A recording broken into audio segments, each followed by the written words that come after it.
642 Sandra McGee Deutsch, Crossing Borders, Claiming a Nation, A History of Argentine Jewish Women, 1880 to 1955, Durham, Duke University Press, 2010, 153. 643 as reported by Pogitz Per Paynard, QTD. In Durand, L. Art Social O Theater, 19. 644 Granier, Les Brisures de Formules, 105. 645 Monique Churel-Tupin, Scenes et Publics, in Au Temps de l'Anarchie, Un Théâtre de Combat, 1880 to 1914, ed. Johnny Epstein et al. Paris, Seguier Archambaud, 2001, 42. 646 Akita QTD. In J. Thomas Reimer, The Collected Writings of J. Thomas Reimer, Tokyo, Edition Synapse, 2004, 141. 647 Bertolt Brecht, Brecht on Theatre, ed. And Trans. John Willett, London, Methuen, 1965, 71, 193. 648 Sergio Pereira Poza, Antologia Critica de la Dramaturgia Anarquista en Chile, Santiago de Chile, Editorial Universidad de Santiago, 2005, 143. 649 David A. Shepard, From Bohemia to the Barricades, New York, Peter Lang, 1993, 125. The language Mussum uses here is, in fact, highly reminiscent of Landauer's defense of the need for the positive delusion, the one. See Charles B. Moorer, Call to Revolution, Detroit, Wayne State University, 1971, 92-93. 650 Durand, L. Art Social O Theater, 20, Augusta Leinert, L. E. Socialisme O Theater, L. Art Social, January 1892 60. 651 Durand, L. Art Social O Theater, 20. 652 Augusta Leinert, Theater d'Art Social, Spectacle d'Essai du 12 Mars 1893, Paris, Charpentier, Andy, 11. 653 Durand L. Art Social O Theater, 20.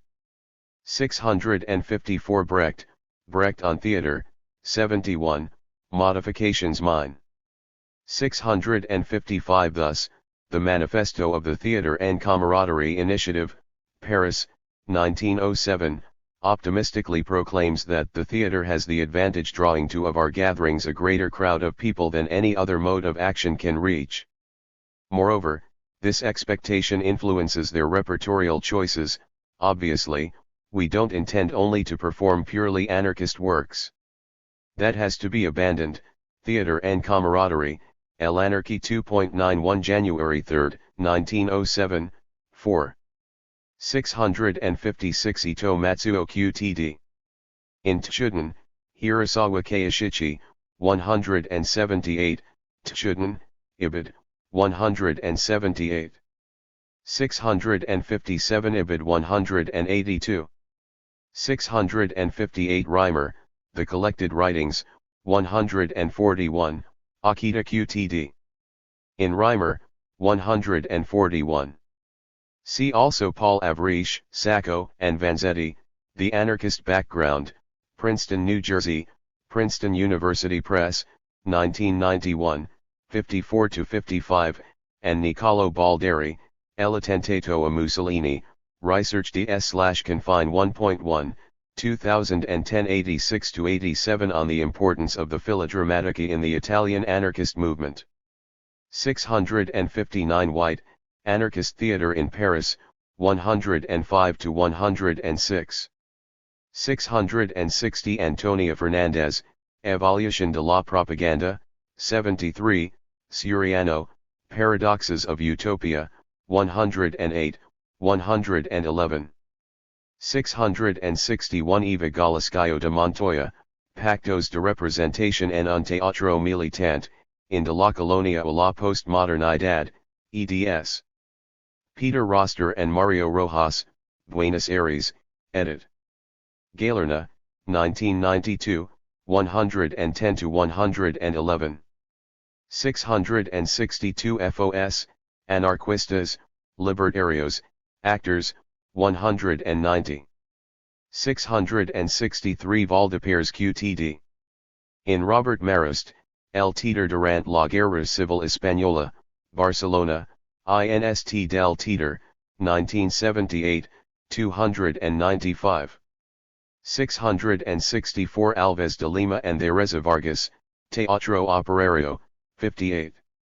Likewise, Carlo Trescas, 1879–1943, El Attentato a Mussolini overo il segreto di Pulcinella, The Attack on Mussolini, or, Punch a Secret, 1926, depicts il Duce's flunkies as fearful, bumbling, quaking, stupid, etc.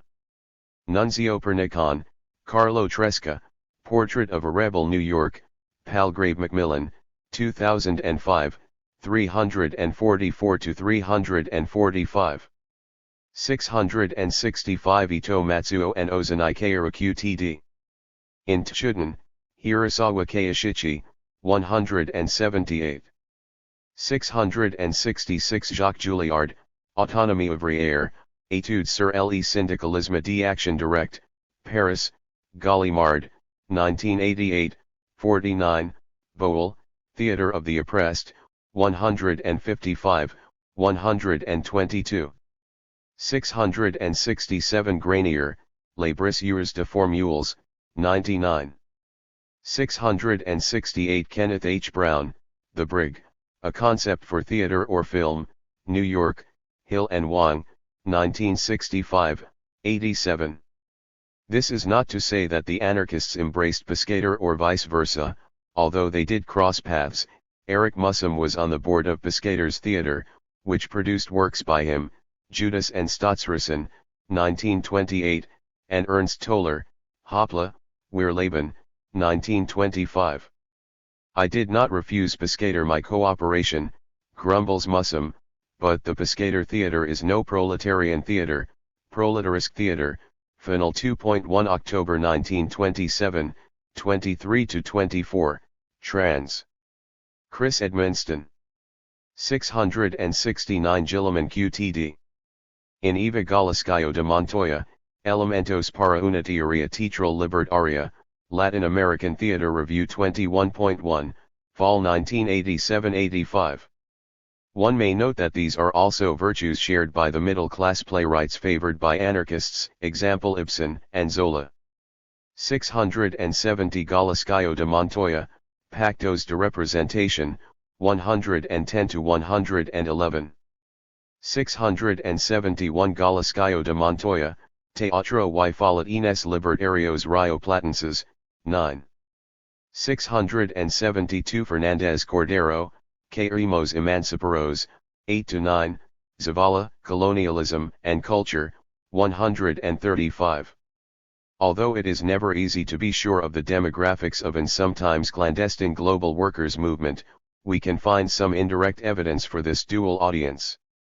In 1885, a St. Louis anarchist paper, Joseph Riefgraber's Die Parole, reports that a performance of Chicago anarchist August Spice's agitational drama, Die Nihilisten, 1883, drew an audience of 3,000 at a festival celebrating the anniversary of the Paris Commune, and the following year, an anarchist professor named Mazuroff estimates that perhaps just 150 anarchists call St. Louis home. Karel Poor, German-American Socialist Literature, 1865–1900 Bern, Lang, 1982, 105, Goyens, Beer. And Revolution, 147. Now, it is possible that the audience numbers were inflated. It was Riefgraber's own Literarisken Club that published Spice's play, just as it is possible that Mazuroff's estimate was low, and vice versa. However, the 20-fold gap between the two numbers would seem to indicate that the audience for anarchist theatre, even confined to an immigrant audience, could be substantially larger than the audience of active, committed, self-identified anarchists. See also Marcella Bensaveni on the high attendance estimates for Italian anarchist drama in West Hoboken, New Jersey, ca 1892, Italian immigrant radical culture, the idealism of the sovversivi in the United States, 1890-1940 New York, New York University Press, 2011, 101. 673, Susan Heinley points out one source of evidence for this porosity, just as the anarchist women's journals included non-anarchist women within their constituency, non-anarchist women journalists like Henrietta Muller reported favorably on the activities of anarchist women. See for example Women's Penny Paper, March 8, 1890, for a favorable review of Louise Michel's anarchist theater production, Charlotte Wilson, The Woman Question, and the Meanings of Anarchist Socialism in Late Victorian Radicalism, International Review of Social History 57.1 2012, 27, 27 and 64. 674 It is also sometimes overheard by other audiences. The public of the Theatre de l'Oeuvre is varied, Cheryl Tupin claims, one sees their petits bourgeois and shopkeepers, workers alongside men in rather more posh habits and evening dress. And some among them are Roger Farr's hostile informatives. The police are always present at performances, scenes et publics, 43. The interactions between these audiences anarchist, non-anarchist, and anti-anarchist could, at times, come to resemble Bowles or Deleuze's theater of rehearsal. Thus, police informants present at the opening of Louise Michel's Nadine, April 29, 1882, recorded with alarm that as the armed struggle became more and more intense and violent on stage, the commotion in the hall grew to a point where the theater administration hesitated to raise the curtain for the final act. The anarchists in the audience actually began attacking the bourgeois characters with various projectiles, crying Vive le Pétrole! Long live petrol! The judicious bourgeois, who had come prepared for such audience participation, protected themselves with umbrellas, crying Abass le Pétrole! Down with petrol! In response. In the end it was necessary to turn off the lights in order to avoid a full-scale confrontation. Beach, Staging Politics, 36-37. 675 Malatesta, Anarchy, 10. 676 Note that this distinguishes them radically from what Henry Jenkins calls anarchistic comedy, a term he applies, with a minimal sense of its history, to the Marx Brothers. What Made Pistachio Nuts? New York, Columbia University Press, 1992, 22-23. As Mark Edmondson observes, the Marx Brothers comedies revolve around the anxieties of immigrants as outsiders vis-a-vis assimilation, aiming to reduce that anxiety by deflating the bourgeois images of propriety, authority, and rectitude to which the outsider cannot attain, from sweet anarchy to stupid pet tricks. Civilization 3.6 December 1996 to January 1997, 35-49. However subversive this deflation may be, it ultimately underscores the centrality of the insiders who are still permitted to define the proper, the authoritative, the right. Anarchist resistance culture instead produces an entirely different sense of the inside, a standpoint from which the bourgeois image world merely appears bizarre and barbaric, not even worthy of the imminent critique of an Oscar Wilde. 677 Anna Ruth Giustatiani, La Dimension Verbal en el Teatro Anarquista, Espacio de Critica e Investigación Teatral 4.8, October 1990 98-99, Schaeffer, The Radical Muse, 138-139. 678 Roussel, In Au Temps de l'Anarchie, 158-160. 679 According to Jo Margadant, Roussel recounted how she had shamed men in the audience, a tactic she would frequently use when talking to and about men, and how she had succeeded in making them repent. As for the male listeners, they avowed the next day that when I had looked at them, during the course of the lecture, they felt ashamed and wished they could hide. Many of the women workers are, it seems, abandoned single mothers. And their seducers, who were also in the room, admitted responsibility for their actions. The new biography, Performing Femininity in 19th Century France. Berkeley, University of California Press, 2000, 225. 680. C. Fernandez Cordero for an extended analysis of the difficulties encountered by early anarchist feminists in effecting such a change of address. 681. Alan Raphael Perlman, Introduction, in Ernst Toller Plays 1, ed. Alan Raphael Perlman, London, Oberon Books, 2000, 41. Sonia, in Masses Man, directly echoes Landauer in her replies to the pro-violence arguments of the Nameless. For instance, when the Nameless claims that masses are holy, she replies, masses are not holy. Violence made the masses. Masses are a trapped and buried people. Toller, Ernst Toller Plays 1, 182, phrases that directly recall Landauer's assertion, in Aufruf zum Sozialismus, 1911, that the poet's seemingly individual genius is in fact smothered people, living people that have collected in them, that are buried in them and will be resurrected out of them. And these isolated few, into whom richness of spirit and power has fled, face the many isolated, atomized people who are left only with unspirit, desolation and misery, the masses, who are called the people, but who are only a heap of uprooted, betrayed men. For Socialism, 33-34. 682. Toller, Ernst Toller Plays 1, 231.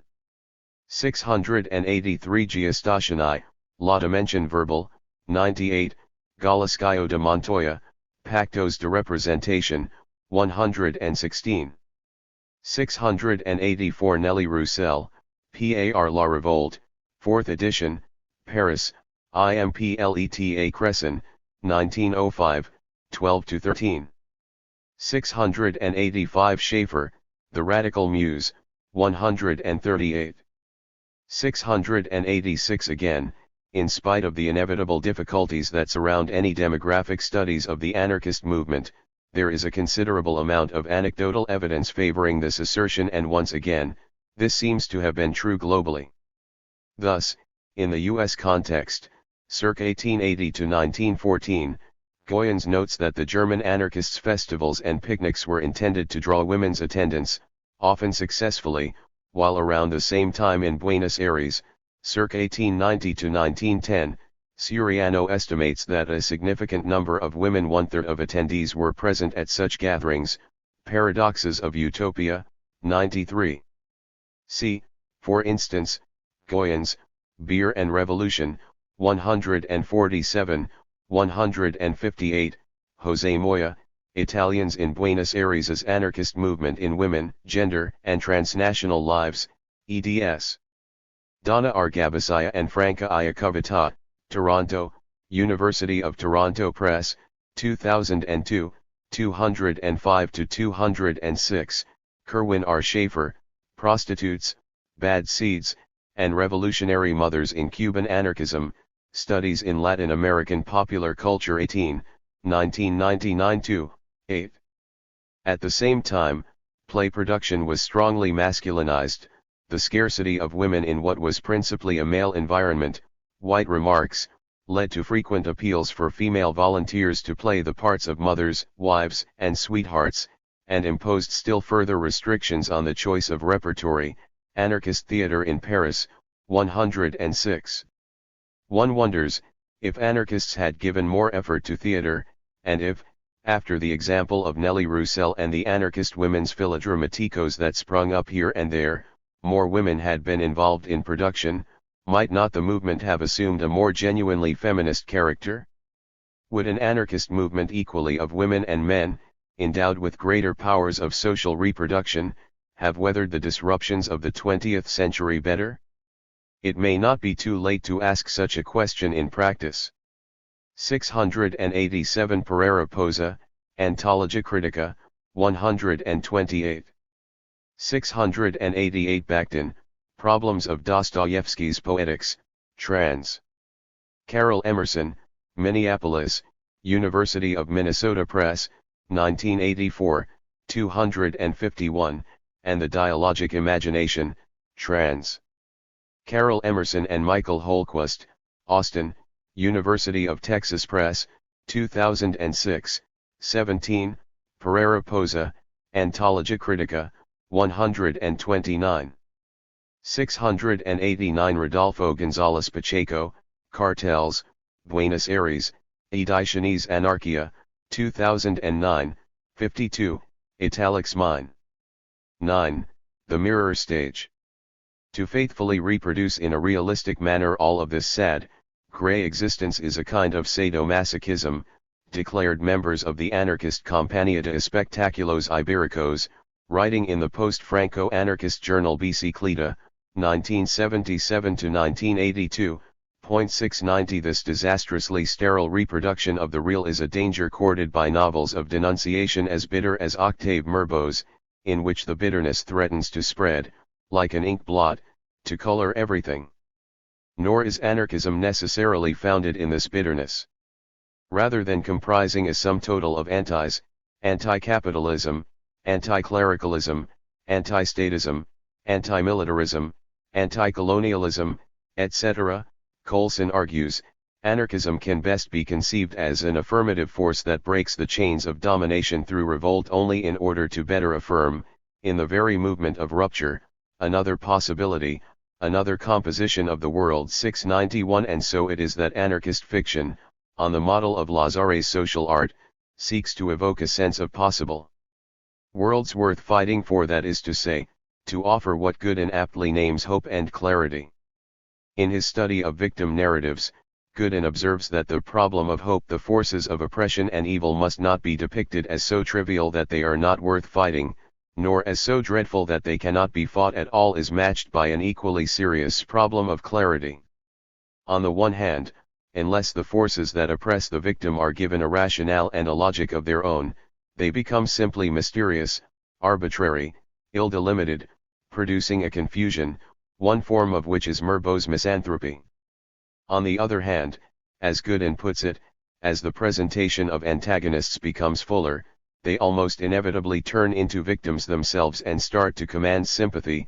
We may even come to see the victim as complicit in his or her own victimization, collapsing the difference between protagonist and antagonists, and again rendering it impossible to determine an appropriate target for one's anger, outrage, derision, and blows. Thus, Asuji Saksi admonished novelist Miyajima Suko for falling into the darkest despair and sentimentality, into self-destructive desperation. 692. To resist both resignation and confusion, then, anarchist narratives must provide sufficient hope. Title of the French CNT8 journal, L'Espoir, 1960-1977 and 2005, present, and clarity. Title of the Chilean Student Union's anarchist journal, Claridad, 1920-1926 and 1931-1932. Nor is this hope to be found only in utopian or revolutionary narratives, important as those are. Rather, it is manifested in some living quality that can be apprehended growing out of the ruins of tragedy and evil. As George Woodcock put it. 693. It is just this vitality that radiates from the pages of Jules Vallé's Vingtras trilogy, where we encounter a subject who consistently refuses to be finalized, whose resources of subjectivation, verbal energy, imagination, even stupidity, are never exhausted by the forces of subjectification that converge upon him, family, church, state. It is also manifested in Adrian Del Valle's Cuentos Inverosimiles, where feminine presences come to represent the possibilities for transcendence that are immanent in all that lives and the vitality within everything. Witness Eternal Lucha, eternal struggle, in which two disillusioned poets in a bar argue fruitlessly over the source of their modern malady, mental distress, until their dialogue is interrupted. We suffer from mental distress, true, but because we lack an ideal to stir up our souls and shake up our minds. We are powerless because we are cowards, ambitious worshippers of the conventions and lies of a money-obsessed society. And our illness cannot be cured by drinking. How, then? By struggling, cried a voice behind them. The interrupting voice, a beautiful young woman with blonde hair, very pale skin, and bright, serene blue eyes, at first a subject of misrecognition. She refuses the wine offered her by the one who toasts her, ideal woman, illusion, or reality. Come, drink, speak, your presence sweetens our bitter hours of mortal anguish. Asked her name, she answers only a woman. Asked where she is from, she replies, my country has no borders. Your home is the earth, the younger man offers, it is the entire universe. No, she replies, it is bigger, bigger. An ideal country, creation of good, generous, dreaming souls, the land of freedom, well-being, happiness, a declaration that is dismissed as cras y.694. The nameless woman, unfazed, declines the toast to her as an ideal woman and refuses to assign herself a place, that is, she stands outside all the conventional frameworks ready-made for her by masculinist fantasy or nationalism. Her reality is bigger than any of the available realities, but she simultaneously refuses to place herself in some transcendent beyond, the ideal, a realm foreign to the everyday reality within which the poets are suffering. What the cynic rejects as cras y is a paradox central to anarchism. The source of hope is at once transcendent, as in the slogan another world is possible, and entirely immanent to the world in which we find ourselves trapped. In anarchism, Cohn explains, the revolution is not initially the product of the contradictions of the existing order or system, the dialectical product of the system, its negation.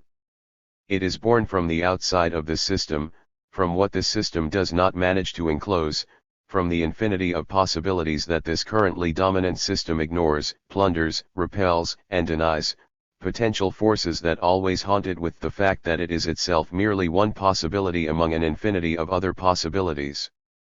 The libertarian movement is not born from the order that it refuses, even if this order is contradictory, but from the anarchic profusion of forces and possibilities that are alien to this order, or from those that this system dominates and distorts. 695. It is in this sense that the woman whose watchword is struggle, can belong at once to this world, of bars, of men and women, and to a country greater than the universe itself.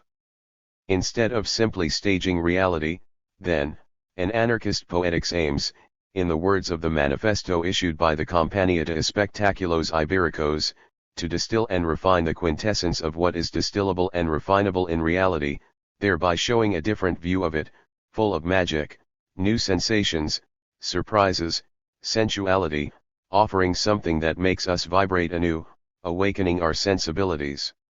Is this not also a description of the defamiliarizing, deformative style of Louise Michel's delirious realism, aimed at disrupting the seemingly self-explanatory, static images we have been given of the real world? At the same time, opposition to an oppressive status quo reality entails the need to name and know it. Even if, as Proudhon says, everyone is complicit, especially if this is the case, oppressors and forces of domination need to be carefully mapped and evaluated, in some cases imagined even before they can emerge, from that same outside of the system, which is home to horrible as well as marvelous possibilities. From this need for radical clarity comes the frequently reiterated perception of anarchist poetry, fiction, and drama as Manichin 696, as we shall see, not necessarily an accurate reflection of anarchists' vision of the world. It is precisely because of these demands for hope and clarity that anarchists have a conflicted relationship with metaphors such as accurate reflection, with the image of a thought and a writing that would be, in the words of Richard Rorty's famous work of philosophical demolition, the mirror of nature 697. On the one hand, this trope of mirroring does appear in anarchist theory, where it often seems to function just like the positivist representationalism skewered by Rorty and his colleagues. In anarchist dramaturgical and literary discourse, too, mirror imagery is prolific.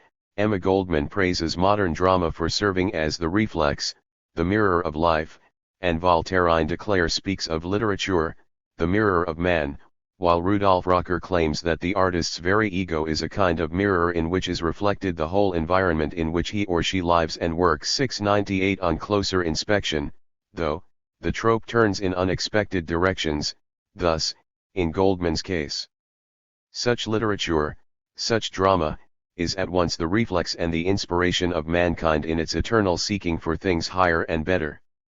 This is clearly no ordinary mirror, for it reflects not only what exists, as it is, but, impossibly, things as they should be, higher and better. Rocker's artist as mirror, too, does not simply give back what he or she sees, but creatively modifies it like the rest of his or her materials. Declare's mirror is even less passive or neutral. It is not a powerless reflection, but an active modifying agent, reacting on its environment and transforming circumstances, sometimes greatly, sometimes, though not often, entirely, as the image in the glass which should say to the body it reflects, "I shall shape thee." 699. This is not the mirror of nature dreamed of by Western thought, it is closer to the famous mirror stage of Jacques Lacan's psychoanalysis. Something like Lacan's misrecognition is at work in the trope of art as mirror. The spectator gazes at his or her own image and fantasizes about being, like, that image. Whereas the real self is plural and fragmented, lacking autonomy, the mirror image, being external, appears self-contained, intact, unified. This is the analogy Lacanians make between what the experience of the infant who first misrecognizes itself in the mirror and the adult pleasure in identifying with images occupying the impossible place of the ideal I. This, in turn, serves a disciplinary function, subordinating real people to abstract ideals, pushing us to strive towards socially approved goals. 700 This account of the social function of mirror images might remind us uncomfortably of how many anarchist playwrights equip their plays with mirror characters and idealized heroes to inspire imitation.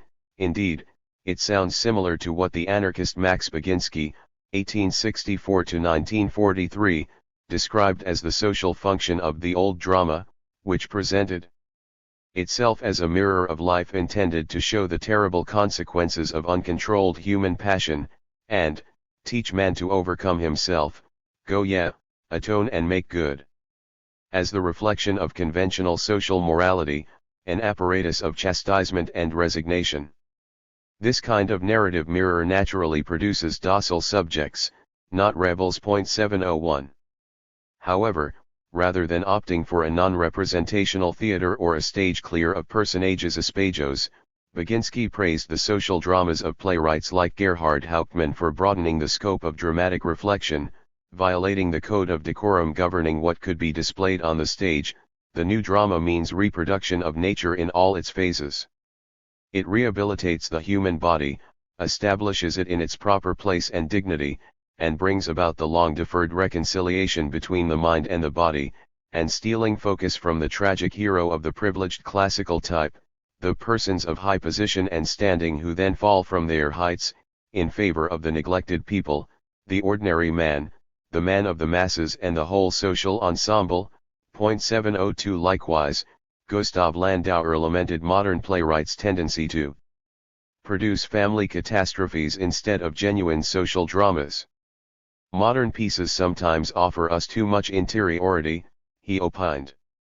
I wish our young poets to free themselves from the narrow bonds of the family.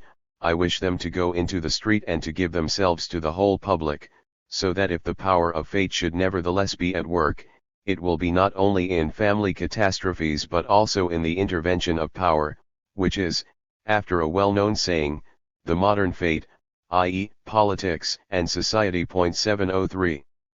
Again, the mirror is not to be destroyed but enlarged, broadened. Heroes may appear, but of a different kind. For Landauer, these are the characters out of Shakespeare, Hamlet, Prospero, as well as out of George Kaiser, Eustache de Saint-Pierre in The Burghers of Calais, who exemplify the new deed, the renunciation of power that inaugurates a new ethics and a new community of equality, that which Rancière calls politics proper, rather than the order of the police. 704.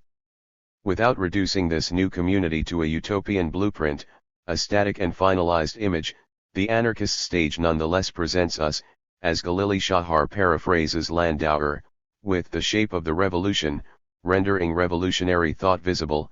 The theater is, in this sense, to be seen as a prefiguration Vorfeld of the political 705. Here we see resolved one of the questions that more narrowly reflectionist theories of art have found irresolvable: how can art be simultaneously reabsorbed into the social while also leading society beyond itself?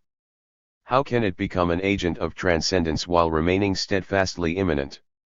For Landauer, a thoroughly social, immanent art prefigures possibilities, potentialities, which transcend the actuality in which they are anchored, precisely because reality already contains more than just what is immediately present and visible.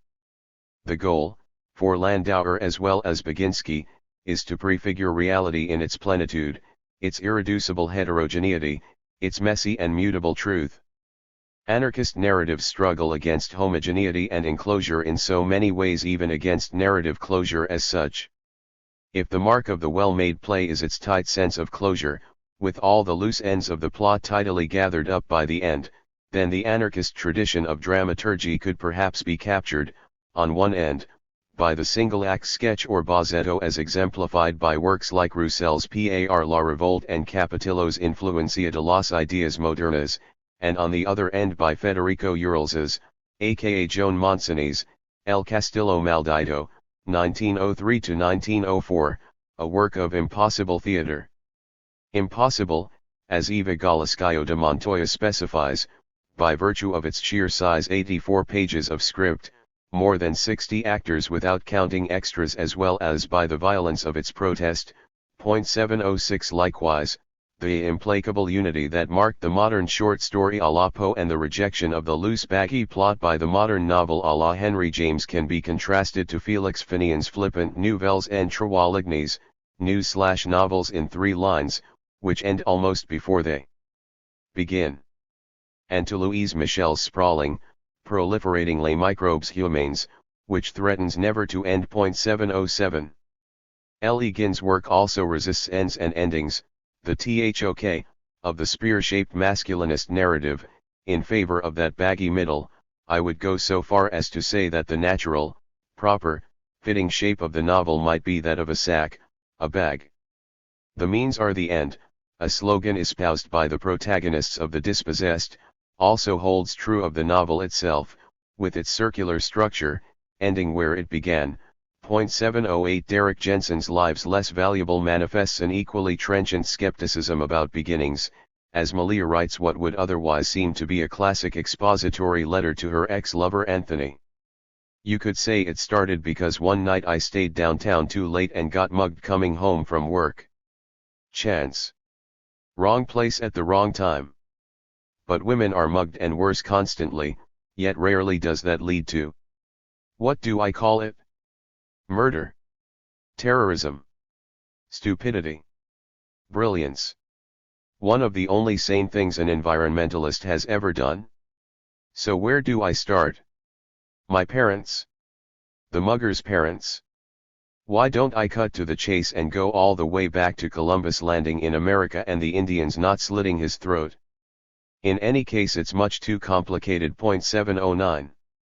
Creating a sense that more is always lurking beyond the edge of the narrative frame, that reality is much too complicated for a simple, unified representation, is one way in which, as Granier suggests, anarchist narratives try to avoid solidifying into dogma a dogma that can then become the fetishized object of a new cult or the ritual foundation for a new state. 710. One way to avoid refeeing one's story into a universalizing dogma is to affirm it as one's own, to attest openly to its subjective nature, owning up to its biases and limitations. Another is to prevent the reader, as much as possible, from too quickly or too simply taking up one's own subject position, blocking identification. What is subjective, writes Han Reiner in the Encyclopédie Anarchist, must remain individual and never try to impose itself on others. 711. Often, this subjectivity is affirmed by telling first-person victim stories, including the anarchist memoir, a terrifically important genre in its own right. As anarchists from Vallas to Jensen have done, we are invited to identify with an experience of pain, loss, and humiliation that never ceases to represent a singular experience, never making the subject into a model or an authority, so that subjectivity itself becomes, as Granier puts it, a pledge of truth 712. We have also seen how anarchist narratives can ward off their own finalization by taking up shifting enunciative positions, keeping the narrator on the move, temporally, spatially, or both, or by the use of ambiguity to suspend the force of the authorial voice, both techniques heavily favored by Lazare and Travin. 713 If the anarchist narrative presents us with a mirror, then, it is more like Stendhal's mirror which goes out on a highway than the fixed mirror of narcissism. 714 This vagrant mirror is also a fractured mirror, reflecting not a unitary but a plural subject, a self that could say, with Walt Whitman, do I contradict myself? Very well, then, I contradict myself, I am large, I contain multitudes. 715. This internal heterogeneity is often embodied in a heterogeneity of the language used to narrate the self.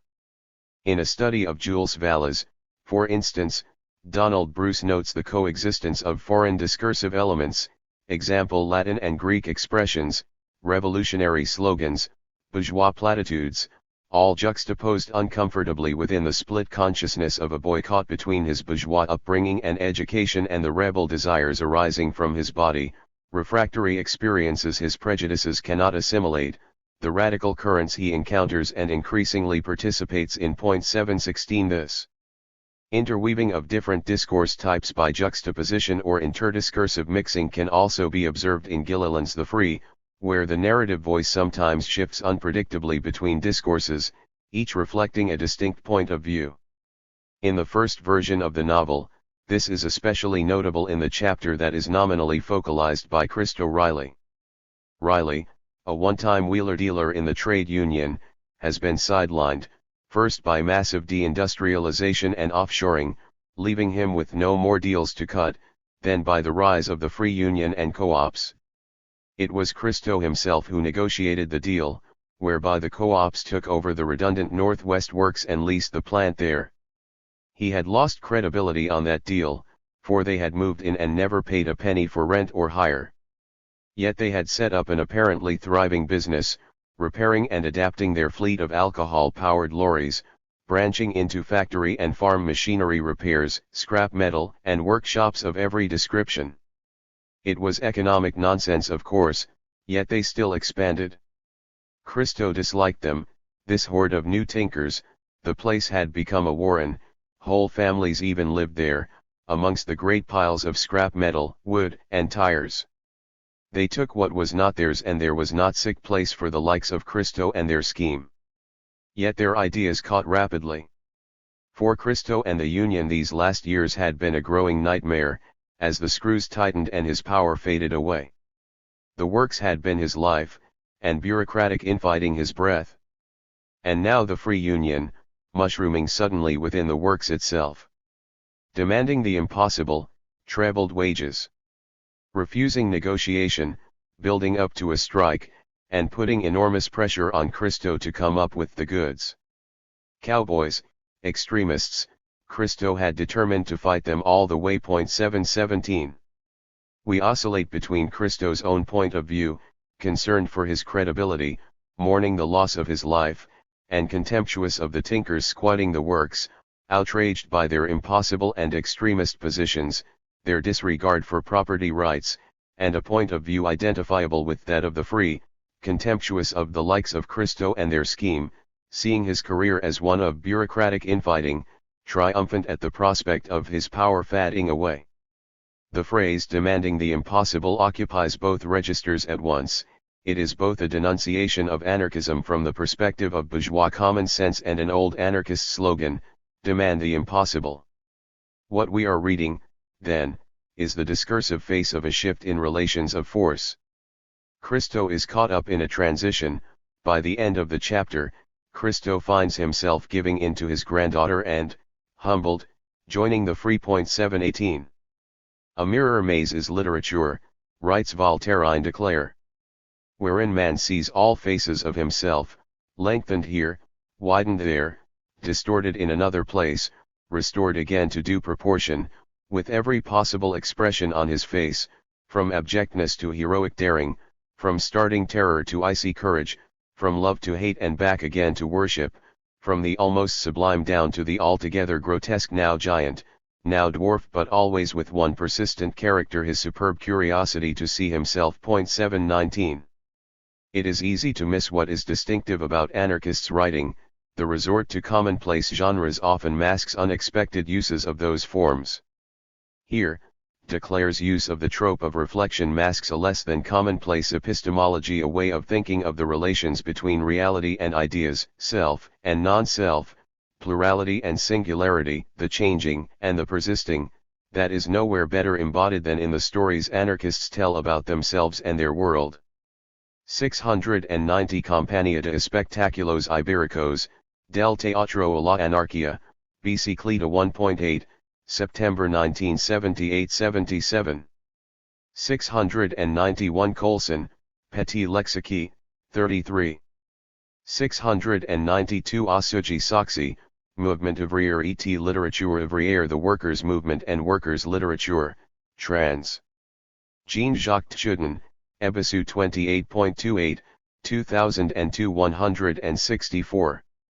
693 Woodcock, The Writer and Politics, 183, italics mine. This is never a small demand to make of literature, and he wrote this in the aftermath of World War II, in the year that gave birth to Orwell's 1984.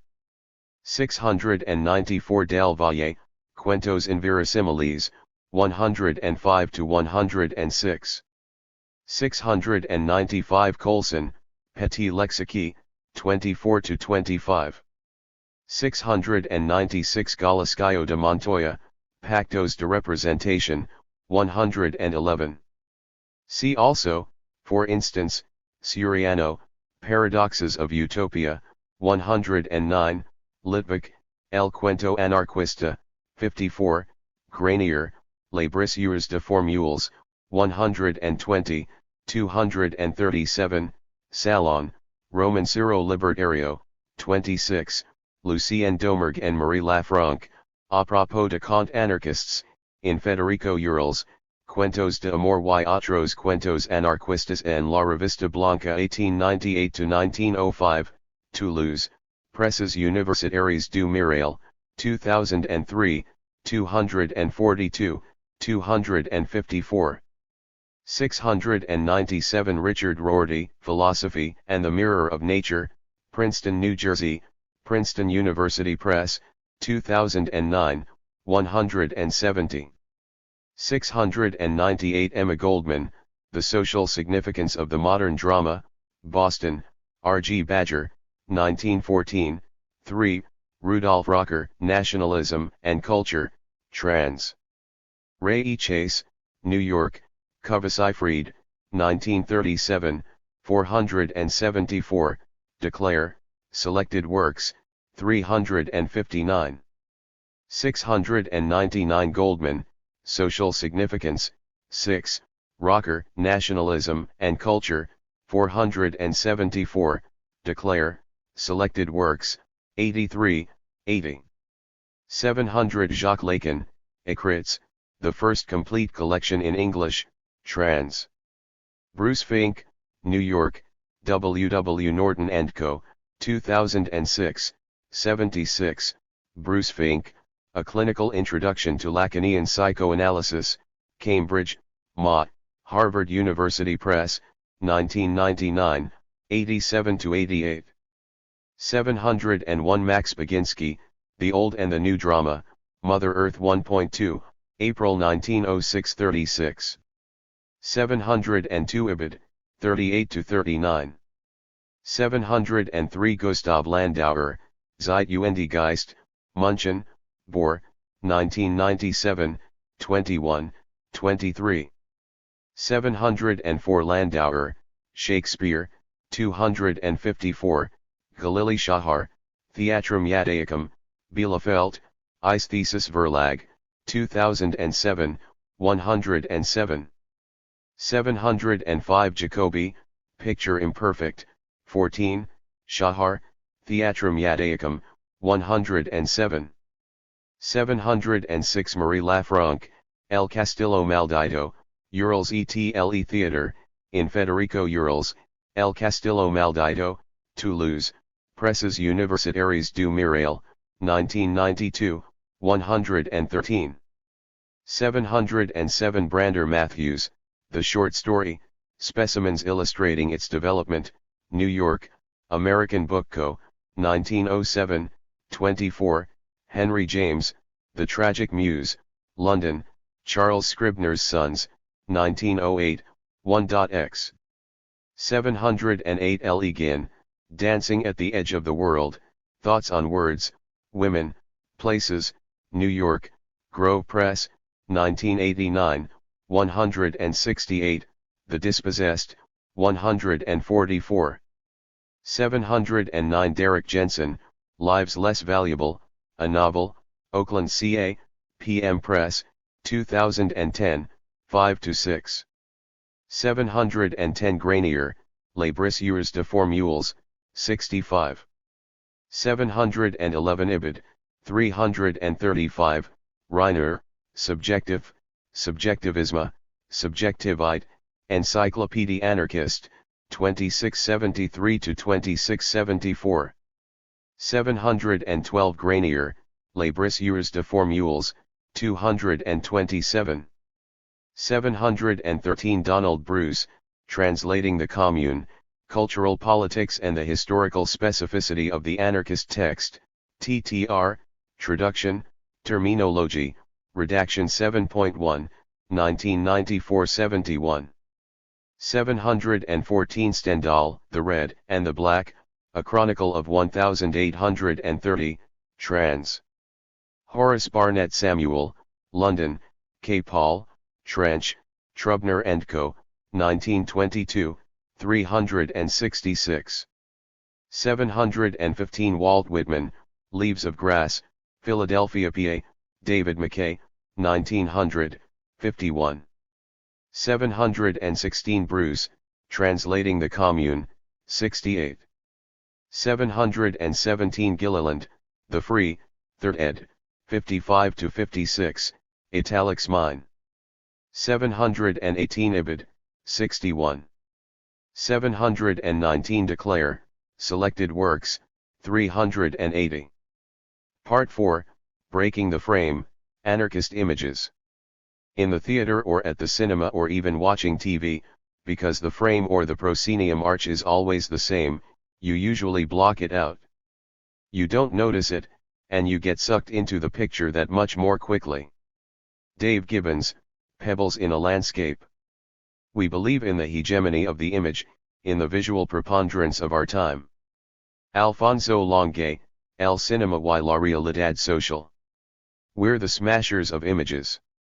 Augusta Percheron, Brisures d'images. 1. Virile Bodies. Fig. 1, Anarchist Virility on Display, José Planas Casas, cover for Hombre de America, Fuerte y Libre, January 1940. Fig. 2, Posters for the Trotskyite POUM Militia, Carles Fontserra, the Socialist PSOE, Arturo Ballester, and the CNTFAI, Alex Hinsberger. In the December 1, 1901 issue of the Revista Blanca, someone writing under the name Uno del Publico, someone in the audience, complains of a recent play, La Huelga, The Strike, by the Christian socialist Pablo Casas. The socialist character in La Huelga says, "Hunger makes martyrs." No socialist could pronounce such great nonsense. Hunger makes hungry people and nothing else. The great martyrs have been precisely the better fed, those who, endowed with health and energy, were healthy enough to defend to the martyrdom of great ideals. The hungry man is weak, anemic, and anemia and weakness are the main factors of slavery. In the revolution, hunger can be the accessory, but the main thing is the idea, and it assumes a certain portion of energy that the hungry lack. No one revolts from hunger if not convinced that the pain in his stomach is a consequence of social injustice. 720. This denunciation might surprise us. A line like "Hunger makes martyrs" might not be out of place in an anarchist play. Behind the bravado of the slogan, however, the reviewer detects a valorization of hunger as such, a sentimentalization of the hungry, weak body, which runs counter to a long-standing anarchist aesthetic of virility. We have seen that even the bookishness of anarchist culture is often overcoated with appeals to masculine potency. Read anarchist books and become a man. The titanic male figures from the illustration in A Guerra Social, Part I, ch1, Figure 6, and the iconic image of the strong and free hombre de America, Figure 1, above, belong to this tradition. The concept of virilite, according to Cohn, plays a great part in the discourse and imaginary of the revolutionary syndicalists and anarcho-syndicalists. Thus, in the strains of Joe Hill's There Is Power in a Union, with its call to do your share, like a man, Francis Shore hears echoes of a virile syndicalism, a masculine identity constituted by images of physical strength, bravery, and boundlessly energetic activity. 721. Some have suggested that in this respect, the aesthetics of anarchist images actually mirror those of their authoritarian socialist rivals.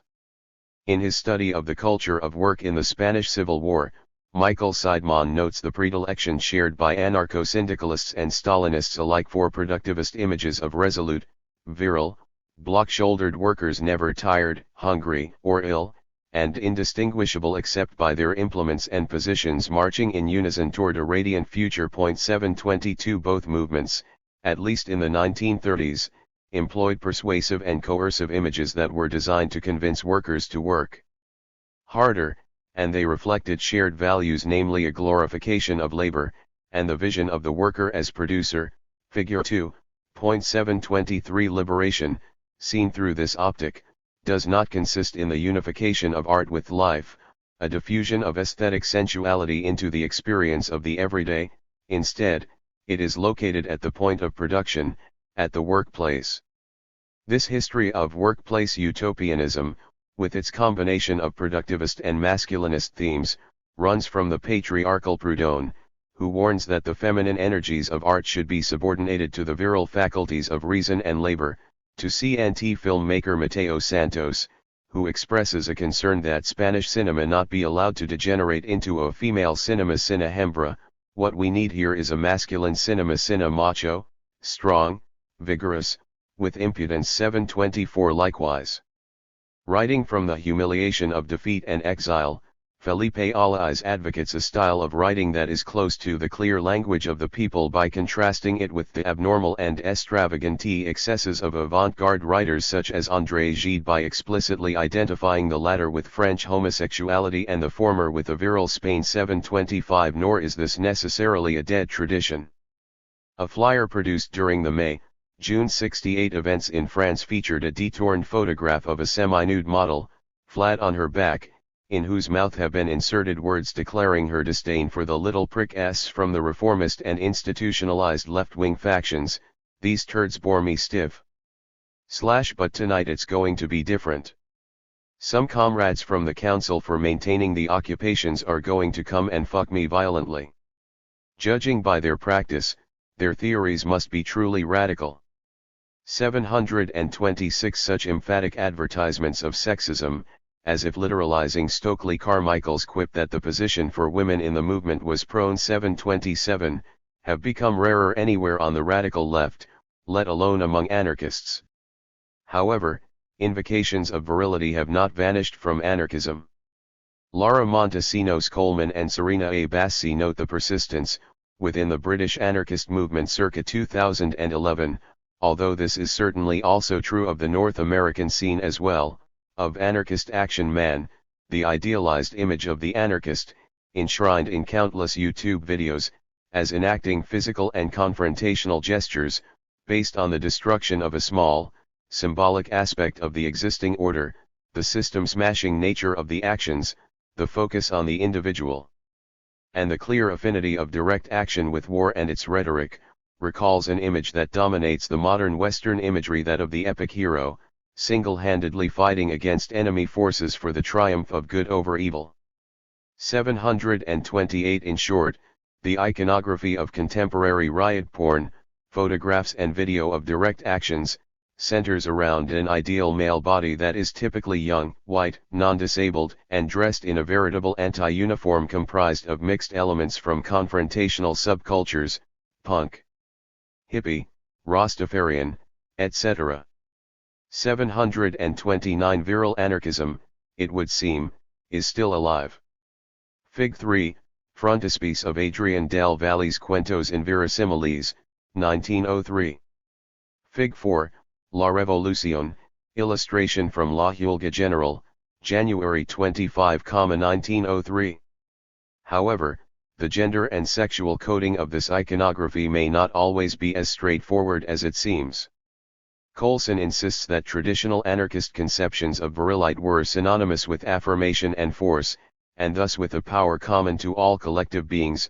Without exception 730 The objection to imagery of weakness then would have less to do with sexism or productivism than with a certain strain of vitalism, an affirmation of the joy of living, in Albert Libertad's words.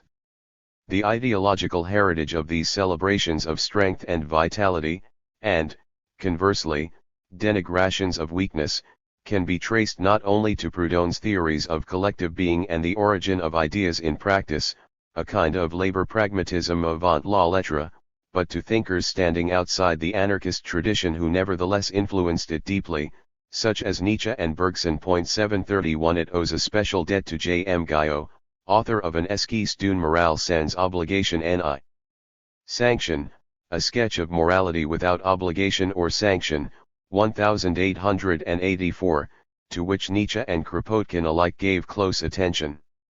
Kropotkin draws extensively on Guyot in his Ethics, Origin and Development, 1924, and Anarchist Morality, 1889, notably, on the conception of fecundity of will. This thirst for action, this fertility in every direction is life, the only thing worthy the name. For one moment of this life, those who have obtained a glimpse of it give years of vegetative existence. Without this overflowing life, a man sick is old before his time, an impotent being, a plant that withers before it has ever flowered. If you feel within you the strength of youth, if you wish to live, if you wish to enjoy a perfect, full, and overflowing life, that is, know the highest pleasure which a living being can desire, be strong, be great, be vigorous in all you do. 732. This strength, greatness, vigor, potency, even pleasure, is never more present than in the heroic deed that incurs death for the doer. The plant cannot prevent itself from flowering. Sometimes to flower means to die. Never mind, the sap mounts the same. 733 The language of virile heroism merges neatly with that of floral imagery and fecundity, opening onto the feminine. Nor is this a local idiosyncrasy. Here as elsewhere in the symbolic universe of anarchism, feminine iconography is capable of signaling force, activity, the creative. An ethics of superabundant life, of fecundity, is, as we have already seen, the ethics of the great tragic heroines of anarchist fiction. One thinks of the heroine of Adrian del Valle's En el Mar, Narration de un Viaje Tragico, collected in Cuentos Inverosimiles. Among the survivors of a shipboard fire at sea, huddled in the lifeboat, are the decadent Lord Vilton and a noble, nameless woman, referred to merely as Larusa the Russian. At sea, as Kerwin Schaefer writes, hunger sets in among the survivors, a fact made unbearable by the continuous cries of the starving infant. In a moment of true noble revolutionary motherhood, Larusa bares her virgin breasts and offers her milkless nipples to the child.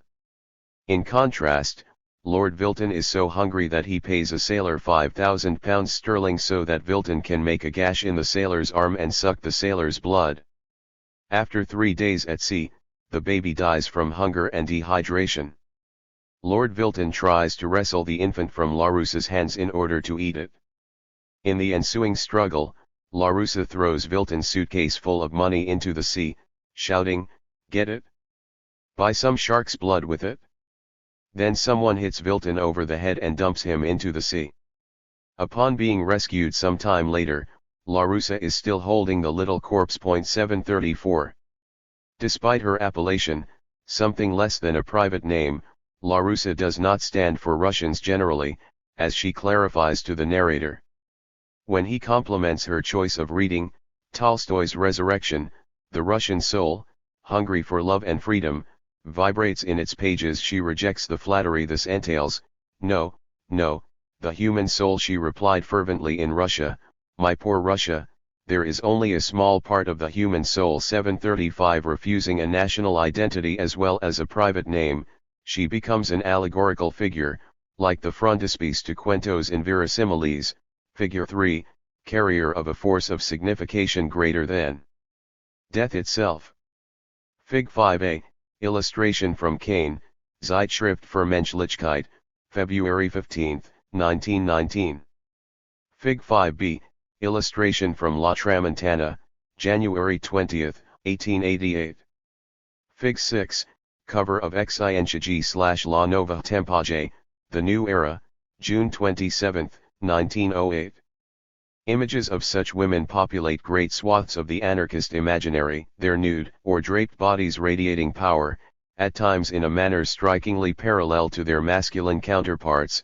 Compare, for instance, the female figure from La Hulga, with torch and sword in hand, figure 4, to the male figure on the cover of the 1912 Almanaque de la Tierra y Libertad, Part I, ch1, figure 3, or the female and male figures on horseback appearing in El Productor and La Tramontana, figure 5.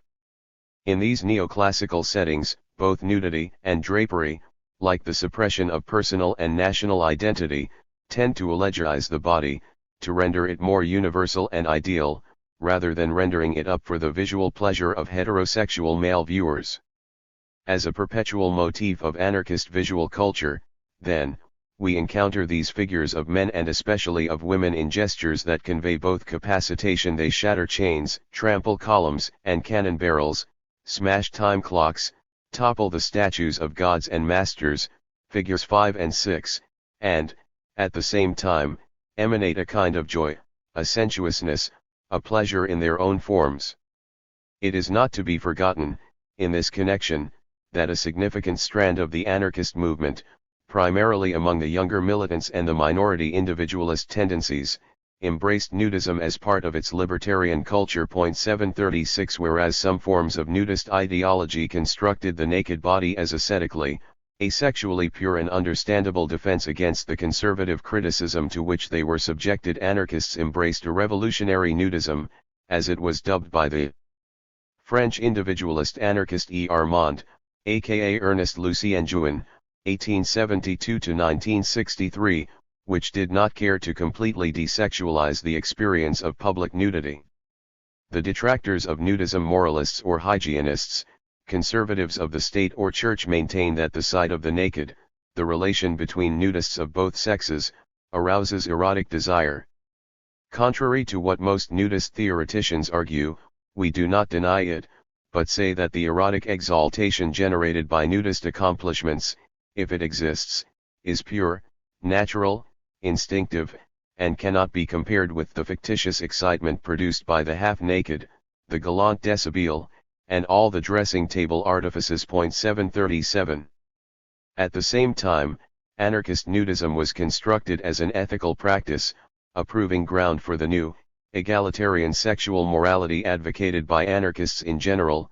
Thus, Mariano Gallardo rebukes comrades who assume that nudism means nothing more than taking off their underwear and throwing themselves, bellowing like a bull, on the first woman who passes and, whether she wants it or not, covering her. 738 The principle of mutual consent central to anarchist ethics was to govern the expression of desire. Fig 7, poster by Manuel Monleon Burgos, CNT 8, 1937. By November 1936, 4 months into the Spanish Revolution, Armand's journal, El Endor, could publish a list of naturist and anarchist colonies in Spain. Spanish anarchists, having become some of the most avid readers of Armand's writings on lifestyle and sexuality, thanks to the translations of José Elizalde and others.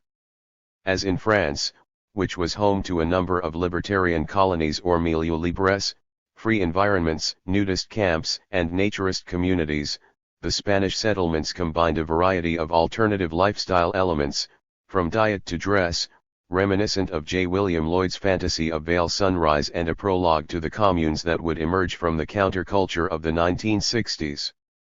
Among the Spanish enthusiasts of naturismo was Manuel Monleón Burgos, 1904–1976, illustrator of anarchist publications such as Estudios, 1928–1937, and Crisol, 1935–1936, and one of the foremost poster artists of revolutionary Spain.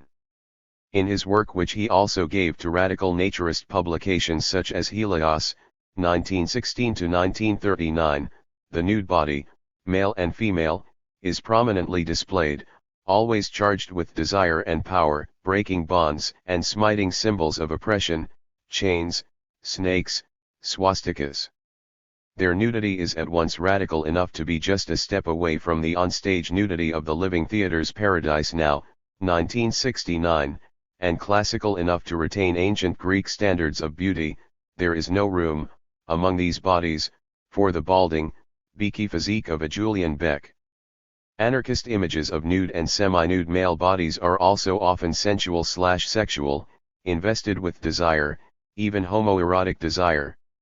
Granted, this was also sometimes true of Stalinist iconography, and anarchists were by no means consistently homophiles. On the contrary, even the contributions of Felix Martí Ibáñez on the subject in journals like Estudios, while advocating tolerance for homosexuality, are pretty thoroughly laced with heteronormative assumptions. 739 And yet it is difficult to read an image like Monleón Burgos's anti-fascist poster, figure 7, without thinking of the links between anarchism and some homophile associations of the late 19th and early 20th centuries, particularly in the milieu of the German Freikorperkultur, free body culture, and Lebensreform, lifestyle reform, movements. In his entry on nudism for the Encyclopédie Anarchiste of 1934, Charles Auguste Bontemps, 1893–1981, notes the link between the libertarian spirit and the free culture of the body, which is what the Germans call it 740. Indeed, one of the animating spirits of both Freikorperkultur and the more diffuse Lebensreform movement was Adolf Brand, 1874–1945, publisher of the repeatedly banned individualist anarchist journal Der Eigen, 1896, which he proudly advertised as the first homosexual publication in the world. 741 Although constituencies for nudism in Germany span the far left and the far right, anarchists such as Erich Mussum and John Henry Mackay persistently linked opposition to compulsory heterosexuality with the right to live naked, to take off our clothes, to walk naked, to form alliances with other nudists as part of a protest against all dogmas, laws, and customs, establishing a hierarchy of body parts and ultimately against the hierarchical organization of the body politic itself. 742. Control over one's own body was a central anarchist concern. The question of souls is old, wrote Voltaire. Declare, we demand our bodies, now.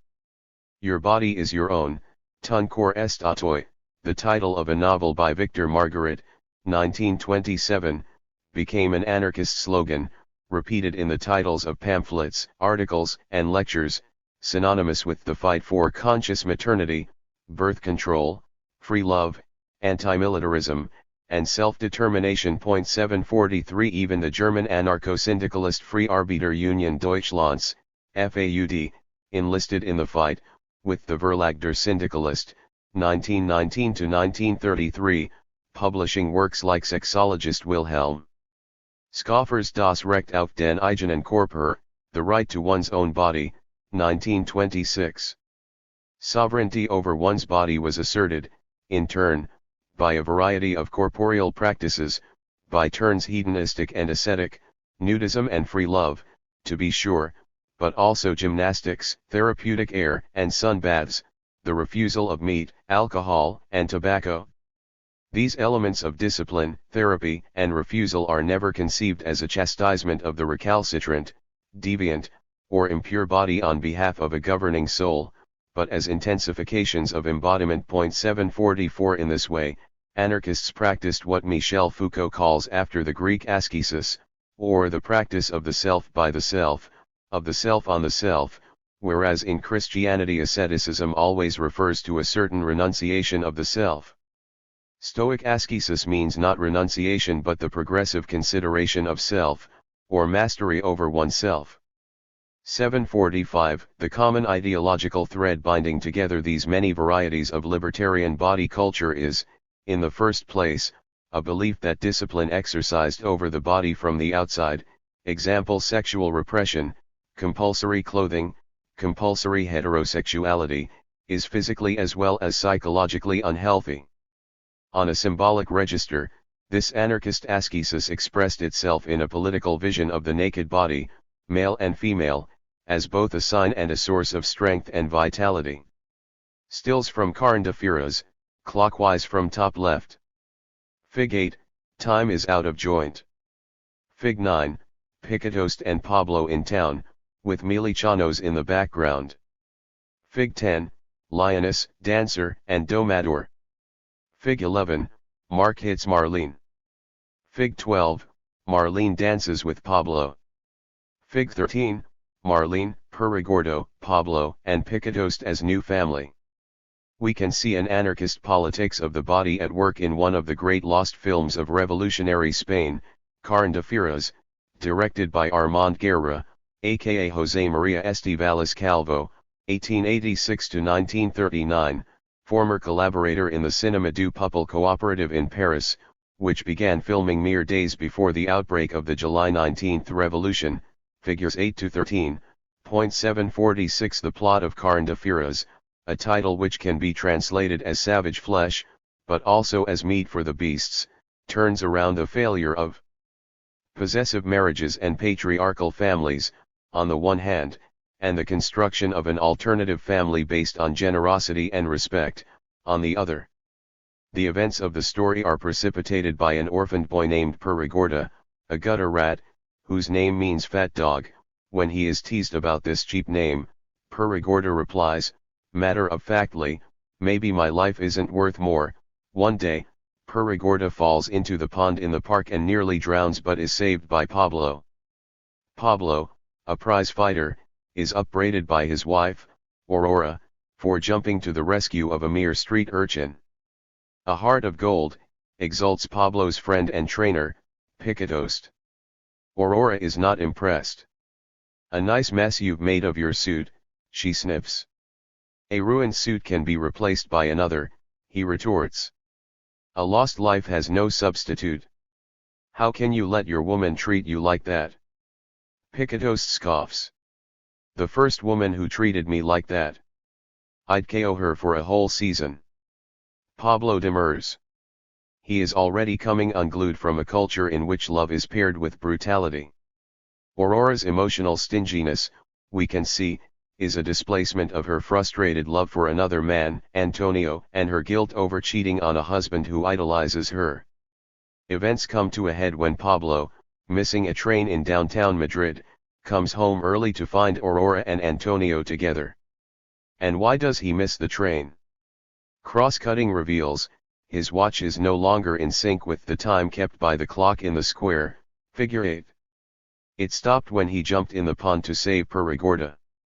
And what does he do in town with this wasted time? He has a drink with Picatost. He is accosted by a beggar girl who limply thrusts forth a sheaf of flowers, mumbling, I haven't had any supper, you will eat like a princess, he tells her gently, and buys the flowers. In the street behind them, we see Milichanos walking by, figure 9, a testament to the new reality that has erupted in the middle of filming. It is not part of the script, and no reference is made to the revolutionary situation, although, oddly, we see Pablo and Picatost getting out of a car driven by a uniformed Cinetista and exchanging a cheery raised fist salute. Time is really out of joint. Here, the diegetic time of the story does not align with historical time, and Pablo's time, a time of waste, loss, and generous expenditure, does not accord with the rational, utilitarian, official time, the economic time that is being shattered by the revolution, the stoppage of ordinary routine, the break with history. 747. Pablo's initial rage at Aurora gives way to depression, and he lets himself be beaten mercilessly in the ring by his opponent, El Tigre. You might say that his timing is off, that he has stopped keeping score. Losing as an ostensibly virile boxer and husband, he finds himself again when he sees Marlene and Mark perform. Mark, the lion tamer, keeps 4 hungry lions at bay with chair and whip while Marlene dances nude in their midst. The lions really are hungry, the outbreak of war has made meat scarce, and carne de feras is hard enough to come by that every time they film this scene. The artists, Marlene Gray and Georges Marc, both French and partisan to our cause, Guerrericals are really in danger of being eaten. Some compañeros from the Madrid Sindicato Único de la Gastronomía come to the rescue, though, and the beasts are fed. The film itself is a product of life-giving generosity. 748 Unafraid, strong, graceful, sensuous, Marlene passes through the lion's den unharmed, figure 10.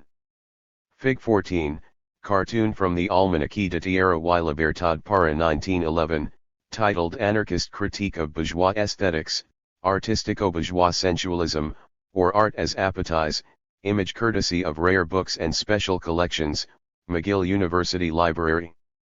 What are we to make of Marlene's nude dancing? Carmen Pina Ardid dismisses this as yet another example of more or less chaste exhibition of the female body, invoking Laura Mulvey's critique of the spectacle and erotic forms of looking. 749 A cartoon in the Almanaque de Tierra y Libertad para 1911 likewise satirizes the artistico-bourgeois sensualism that licenses the ostensibly cultured gentleman to leer at a nude sculpture's rear, figure 14. However, as I have said, nude figures, male as well as female, also stand as figures of liberation in the anarchist imaginary, where they are figures for subjective identification, powerfully active, rather than passive objects for the spectator's enjoyment. Marlene's self-display in Carne de Feras is somewhat unique in that it is both aestheticized and eroticized. 750. Pablo falls for Marlene, who admires him but is watched jealously by her possessive lover, Mark, whose job title, Domador, implies something more than lion tamer. He is a dominator, dressed in a mock naval officer's uniform, bristling with aggression, figure 11.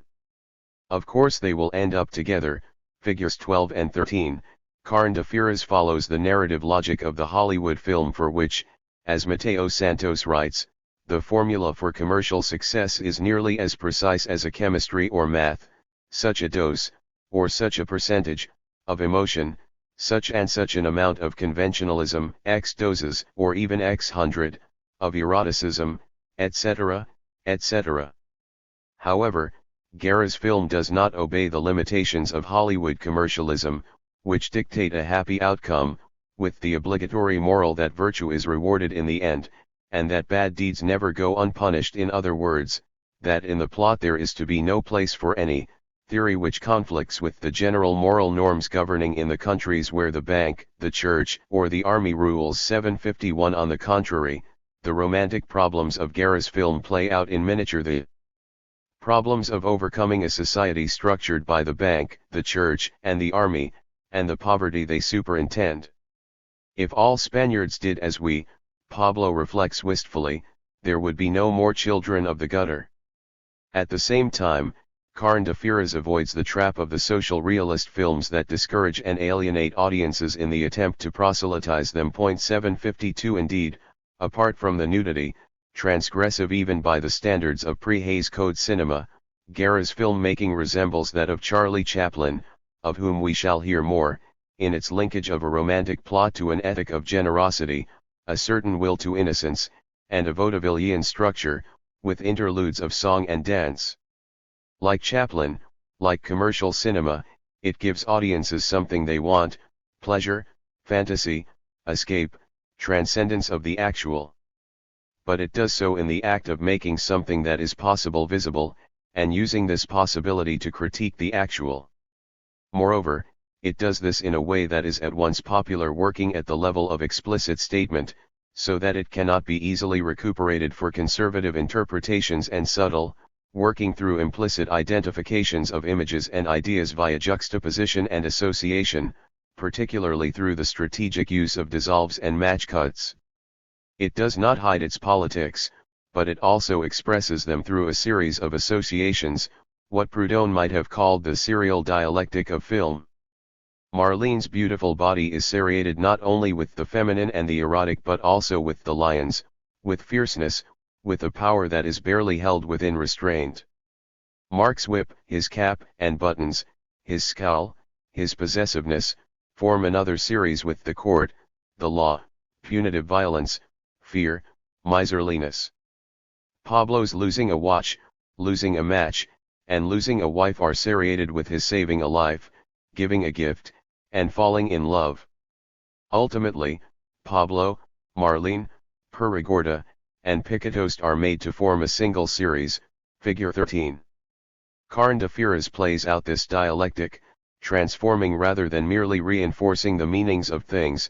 It mobilizes a feminine economy of the fera, the sensual, the libidinal, the excessive, and also of generosity, the gift, against a masculine economy of efficiency, rationality, discipline, utility, exchange, possessiveness, and competition.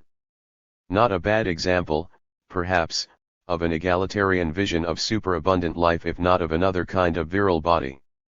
Fig. 1, Banner of La Protesta, Cádiz, 1901. Fig. 2, Typographical schemes from La Revue Anarchist 1.1, 1922.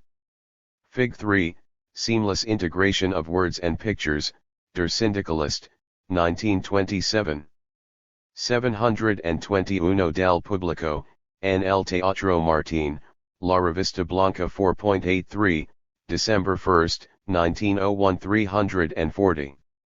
721 Francis Shore, Masculine Power and Virile Syndicalism, A Gendered Analysis of the IWW in Australia, Labour History 63, November 1992 83-85. 722 Michael Seidman, Workers Against Work, Labour in Paris and Barcelona during the Popular Fronts, Berkeley, University of California Press, 1991, 102-103.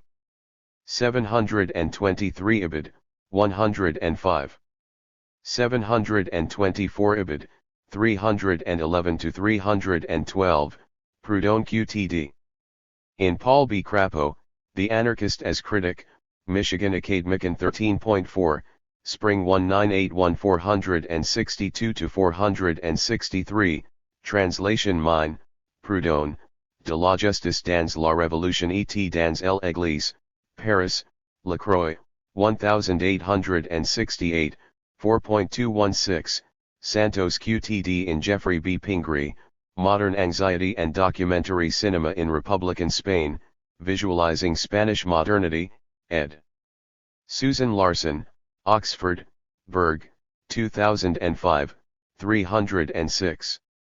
725 Felipe Alaz, El Arte de Escribir sin Arte, Toulouse, Editorial FIJL, 1946, 19, 13. 726 Peter Stancil and David Zane Merowitz, eds, BAMN, By Any Means Necessary Outlaw Manifestos and Ephemera, 1965-70, Harman Swarth, UK, Penguin, 1971, 141. 727 Sarah Evans, Personal Politics, The Roots of Women's Liberation in the Civil Rights Movement and the New Left, New York, Vintage Books, 1979, 87.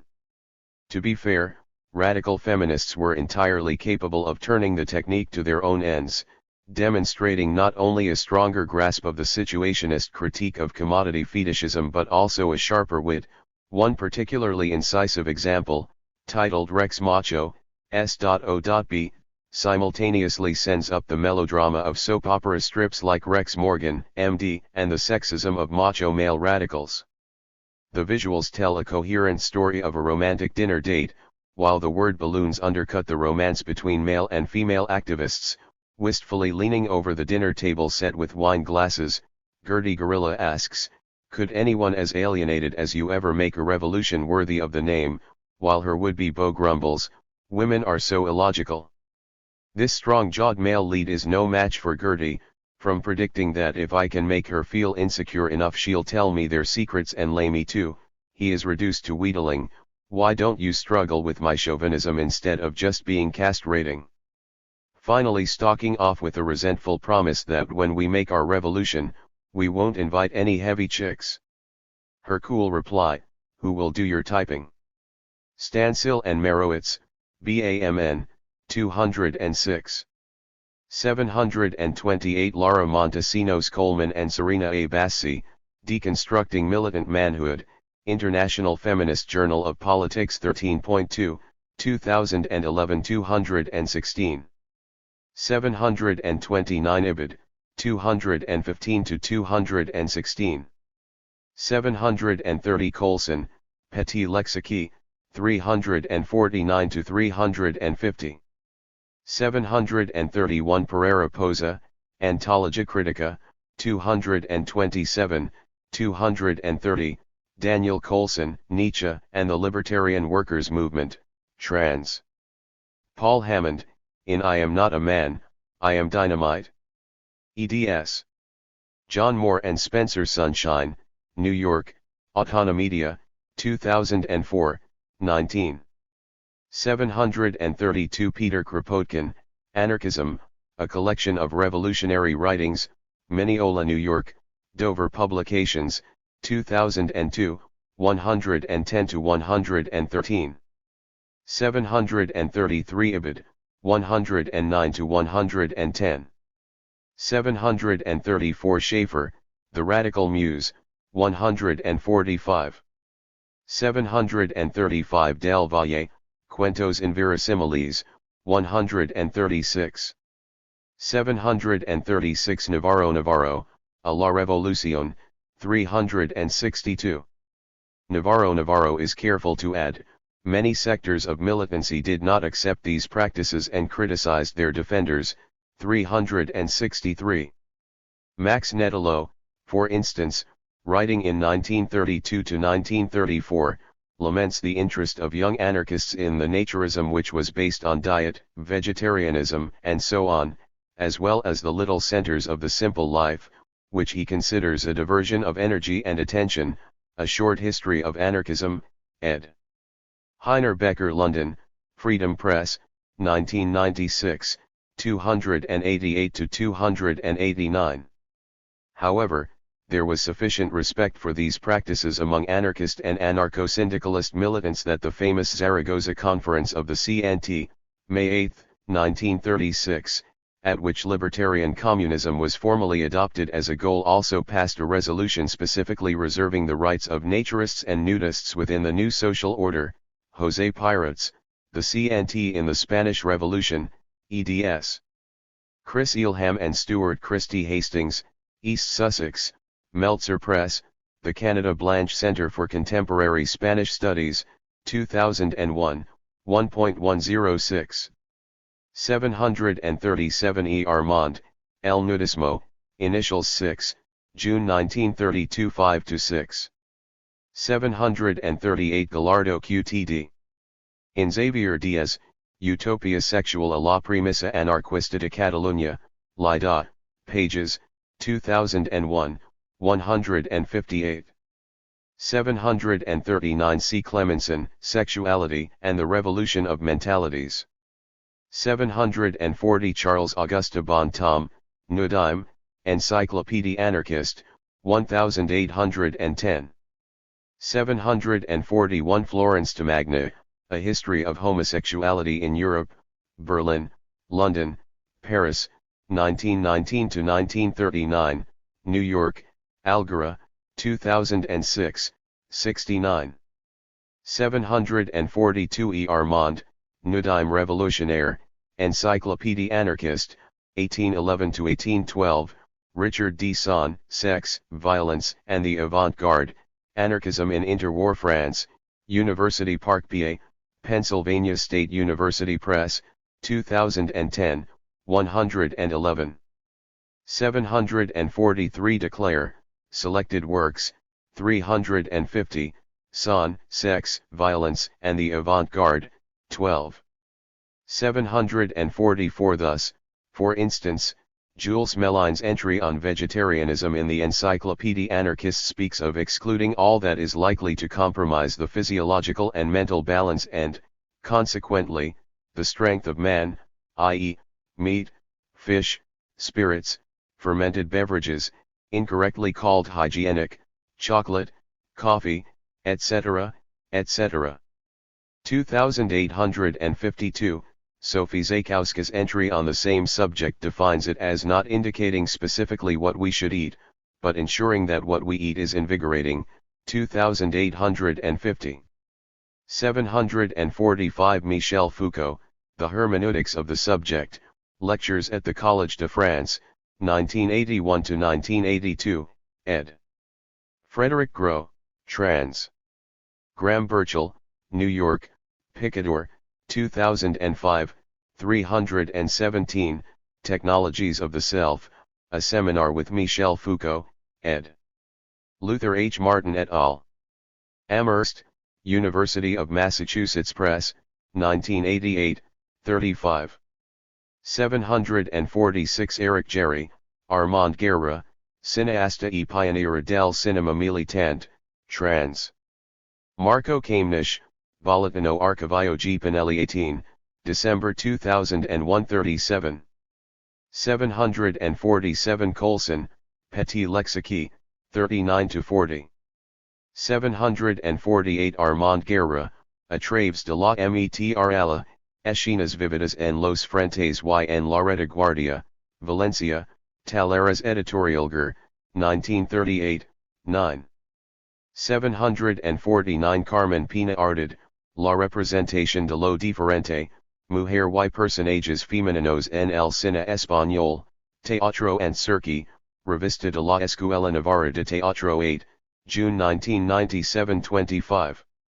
750 At the same time, we can't read the Spanish libertarian culture of these periods through the lens of a contemporary American pop culture in which the spectacular display of female bodies is often taken to be self-evidently a sign of freedom and empowerment. On the contrary, here is where the other side of Proudhon's aesthetic seems to have had particular salience for Spain. For Proudhon the moralist, there is such a thing as decadence in the negative sense, and in this respect, he was congenial not only to patriarchal elements within the Spanish anarchist movement, but also to the feminists who sought to apply libertarian critique to the family. For these, there could be no simple choice between the official culture of virginity and abstemious purity and the equally sexist culture of drinking and debauchery, the carnival tradition that is always the obverse side of officialdom. Umberto Eco, Travels in Hyperreality, Essays, trans.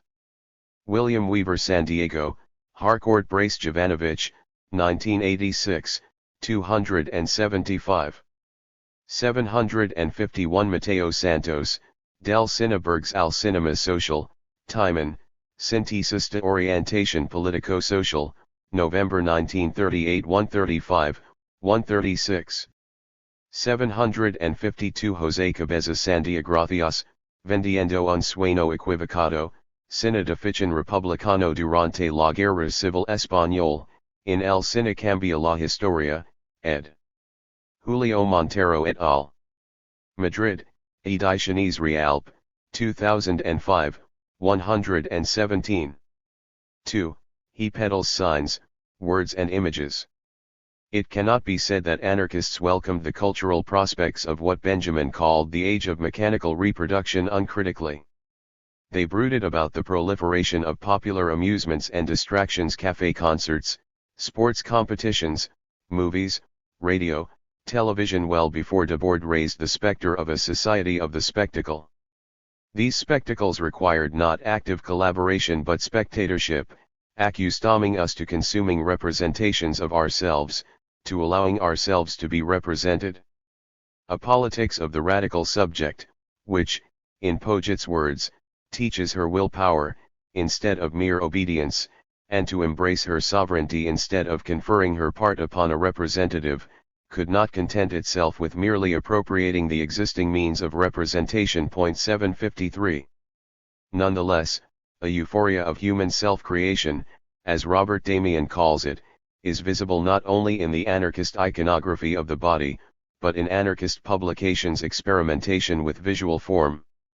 Despite the disconnect between anarchist social art and the formalism of the artistic avant-gardes, working-class anarchists in the second period were often bold in their exploration of visual styles, producing an aesthetic of the sensuous, of the effective, of imaginative excess. A disproportionate number of anarchists, starting with Proudhon himself, worked as typesetters, and advances in print technologies at the end of the 19th century permitted a terrific expansion of the means of graphic expression that could be incorporated, leading them to experiment broadly and lavishly with layout, illustration, and typography. 754 Accordingly, unlike their scruffier descendants, anarchist journals of the second period are often tour de forces of design, flaunting Art Nouveau and Art Déco stylistic traits that signal their modernity far more than their honest poverty. Look at the banner design, portada, of the Códice La Protesta, a typical Spanish anarchist journal around the turn of the century. Here, print is not merely the utilitarian container of the intelligible word, it is a sensible experience in itself, baroque, sinuous, figure 1. Anarchist newspapers routinely make use of what had become, in the modern period, one of the least common word-picture relations, the fusion of both into a single experience.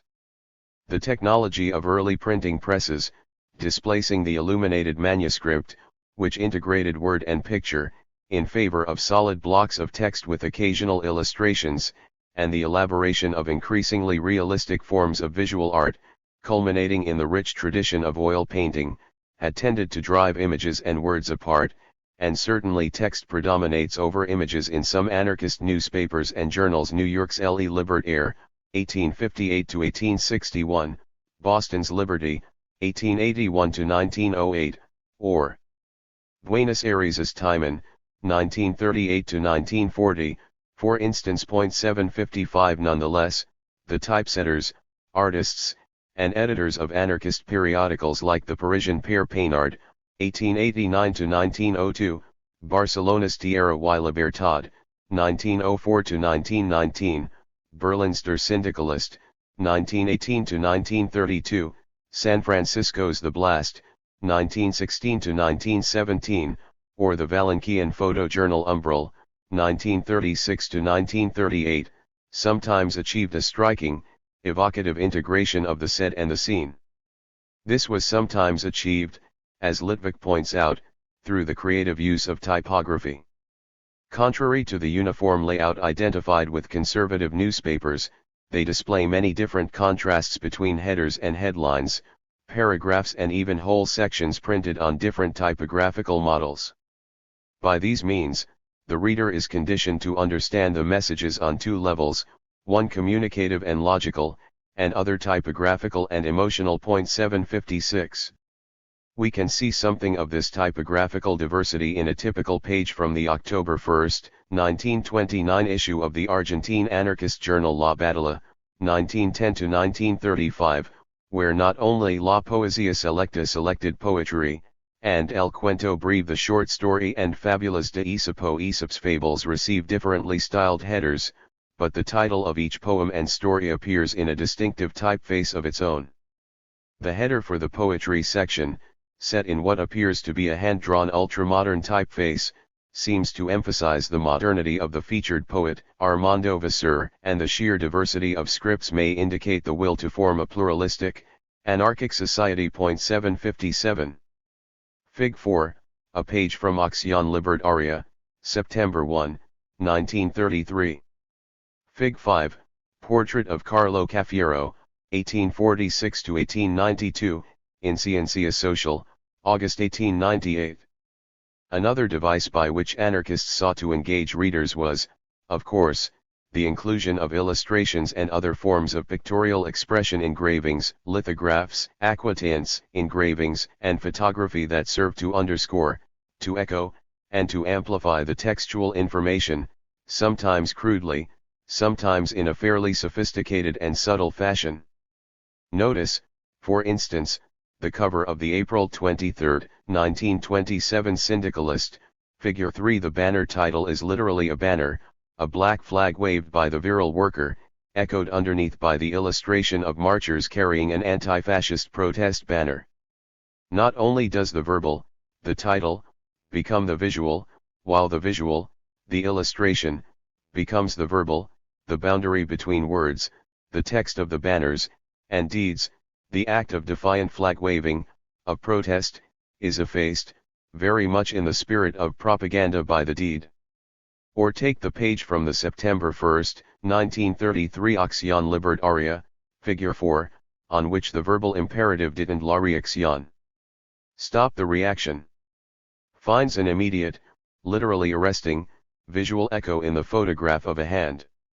In these ways, as Litvak observes, anarchist journals and newspapers sought at once to draw attention and to promote more emotive and dramatic reading, emphasizing a reading of the newspaper that is not passive, but one of solicitation and discovery. 758. Another significant visual genre to which Andrew Hoyt has called attention is the martyrological portrait images of fallen revolutionary heroes, often with accompanying biographies, presented as living embodiments of the ideal for decorating the mantelpiece of an anarchist home, figure 5. Here, perhaps, is the print counterpart to the mirror character in the anarchist drama. 759 The term martyrology is native to anarchism in the sense that anarchist culture is marked by ritual commemorations of acts of martyrdom, example May 1 and November 11 for the Haymarket martyrs. Thus, for instance, in 1904, an Italian anarchist writing for the Cronica Sovversiva observes sadly that 1903 had passed without giving the martyrologo of the international proletariat even one executioner. 760 Clearly, this refers to a non-Christian conception of martyrdom, but other examples are more parallel. The journal Lucifer, the Light Bearer, for example, dated its issues not only according to the Common Era, CE, system, dating from the death of Jesus, but in years E.M. the era of man inaugurated in 1600 by Giordano Bruno's execution for heresy.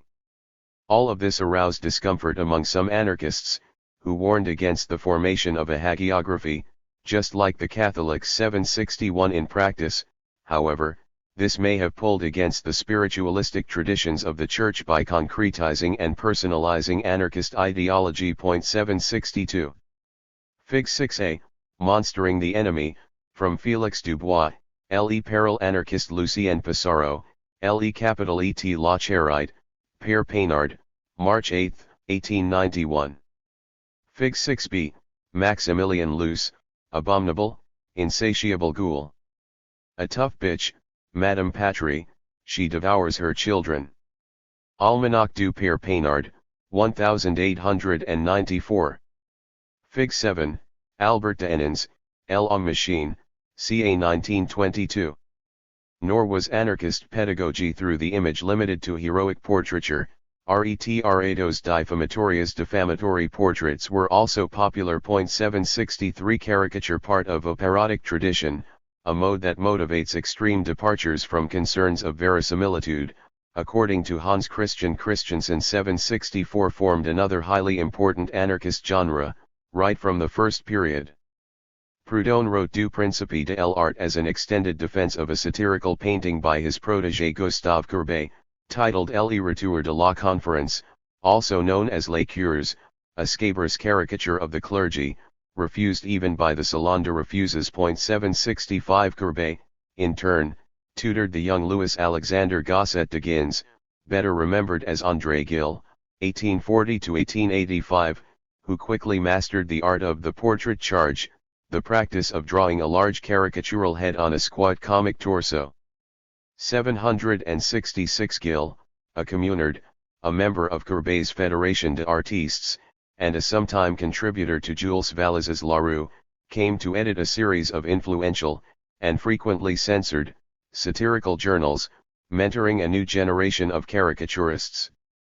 Patrice Théron emphasizes the inverse relationship between the institutional art of the portrait, which embellishes, solidifies, mythifies and idealizes the beauty of a character, and the caricature which uglifies, exaggerates and demythifies its subject. 767 However, the subject of anarchist caricature is less often a particular, living individual than a type, like the priest, or even a force, like capital, placing it on the side of allegory. Like Louise Michel's grotesques, the enemy is visualized as a monster to be slain, figure 6.768. But not always. Sometimes, as in the anarchist lyric and the anarchist melodrama, the critical gaze of the anarchist caricature turns to the working class itself. Anarchist cartoonists of the time draw similar images of the deracinated, indeed, decapitated working class. Franz May's real stark engraving, in Zodiac's La Feuille, of an ideal worker of the future, whose head has been neatly replaced by a clock, October 27, 1919, and Albert de Enens's L'Homme Machine Man Machine, ca 1922, reveal the worker as mutilated by capitalism, the person deprived of personality, the subject deprived of subjectivity, figure 7.769 mechanized, robotized. How will this worker rebel?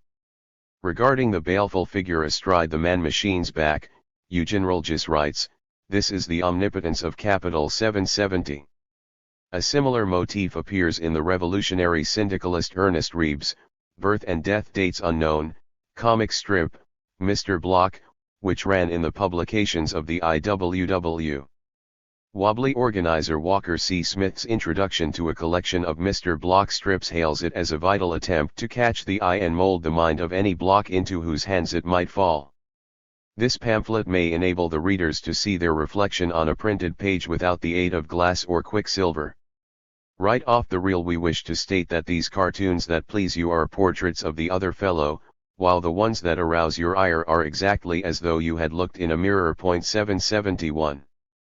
Rather than following the narcissistic procedures of the culture industry, then, the anarchist comic strip is intended to confuse and disrupt the reader's self-image. It is, in short, a method of sabotage, a subject on which Smith had literally written the book, directed at the image and identity-making apparatus of modern capitalism, aimed at producing moments of self-consciousness in the form of an uncomfortable laughter. Fig. 8, Ernest Reeb, Mr. Block, he peddles signs, The Industrial Worker 4.46 February 6, 1913.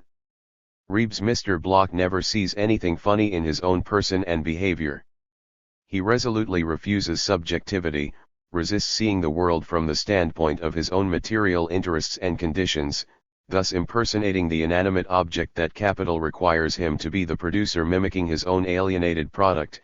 As a human being, in Reeb's words, he is only an imitation, a nature faker. 772.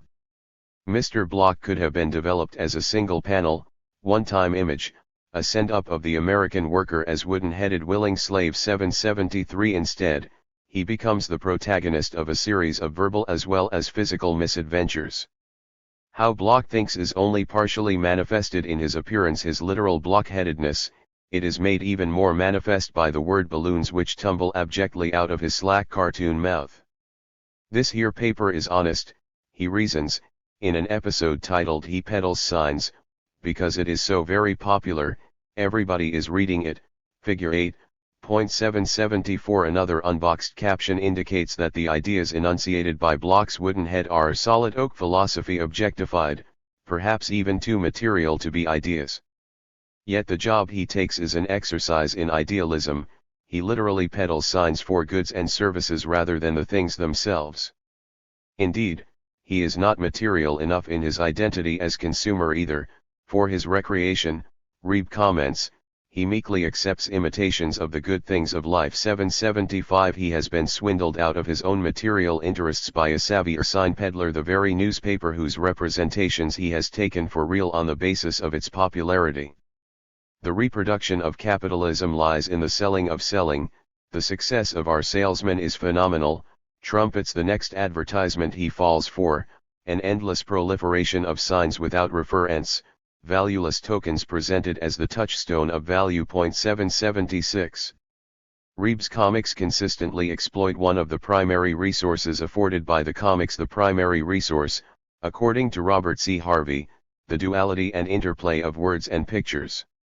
For Harvey, comics are a hybrid form, words and pictures, and thus resist reduction to cinematic, Painterly or literary models. 777 Reeves' work seems to demonstrate that the power of the image to present a critical vision is often enhanced, rather than undermined, by playing on the disparity as well as the coincidence between visual and verbal codes.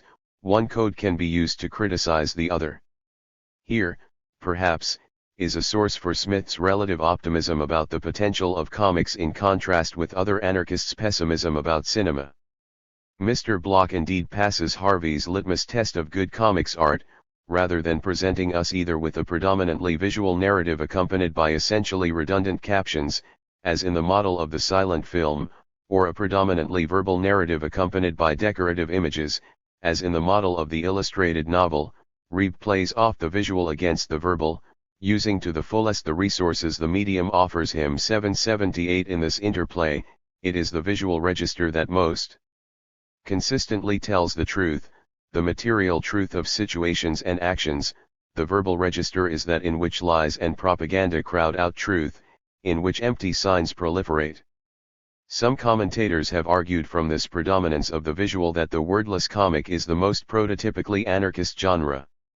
Undeniably, Franz Mays-Reel's wordless romans in Beelden, such as Mon Livre de Heures, Passionate Journey, 1919, Die Sonne, The Sun, 1920, Die Idee, The Idea, 1924, La Ville, The City, 1925, and Geschichte ohne Wort, Story Without Words, 1927, have formed a particularly powerful example for latter-day anarchist comics writers such as Peter Kuper and Eric Drucker, who learned from them how one might create art as, in Mays-Reel's words, communication addressed to all men, while at the same time avoiding the traps of the dominant language, its tendency to hypostasize social conventions as the categories and structures of reality as such, putting in its place the bodily language of gesture. 779 Thus, Kunzel writes, what is drawn presents a more materialist truth than the textual caption.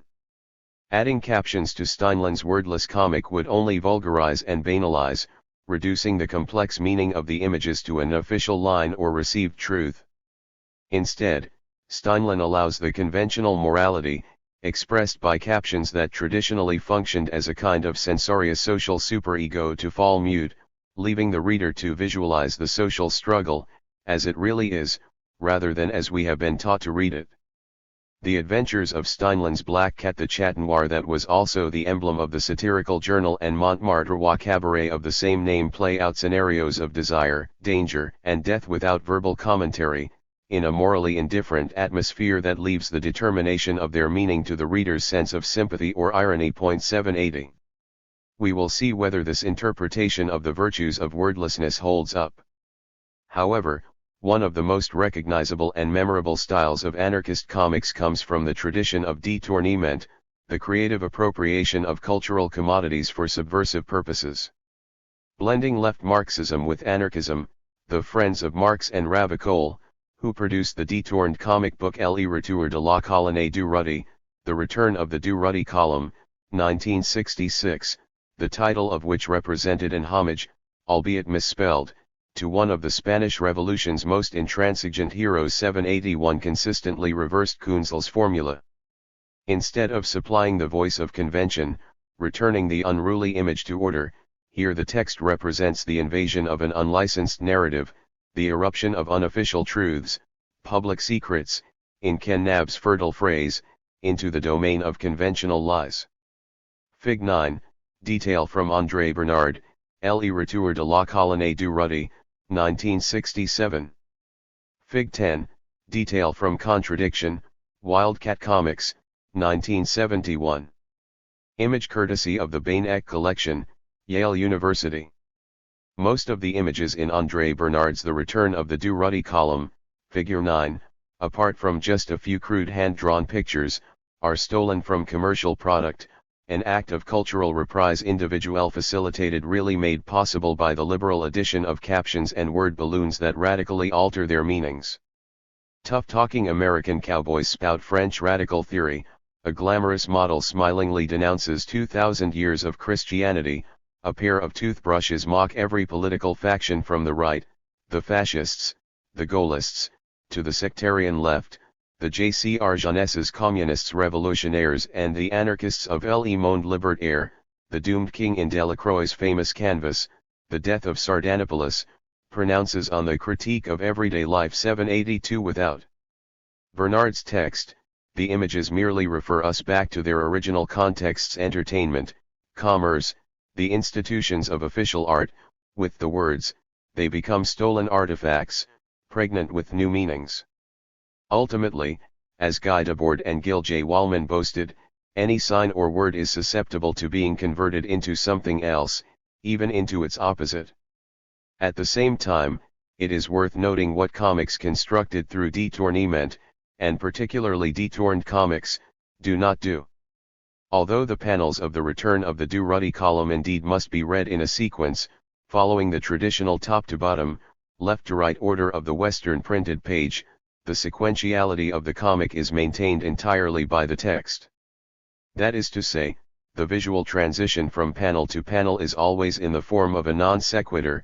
783 Each segment of text follows the last more or less in the manner of paragraphs in an argumentative prose essay.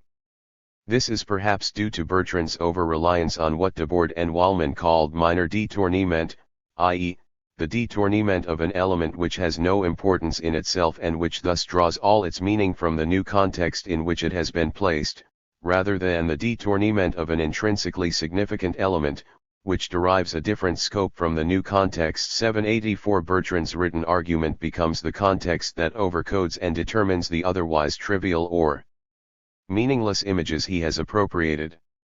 Although Debord and Wallman trace the technique back to the inspiration of Lautrémont's poesies, minor détournement hardly resembles Lautrémont's chance juxtaposition of a sewing machine and an umbrella on a dissecting table.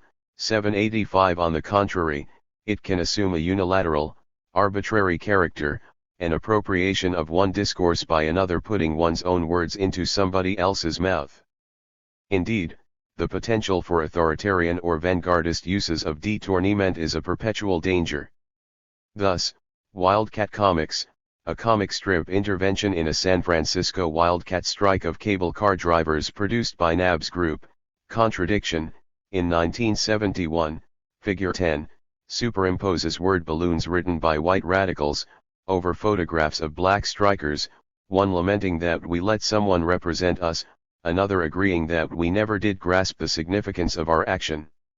Did not the artist, perhaps Nab himself, take on a similar privilege, here, of representing the strikers to themselves? 786 Another 1971 strip, The Sexuality of Dialectics, a reversal détournement, of Shulamith Firestone's The Dialectic of Sex, by Chris Wink's group Point Blank, using détourned panels from romance comics, stages dialogues between women over the feminist movement. Love isn't possible in this society, one opines, all men want is your body. The reply, to say that love isn't possible is to be counter-revolutionary. The conclusion, placed in the mouth of a determined-looking woman, remember, sister. Don't let all the bosses, cops, priests, teachers, and militants fuck with you. Make love with revolutionaries. 787 Evidently, women are to achieve the status of revolutionary subjects by mouthing the right revolutionary lines and spreading their legs for their authors. The unstated assumption behind this discourse would seem to be that liberation means sexual liberation, which is to be understood as the liberty of active men to fuck passive women. A deeper subtext is the notion that women who refuse this role are bourgeois bitches, frigid, and or counter-revolutionary, with the further implication that men who are insufficiently radical, conversely, are impotent, weak, effete, feminine.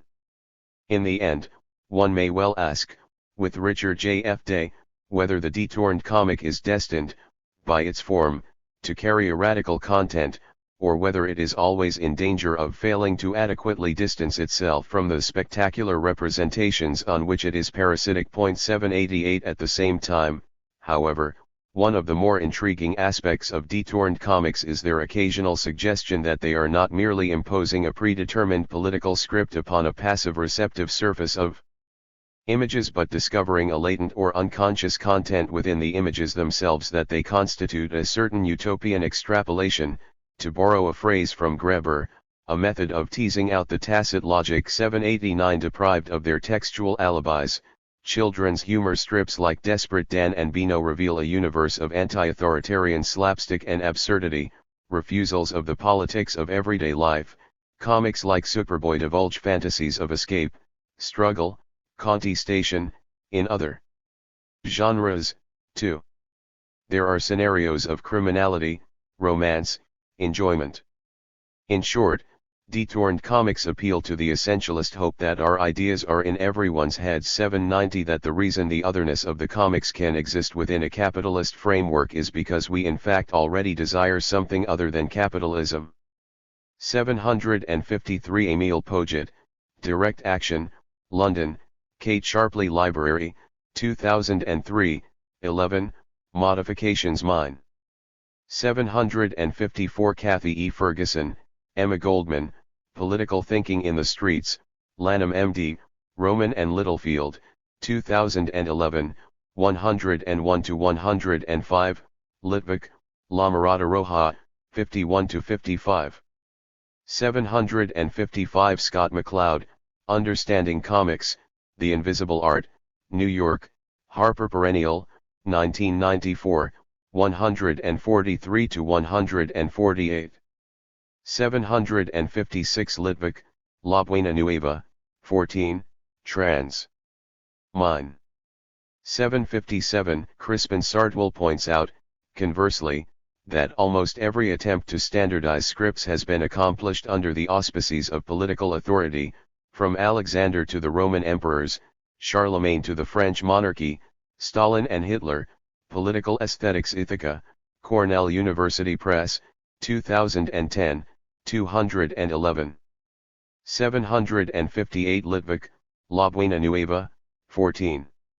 759 Andrew D. Hoyt, Carlo Abate, Luigi Gallini and the Art of La Cronica Sovversiva, unpublished paper, 2011, 5, Litvak, La Mirada Roja, 53-54, 61, 70-71. 760 G. Pimpano, Faxiamosi Frati, Chronica Sovversiva 2.15, April 9, 1943. 761 Altair, Mariano Cortez, QTD. In Suriano, Paradoxes of Utopia, 213. 762 Litvak, La Mirada Roja, 70-71. 763 Enric Olivicerat, La Pedagogia Obrerista de la Imagen, Barcelona, José J. de Olaneda, 1978, Litvak, La Mirada Roja. 764 Hans Christian Christensen, Comics and Film, A Narrative Perspective, in Comics and Culture, Analytical and Theoretical Approaches to Comics, eds. And Magnuson and Hans Christian Christensen, Copenhagen, Museum Tusculanum p. 2000, 118. 765 Cheikh Matoschian, Saturn etle Sphinx, Proudhon, Courbet etl Art Justicier, Genève, Draws, 2002, 115-116, Proudhon, Du Principe de l'Art, 38-39. 766 Donald Crafton, Emil Kahl, Caricature and Film, Princeton, New Jersey, Princeton University Press, 1990, 11. 767 Patrice Terron, Charges. La caricature dans l'optique d'une stratégie et d'une culture libertaires, in La Culture Libertaire, 308-309. 768 Litvak, La Mirada Roja, 74. There are exceptions to this rule as well, however.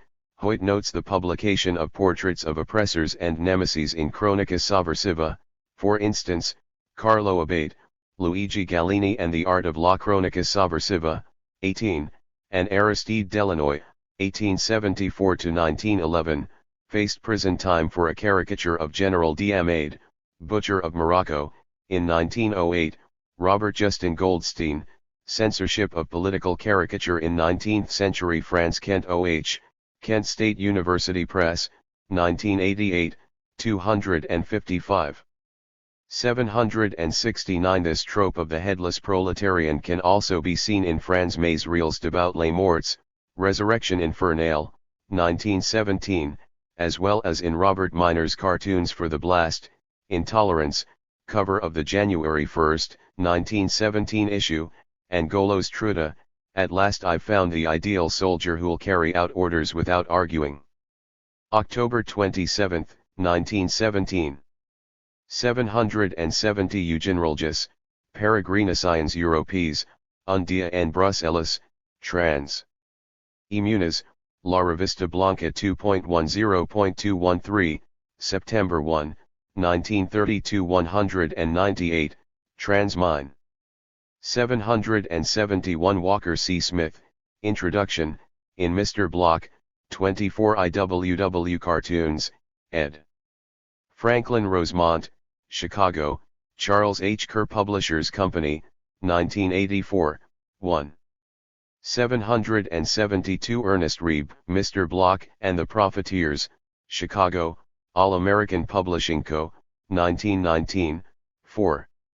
773. Ibid, 2. 774. Reeb, 24 IWW Cartoons, 4. 775. Reeb, Mr. Block and the Profiteers, 4. 776. Ibid, 5. 777. Robert C. Harvey, The Art of the Comic Book, An Aesthetic History, Jackson M.S., University Press of Mississippi, 1996, 3. 778. Ibid, 4. 779. Perry Willett, The Silent Shout, Franz Maisreel, Lindward and the Novel in Woodcuts, Bloomington Inn, Indiana University Libraries, 1997, 15, Maisreel QTD. In Roger Averma et. Franz Maisreel, Antwerp, Fons Mercator, 1976, 84, Colson, Petit Lexique, 127, 131-132. 780. David Kunzel, Willett, Steinlen and the Silent Strip in the Chat Noir, in the Language of Comics, eds. Robin Varnum and Christina T. Gibbons, Jackson M.I., University of Mississippi Press, 2001, 15, 12. 781. Steve Davidson, ed., The Penguin Book of Political Comics, trans. Hester and Marianne Velmans, London, Penguin Books, 1982, 56. 782. André Bernard, Le Retour de la Colonie du Rudi, Strasbourg, Association Fédérative Générale d'étudiants de Strasbourg, 1966, 3, 1, 4. 783. MacLeod, Understanding Comics, 72. 784. Guy Debord and Gil J. Wallman, A User's Guide to Detournement, trans.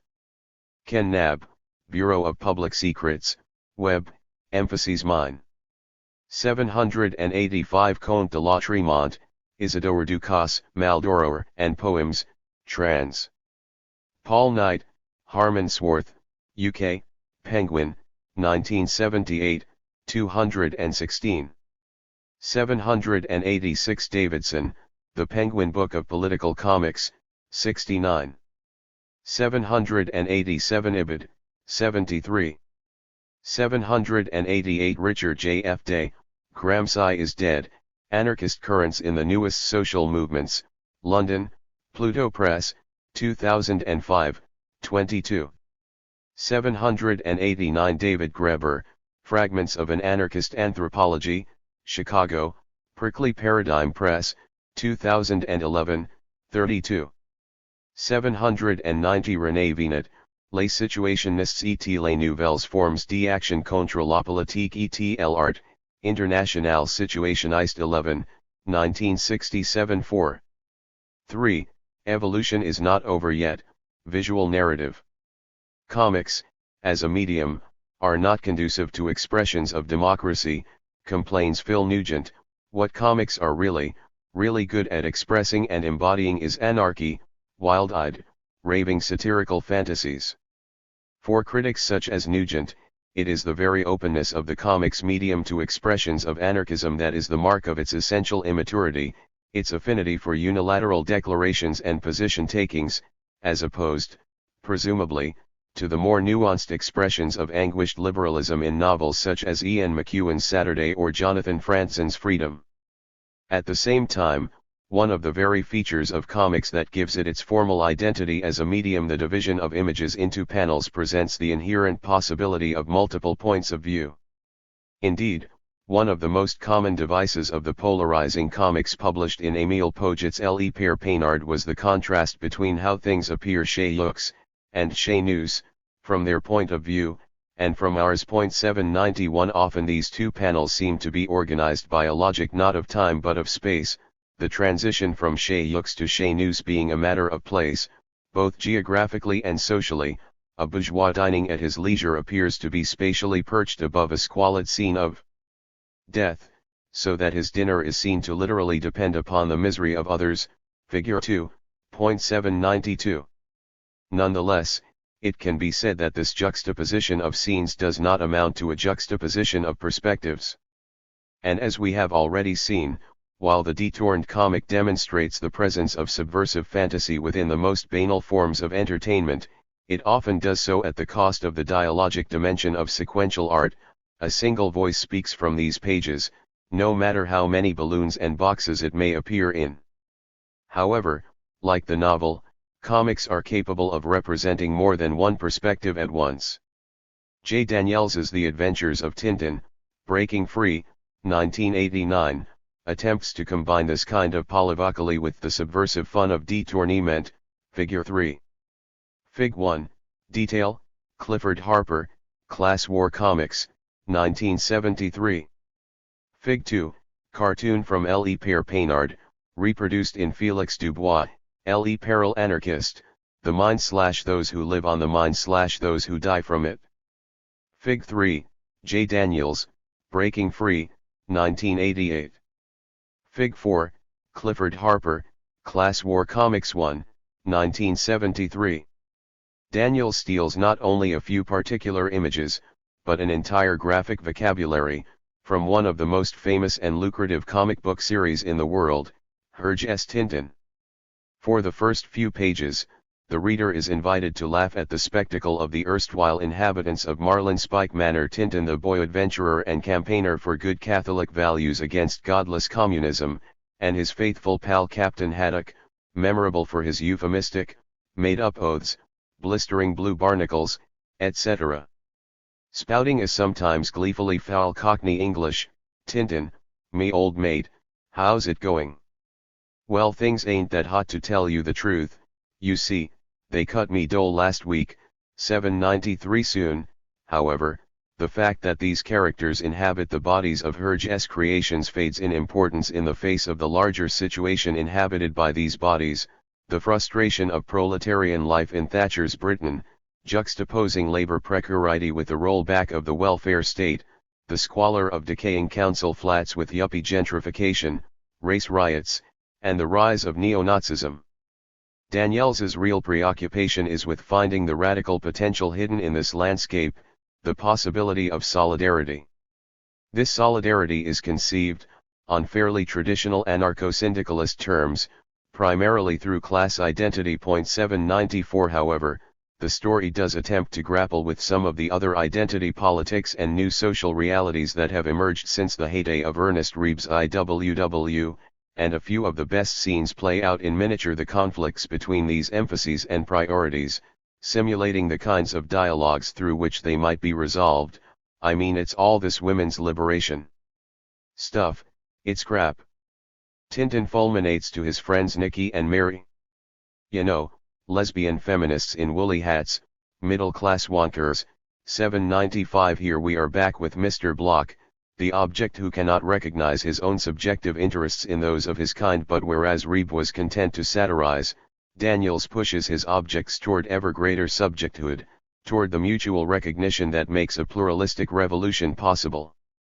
That's bollocks, Tintin, and you know it? Nikki counters.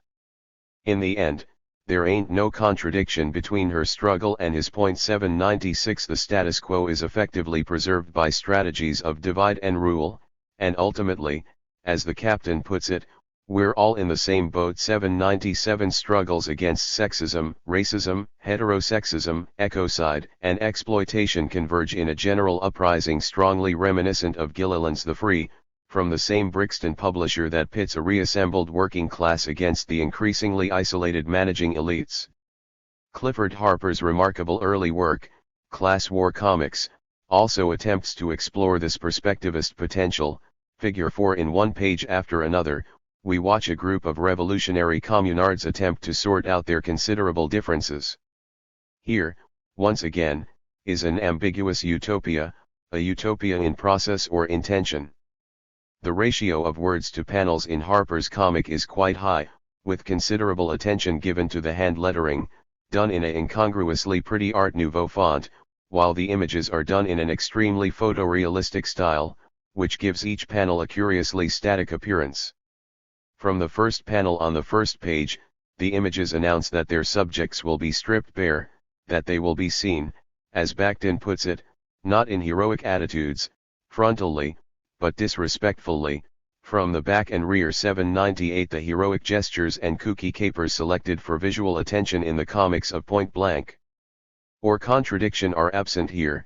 Instead, we see figures standing in public space deliberating together, occasionally bickering. So, should we widen the existing bridge?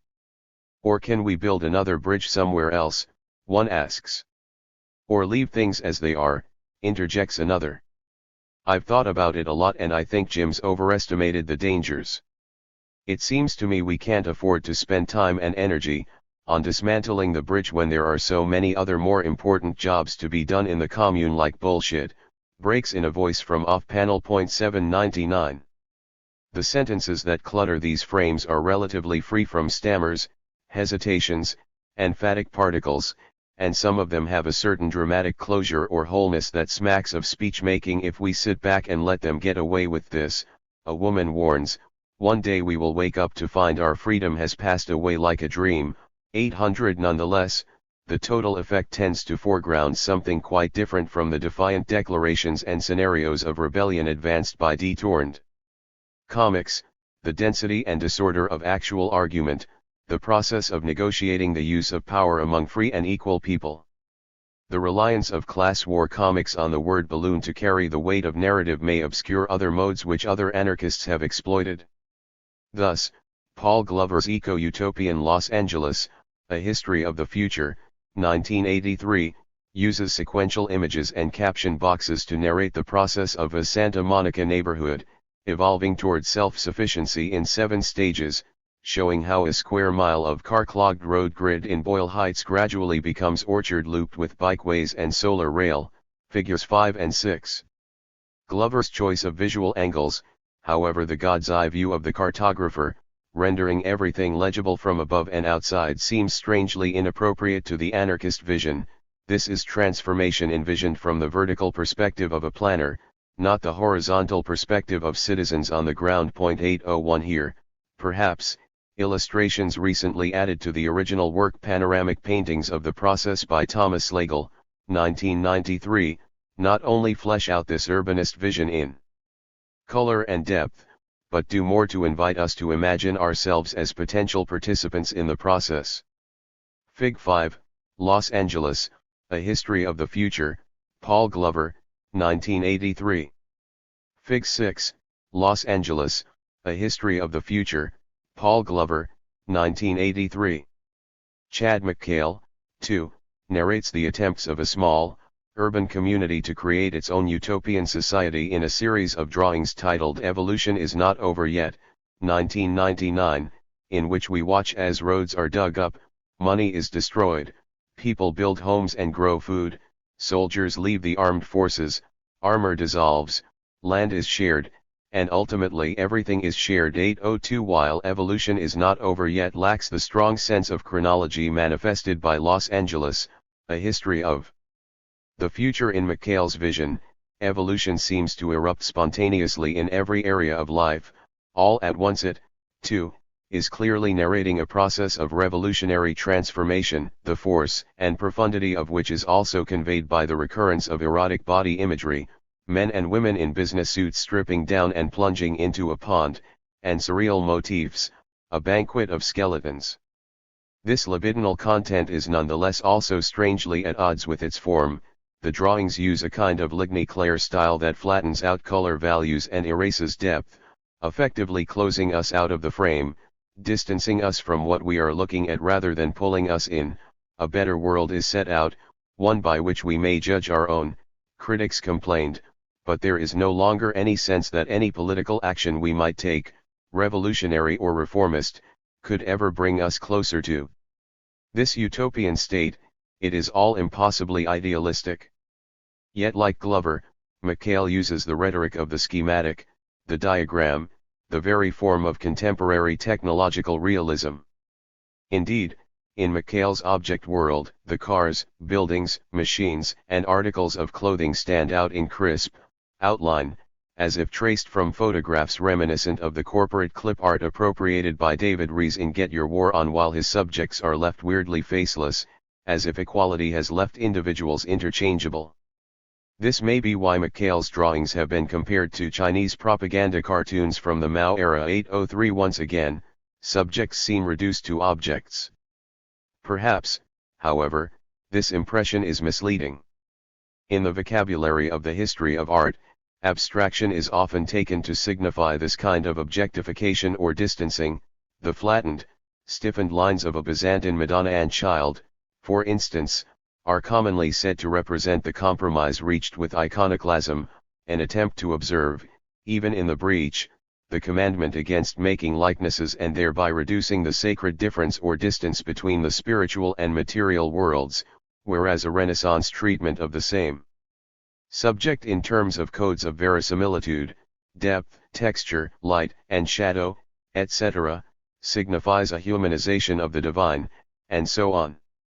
Theories of graphic narrative, however, have often inverted this scheme, as per MacLeod's dictum of the masking effect, wherein the placement of very iconic, i.e., abstract characters set against unusually realistic backgrounds is said to enhance, rather than diminish, the degree to which the audience identifies with the story's characters. 804. Just as the extended use of subjective camera angles is unusual in cinema, it quickly becomes both disorienting and claustrophobic, as Slavoj Zizek points out, inhibiting rather than facilitating audience involvement. Its use in graphic narrative is relatively restricted.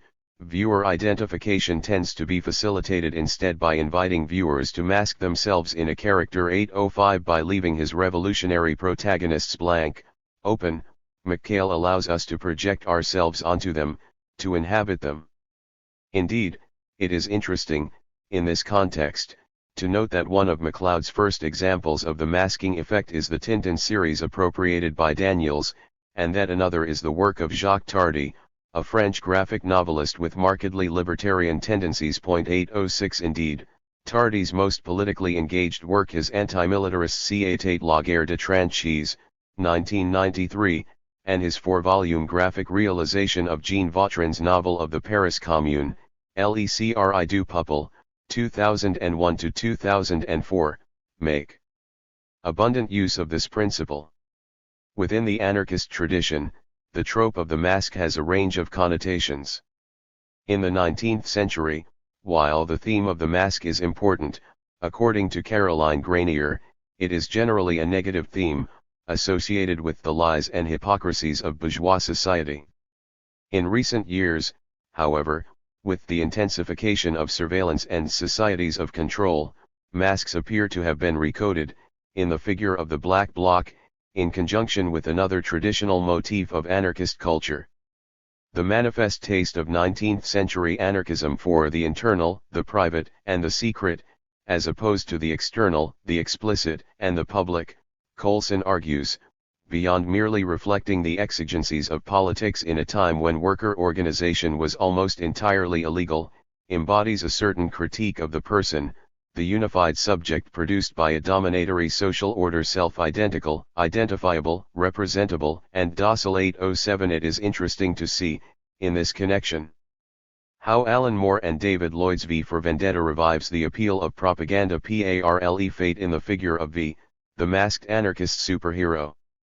V's Guy Fawkes mask protects not only against the leader and his omnipresent security cameras, another apparatus of identification, but against the tendency of the oppressed to identify their own emancipation with a single person, to find a new leader. Anarchists have always been wary, as Mitchell Werter points out, of the danger of personalismo, of identifying the struggle for human liberation with a certain leader, but Eve, V's protege, is all too tempted to hypostasize V into a personal savior, a replacement for her lost father, and for the patriarchal authority whose downfall he has helped to engineer.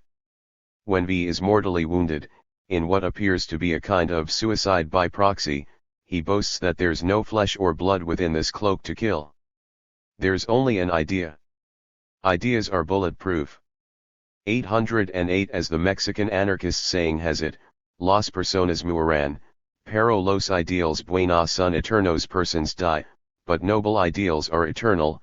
By eliminating the fiction of the person, demonstrating the limits of personhood, V extends his freedom to infinity, eternalizing himself as a hope in others. 809. Eve takes up the mask, a gesture that has since become a ritual of popular dissent, thanks to the Wachowski brothers' 2006 film treatment, and appears before the people of London to demonstrate that V survives. The reader, by extension, is invited to imagine himself or herself as V, a creature of preternatural strength and speed, superhuman feats and perceptions, possessed of a prescience which verges on the prophetic, capable of embodying all of history's unrealized revolutionary fantasies. 810. Here, however, objections can be raised, once again from an anarchist perspective. Josh Lucan takes Moore to task for essentially ignoring his own critique of the superhero. In Watchmen, 1986, indeed, Moore unmasks the superhero as not only a kind of vanguardist, acting on behalf of society, in place of others, standing in for us, representing us, but a closet fascist, a vigilante who decides what is right and wrong for the rest of us, setting himself up as the sovereign exception over and outside of humanity. Ultimately, Lucan argues, despite his final self-canceling gesture, V is in fact as much a monetary figure as the fascist leader. 811. As a vehicle for intrinsically irresponsible fantasies of power over others, superhero narratives align our desires with domination. If we are flattered by our reflections in the mirror of the comics page, Lucan seems to worry that in a striking echo of the term set by Smith's 1913 preface to Mr. Block, we may fall in love with them, losing our ethics in the trance of mediated narcissism. Much as anarchist dramaturgy shows an awareness of the problems entailed in what Emma Goldman called the impossible figure of the hero, with a gesticulating crowd in the background, 812 preferring sometimes to bestow agency on that crowd rather than on an individual. A number of anarchist comics likewise favor ensemble casts, thus Tardy's Lecri du Peuple and Danielle's Breaking Free, for instance, and, once again, Watchmen, which perpetually pulls our attention away from the would-be heroes. All but one of them entirely ineffectual, to probe the significance of the intersecting lives of minor characters, a newspaper vendor, a butch lesbian cabbie and her punk girlfriend, a psychiatrist and his wife, a black kid engrossed in reading a comic book. No perspectives are privileged, not even the panoptical perspective of Adrian Vade, the self-appointed Übermensch, watching over the world from his Antarctic castle. All are partial, all are limited, all are ultimately dependent on one another, in a final analysis, as the vendor's refrain has it. 813. Indeed, it is perhaps here that V for Vendetta falls short, to the extent that V is superhuman, a status reinforced by the way in which his face and body are masked, kept hidden from our inspection. We are in fact barred from entering and occupying V's subject position. As Seth de Bachman complains, V is not a real person. 814. He is, finally, another example of the impossible figure of the hero. he resists authority so that we don't have to. 815 The figures created by Bachmann, Erich Drucker, and other artists for World War III Illustrated, 1980, present, an ecumenically left-wing publication which nonetheless finds its imagery widely appropriated and reprinted across anarchist media, are the opposite of V. They are the rioting mass of people into Bachmann's Spatial Deconcentration, 1985, or Drucker's iconic tableau of a dark crowd facing down tanks armed only with fantastical musical instruments, 1992, 816. V does not share one trait of the classic comic book superhero, however, he is not unambiguous. More so than Stan Lee's neurotic Spider-Man, more so even than Bob Kane's remarkably dark Batman, V is posited as problematic from the very first. Standing over the bodies of dead policemen, Detective Eric Finch confiscates whatever enjoyment we might have taken from watching them fall to V's flashing knife. Whatever their faults, those were two human beings and he slaughtered them like cattle. 817 While their confrontation is still chapters away, the detective has already begun to interrogate V's morality, the ethics of vendetta, of violent revolt against a violent regime. In a parallel movement, as Finch gets closer and closer to his target, he and V move closer and closer together morally and mentally, so that in the end, their two perspectives annihilate one another. V allows Finch to destroy him, and Finch internalizes V's insights so entirely that he can no longer see any purpose in the order he is supposed to be defending. 818 In the end, Eve, too, declines to follow V's path, accepting his ends but rejecting his means as radically inconsistent with them. I won't do any more killing, V. Not even for you. 819 Moreover, it is by no means certain that V stands for victory. Perhaps the villainous Helen Heyer will not find another Juan Perón to sponsor her will to power, but no guarantee is given that another oppressive order will not emerge from the ruins of the old. 820 All that wins out over fascist absolutism, finally, is existential ambiguity. Is narrative ambiguity per se anarchist, however? David Kunzel raises this question in his analysis of one of Steinlen's signature pieces, Idyll, a one-page narrative told in 12 borderless panels, a gray world deprived of spatial coordinates, as Kunzel remarks, which appeared in an 1885 issue of Le Chat Noir. We watch the black cat yell his cry of love from his rooftop lair across the foggy nighttime street to a white cat, surely a female, in the window opposite, who, in attempting the impossible leap, drops to her death below. She dies for following a fatal, instinctual signal, and for her enticer's unwillingness or inability to help. Which is it, callous indifference or innocent helplessness? Is this a tragedy lightly drawn or a rather dark comedy? Is this an idyll in the sense of a failed, romantic episode or in the sense of a vision of peace? Nature, as an evolutionary motor driven by forces of sex and violence, admits of both interpretations, and so we are left with a kind of social Darwinist anarchist world hypothesis. 821. Fig. 7, Steinlen, cover illustration for Elise Reclus, Evolution et Revolution, 1891. Image courtesy of the Rubenstein Library, Duke University. The very phrase social Darwinist anarchist, however, is a contradiction in terms, as Steinlen surely would have known from his broad association with the actual anarchist movement in fin de siècle Paris. Elise Reclus's Evolution et Revolution, 1891, to which Steinlen supplied the rather less ambiguous cover illustration, an allegorical woman with a torch leads prisoners striving to breach the walls of their cell. Figure 7, repudiates laissez-faire notions of natural survival of the fittest as the rude struggle of conflicting egoisms in capitalist society. Steinlen also published far more pointedly radical illustrations in such anarchisant publications as L'Assiette au bar, Les Temps Nouveaux, and La Feuille. If he remained of necessity a commercial artist, if he was sometimes prey to patriotic and racist impulses, if he was at times fascinated with violence itself as a kind of natural spectacle, these are not evidence of his anarchist commitments, nor do they constitute a contribution to the history of anarchist visual culture. The question concerns the lessons Kunzel draws from these observations. Rather than see these two sides of Steinlen as simply contradictory, he interprets them as two phases in the development of artists' politics and that of the art form itself. In 1890 Steinlen abandoned narrative, and the chat noir, to dedicate himself to that rich iconography of the poor and oppressed for which he has achieved lasting renown. Now, as a contributor to politically engaged socialist and anarchist magazines, Steinlen could no longer treat human struggle, suffering, and exploitation, or its animal analogues, with the moral ambivalence or relative detachment of his chat noir period. The serious philosophical undertow of his narrative strips surfaced openly in large, powerful, self-sufficient images, the humanitarian purpose of which would only be undermined by the whimsical and anecdotal or by formalistic overconcern with movement for its own sake.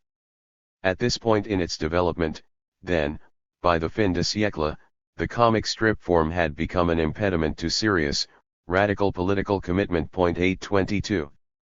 In short, for Kunzel, single-panel caricature is the anarchist genre.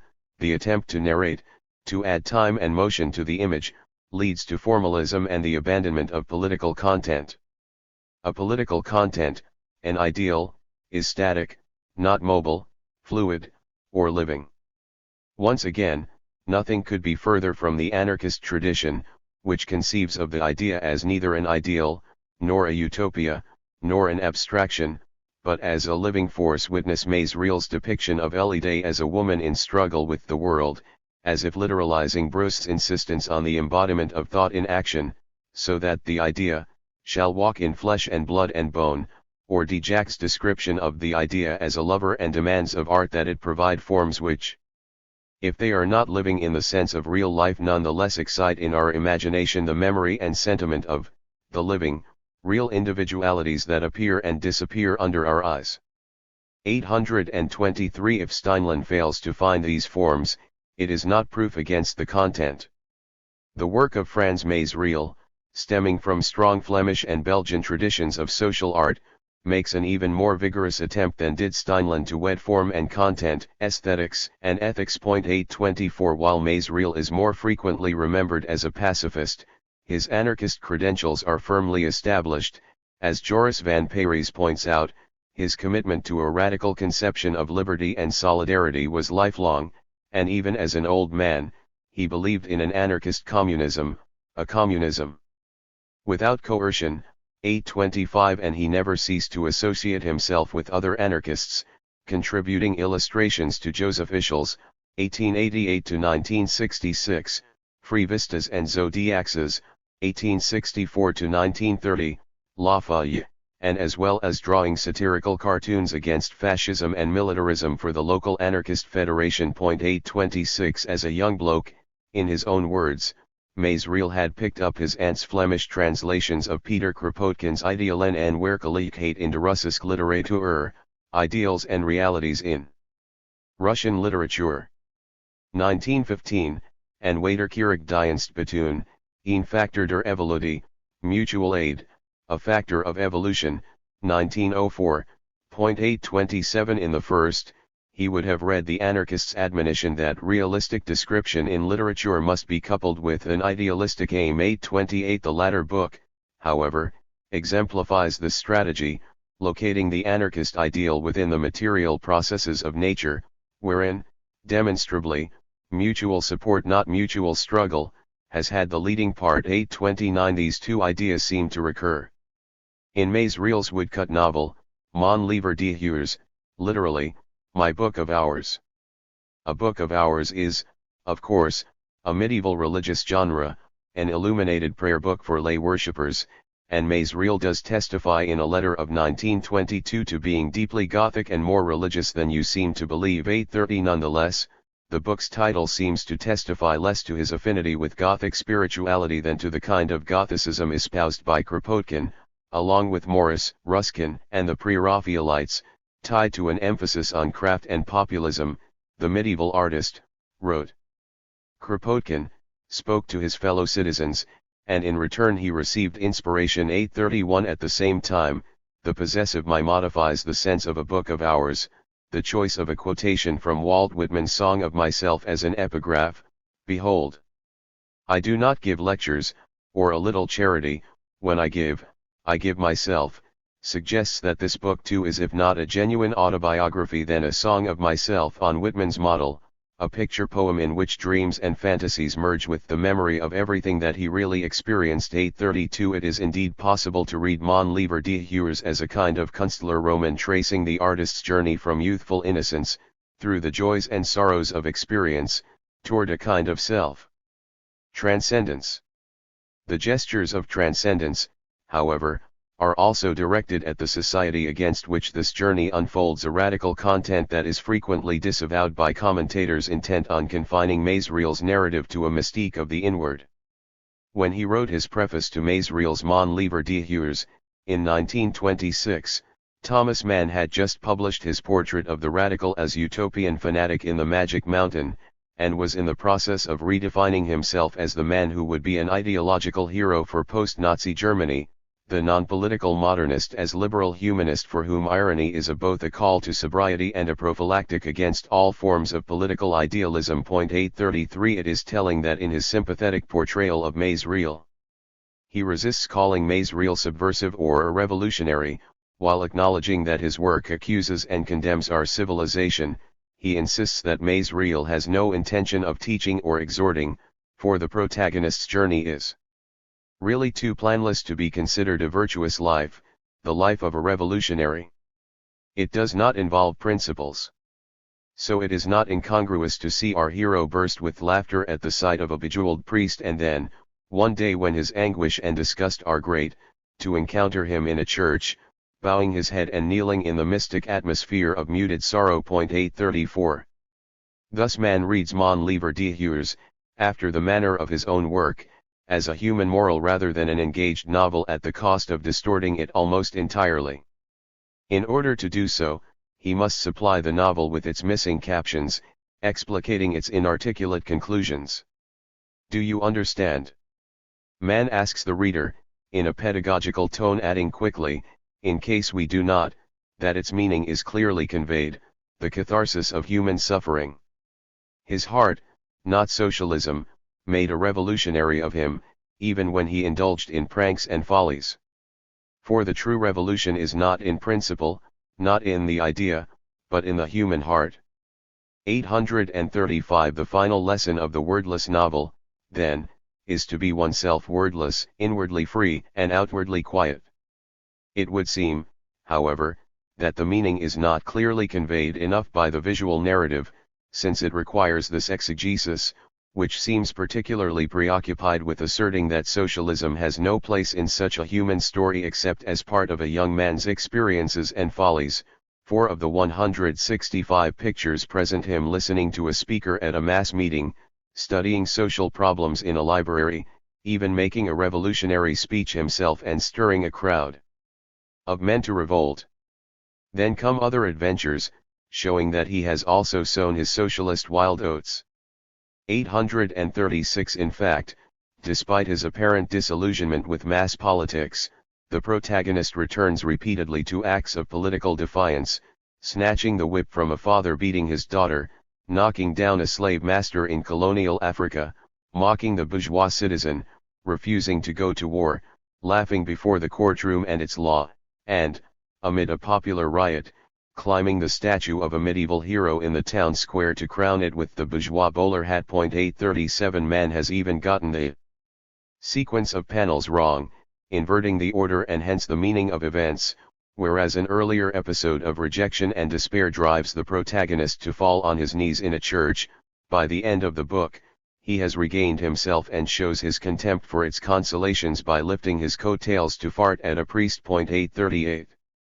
Anti-clerical, anti-militarist, anti-capitalist, anti-patriarchal, anti-colonial at every opportunity, this book gestures toward the negation of dominatory order, the overturning of every kind of hierarchy and its transcendence in the direction of nature, a living order.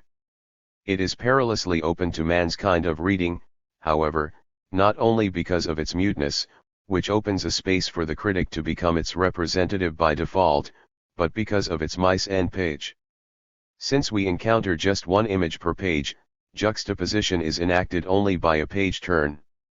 This separation of panel from panel tends to inhibit closure, the meaning-making process that allows us to leap the abyss between one moment and another, to see them as images in action, forming a sequence, e.g., arriving in the city by train, then disembarking onto the platform, then bending down to peer curiously at the great wheels of the engine. 839 It is relatively easy to look at each image in isolation, as a fixed and separate composition, a problem perhaps compounded by the woodcut technique May's real uses, which encourages both the artist and the viewer to perceive the image as a unified block of space, rather than as narrative at all.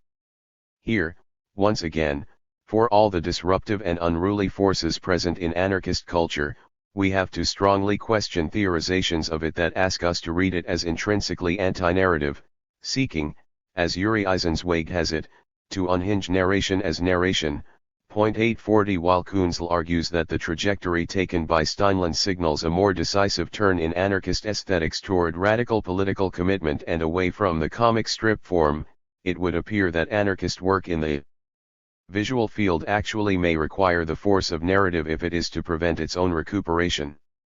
Far from simply constituting a trap, as Coulson suggests, following Louis Marin, 841 narrative may constitute a way to avoid the traps laid for expressions of the anarchist idea by recuperative forces, those of liberalism no less than those of fascism or authoritarian communism. Joan Ramon Resina seems to reach similar conclusions in his analyses of anarchist and fascist filmmaking during the Spanish Civil War, suggesting that whereas fascist film denarrativizes documentary images, reducing them to the static and the iconic and then milking them for their purely emotive shock value, documentaries produced by the anarchist Confederación Nacional del Trabajo rely on sequence and chronology, while each image is in many respects simply permitted to tell its own story.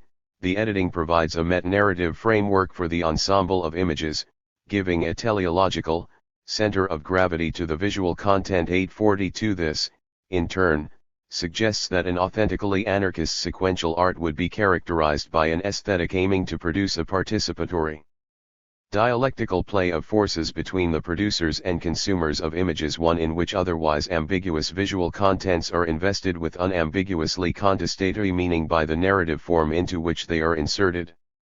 Narrative form, in turn, is a matter of the spatial representation of time.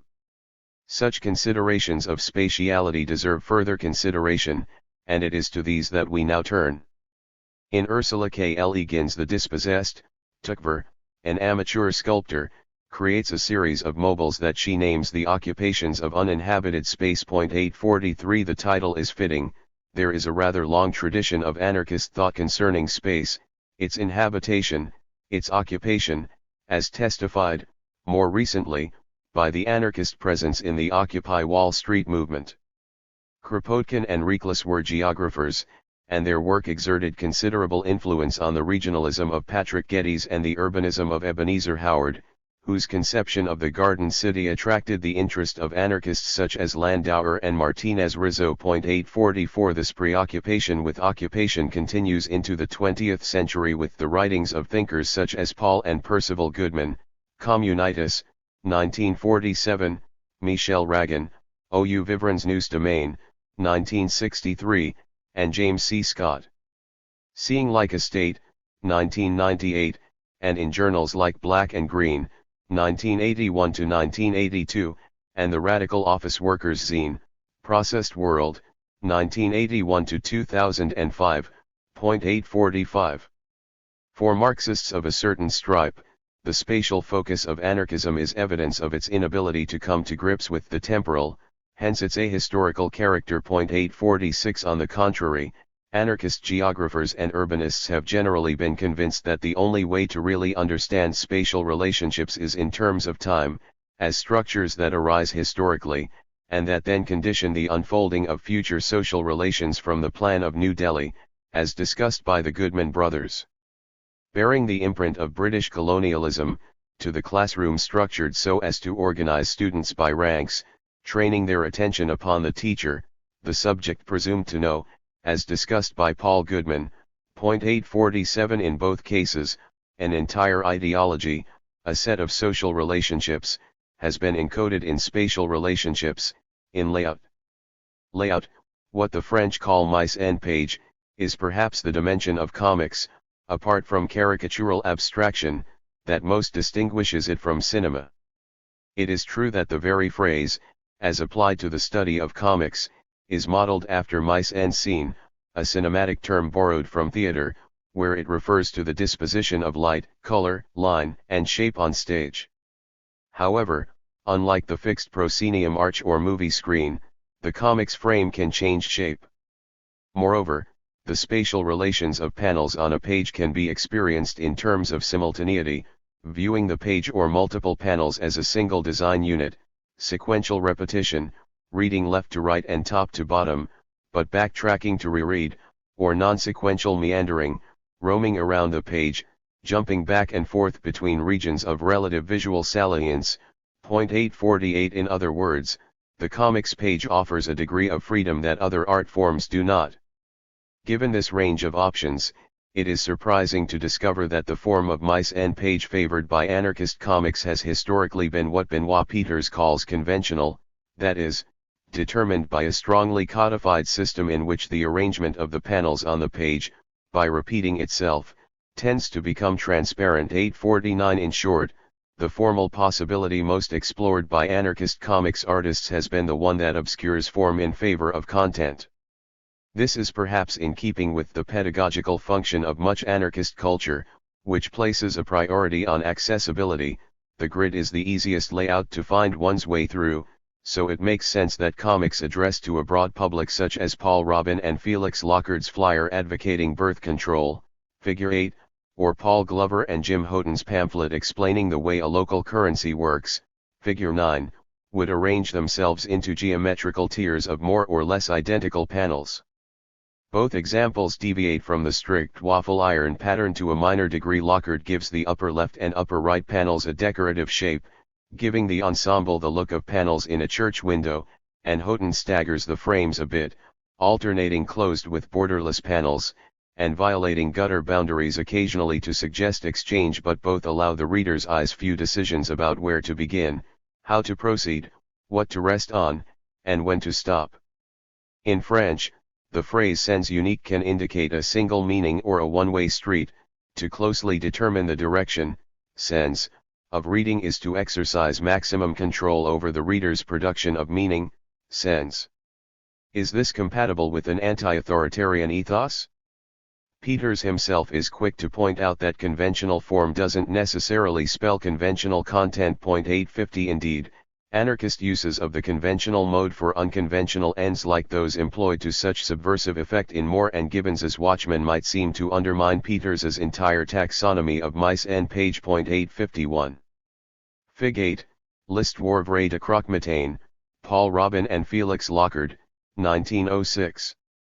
Fig 9, 5 months in the life of an hour, an actual Ithaca hour trading path, Paul Glover and Jim Houghton, 1997.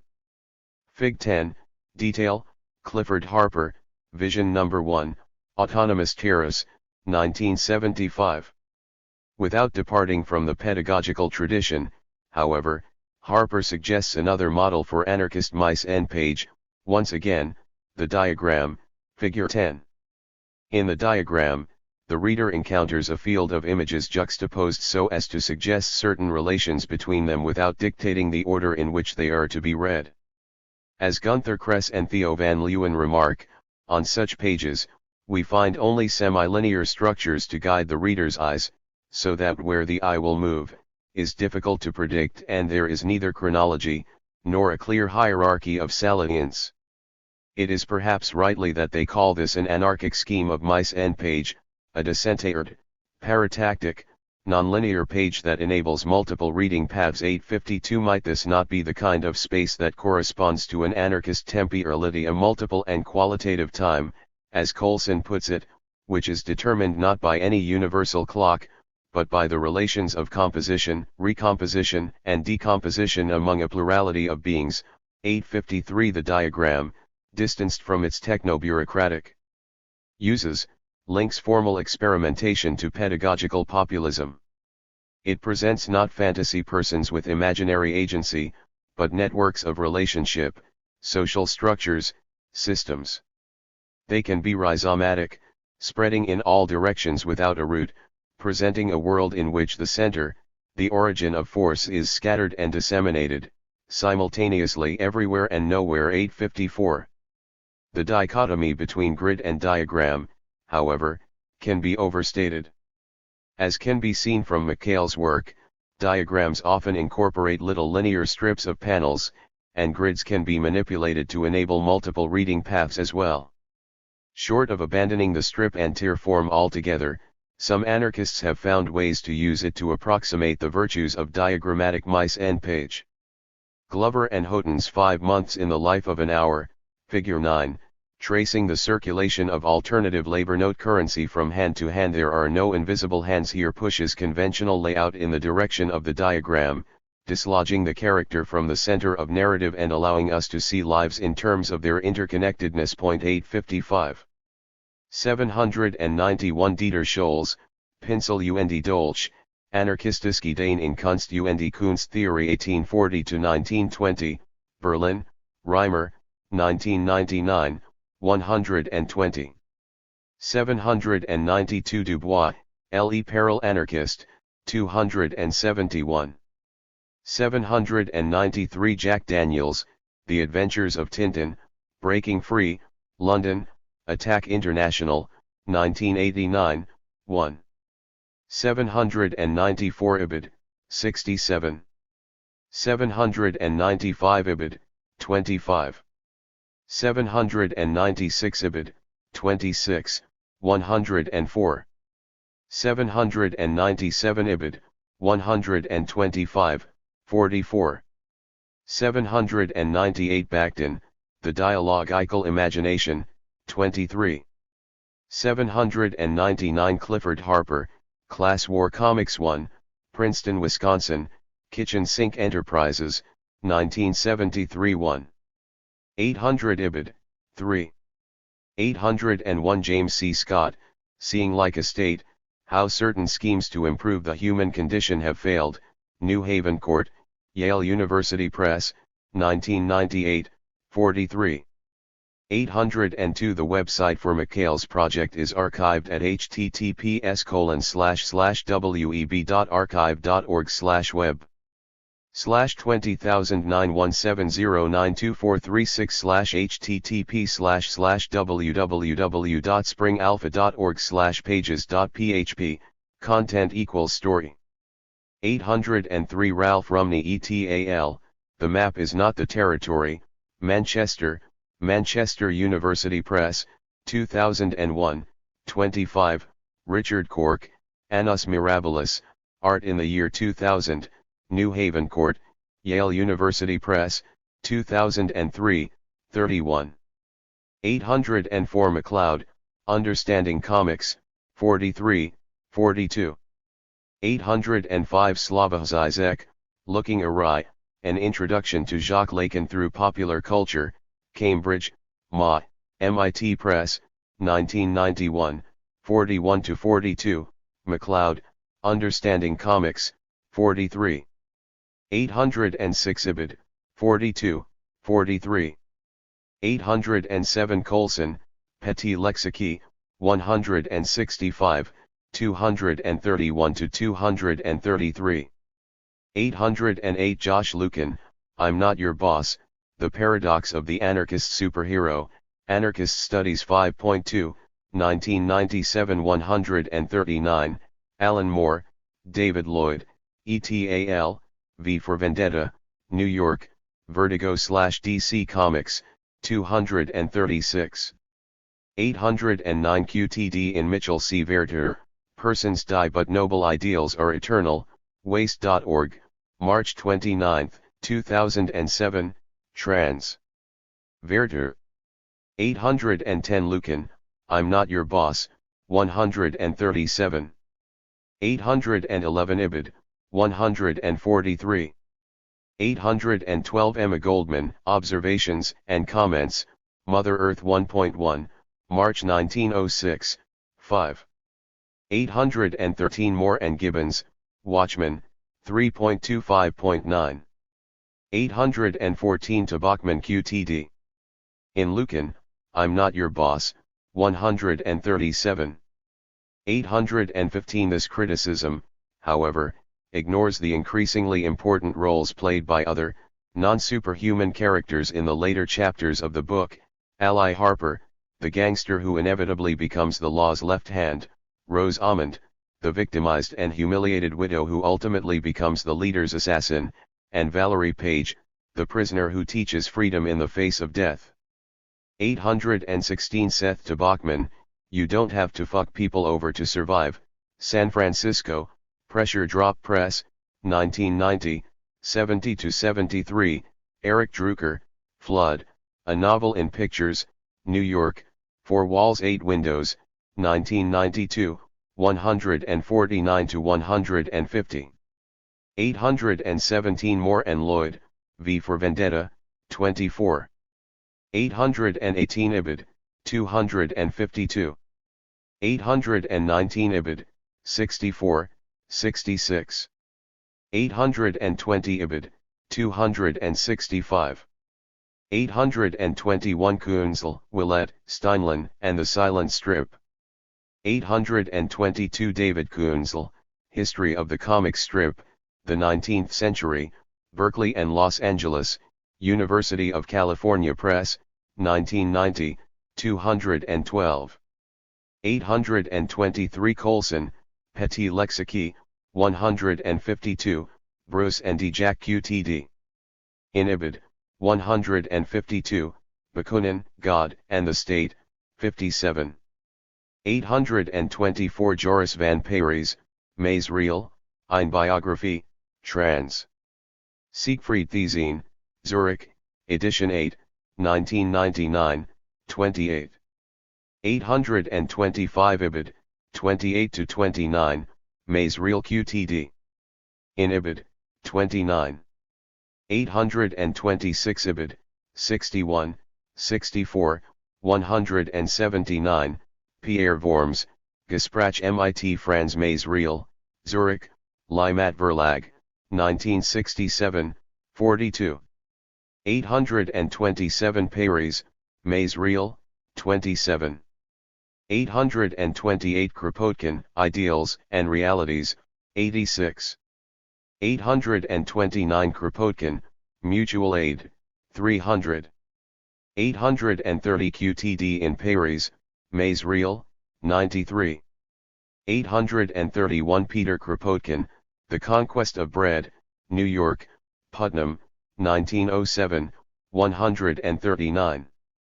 832 Parijs, Maze Real, 91. 833 Weir, Anarchy and Culture, 262, 85. 834 Thomas Mann, Introduction to Franz Maze Real, Passionate Journey, a novel told in 165 woodcuts, trans.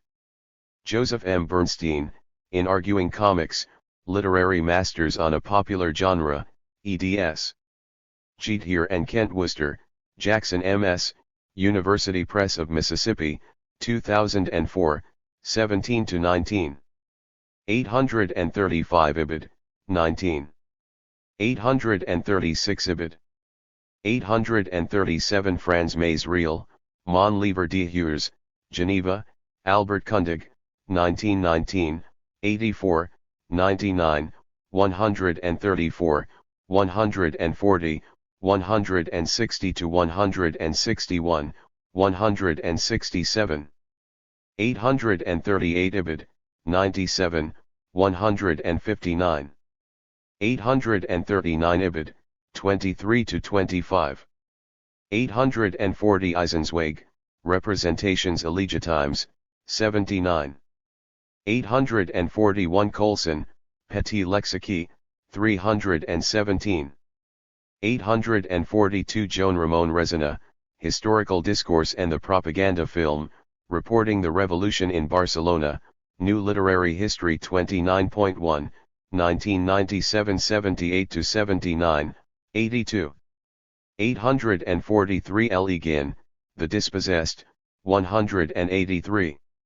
844 Peter Jeffrey Hall, Cities of Tomorrow, An Intellectual History of Urban Planning and Design in the 20th Century, Oxford, Blackwell, 1988, 143-152, Eugene D. Lunn, Prophet of Community, The Romantic Socialism of Gustav Landauer, Berkeley, University of California Press, 1973, 148-150, Isa, La Cultura Anarquista, 149-150.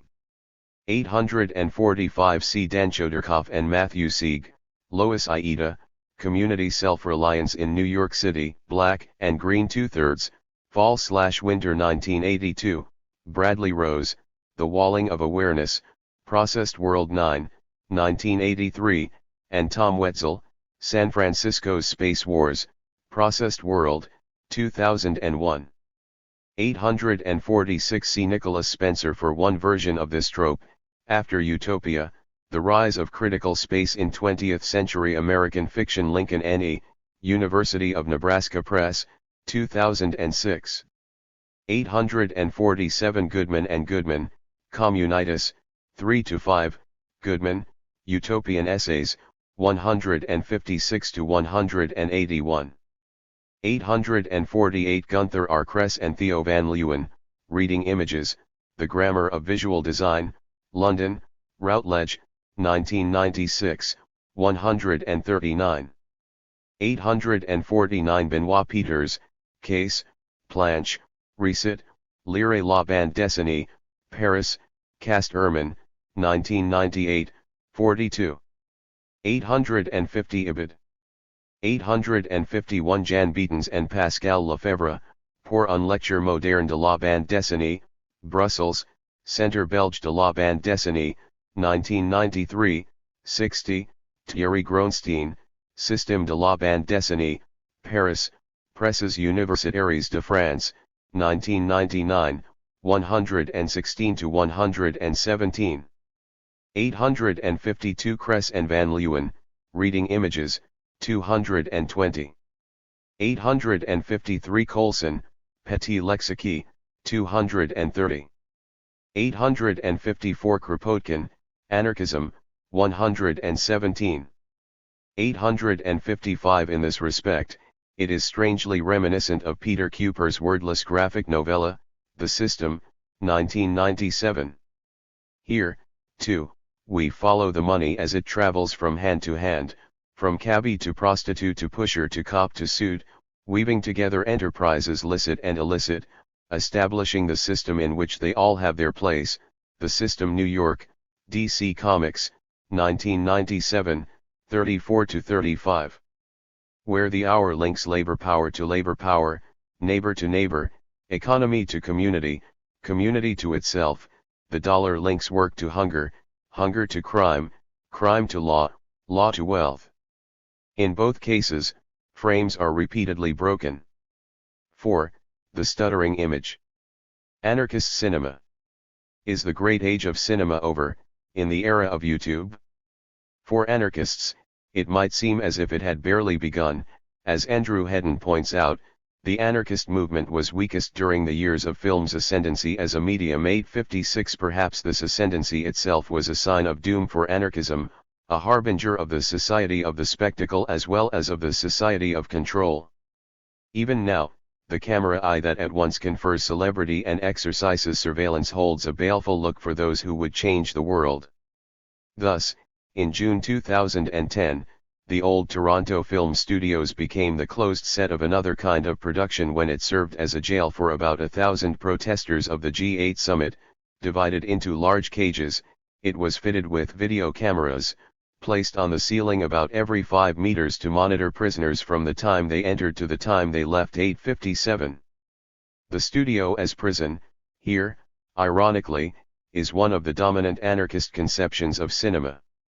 In 1913, long before the Frankfurt School arrived on the scene with its critique of the culture industry, anarcho-syndicalists such as Gustav Cohn, 1886-1951, denounced film as a toxic swamp of tasteless, crude, and militaristic views, an incessant propaganda in favor of capitalism and its police forces. 858 While Victor Raudin lamented the growing success of the cinema in La brutally syndicalist, sapped of their vitality by industrial labor and urban life, the working classes were all too eager for a spectacle that does not require any sustained attention and that activates the two most developed feelings of our time, sentimentality and brutality. 859 Of course, only some forms of sentimentality and brutality were permitted to pass through the double filter of the profit motive and the Hays Code, as Mateo Santos darkly observed. In effect, Hollywood film, the bourgeois cinema, was subject to a law dictating that in the plot there is to be no place for any philosophical, metaphysical, scientific, religious, political, or social theory which conflicts with the general moral norms governing in the countries where the bank, the church, or the army predominates. Thus, the black pogroms, though they exist in the United States of America, are not an object for the screen.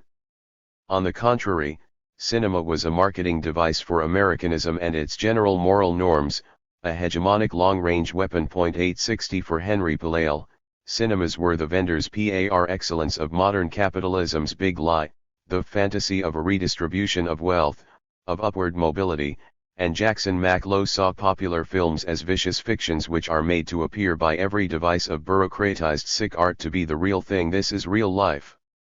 Hollywood tells us, and millions of men and women believe this lie. 861. Nor were anarchist criticisms of film confined to its failure to provide an accurate reflection of proletarian reality. As early as 1909, in an essay on the cinema as educator, Franz Pfemfert, a prominent German radical close to the anarchists, protested that cinema destroys fantasy. 862 Writing more than 2 decades later in the Valencian journal Estudios, Alberto Mar concurred, while falsehood was rampant, it is hard to find any decent fantasy film title among the few masterpieces of this new art. 863 My objection, Mac Low specified, writing in the wake of World War II, is not to the lack of realism. Although he found its pretension to realism especially repugnant, rather, it was the utter poverty of the cinematic imagination that struck him. 864 The Hollywood movies are essentially imitations of vast, ambiguous, quasi-conscious consensual psychosexual types and life attitudes, his friend Paul Goodman wrote, subsequently Dr. ed., into inconsistent and threadbare works of art. 865. The rigidity of genres was particularly repulsive. The film of today pretends to present us with life. How conventional, this life which it presents, wrote Leo Claude in La Revue Anarchiste, 1930, 866 in El Cinema y la Realidad Social, 1934, Alfonso Alfo Longue denounced the manufacture of standard characters as molds for the personality, the hero, the vamp, the villain, and so forth. 867 Worse still, for José Pirates, was the cult of the movie star, which invited the working class to interest itself in sterile disquisitions concerning the folds and ornaments of Jeanette MacDonald's mourning robe. 868 Anarchist critics such as Santos and Longue generally saw commercial cinema as sexually exploitative as well. 869. The difficulty of mounting an effective response to the challenge posed by cinema was twofold. On the one hand, in an emphatically visual age, the era of the hegemony of the image, in Longue's words, to simply shun the new technology as the boss's tool would mean surrendering space to the images of hegemony, and to no avail, as the anarchists had discovered early on, just as bourgeois newspapers failed to list anarchist theater productions in their entertainments columns.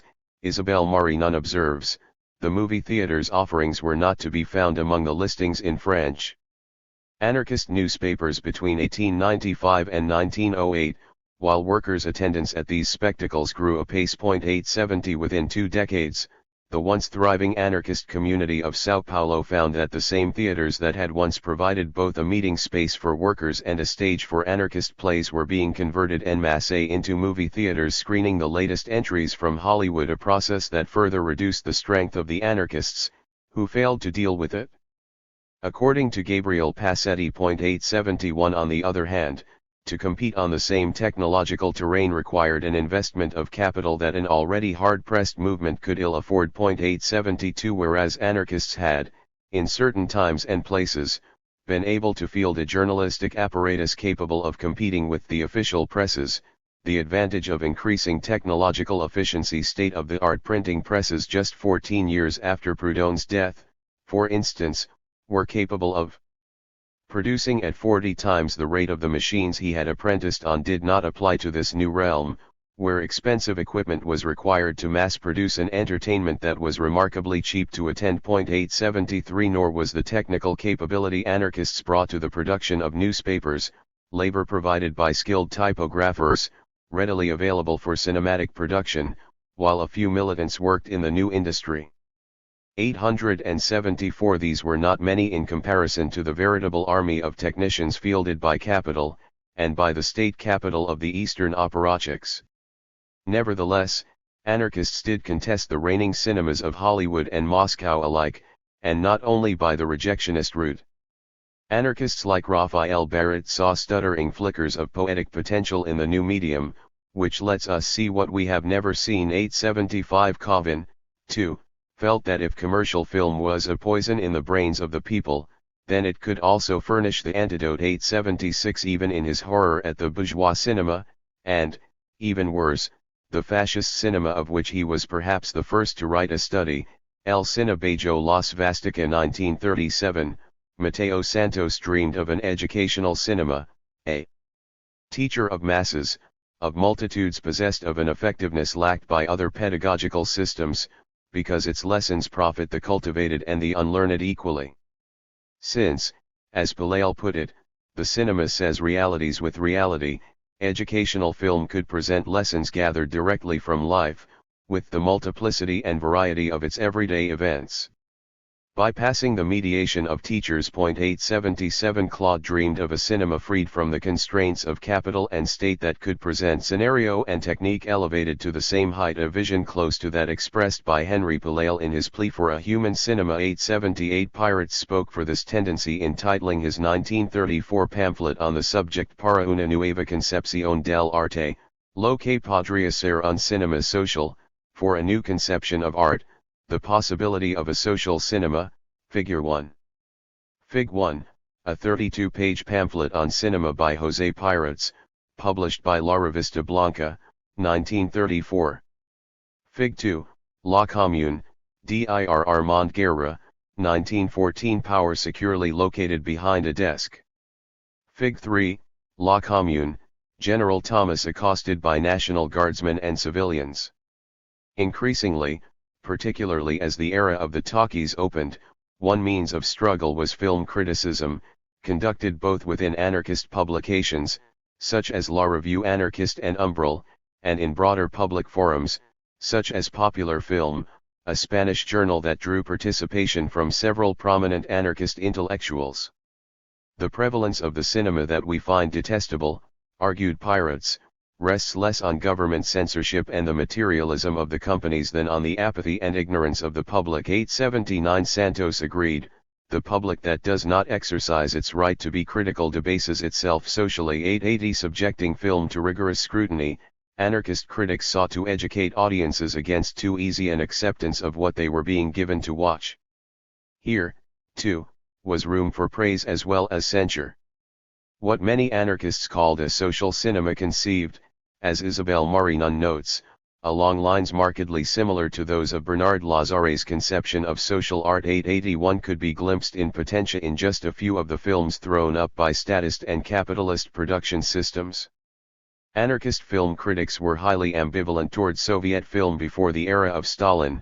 Eisenstein's The Battleship Potemkin and The General Line were widely admired, and it was conceded that at least the Russians had shown that it was possible to make films free from the preoccupation with the star and the romantic plot. 882 Clearly, however, Soviet production had been pressed into service as state propaganda. 883 Others saw moments of radical consciousness in the poetic realism of René Clair and Marcel Carne, or in American films such as Paul Muni's I Am a Fugitive from a Chain Gang, 1932, and King Vidor's Our Daily Bread, 1934, just as some contemporary anarchists have critically endorsed films such as the Wachowski brothers' The Matrix, 1999, .884. Charlie Chaplin, in particular, drew anarchists' praise for his subversive humor, his embrace of the pariah, and particularly of that favorite anarchist protagonist, the tramp, and his ability to communicate these social values to a wide audience. 885. Not only was Chaplin the real creator of modern cinema,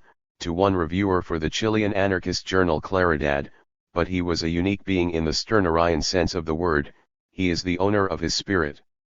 He is the cinema's madman of La Mancha, defying the representatives of common sense. 886. Nevertheless, a tremendous gap lay between the bourgeois cinema, even at its best, and the possibility of a social cinema. Another phase of struggle entailed organizing screenings of the few films that were deemed worthy. Cohnn's first effort to administer a cinematic antidote came in 1910 in the form of a cinema social film series he offered via the Bourses du Travail, combining comedy, documentary, and drama, all with an educational aim, a format directly borrowed from the old soirée, the evening of entertainments and lectures. 887. In March 1930, Claude proposes the foundation of an anarchist cineclub projecting those repertory films which hold so much hope for the future of the cinema.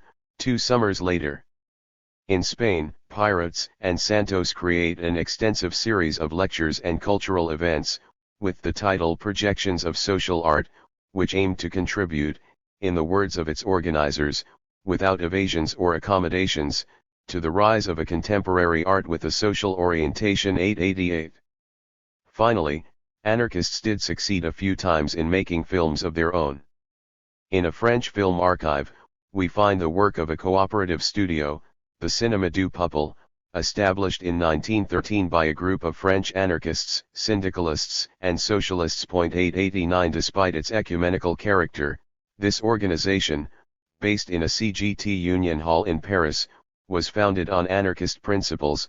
Its statutes forbade electoral action and propaganda, and was staffed and underwritten by some leading lights of French anarchism, from its secretary, Railway Workers' Union organizer Yves Marie Bidamant, to its subscribers and supporters, among whom numbered Sebastian Faure and Jean Grave. 890. With an initial capital of 1,000 francs raised from the sale of 40 shares, growing to 3,000 francs and some 600 shares by 1914, the Cinéma du Peuple produced at least 6 films. 891.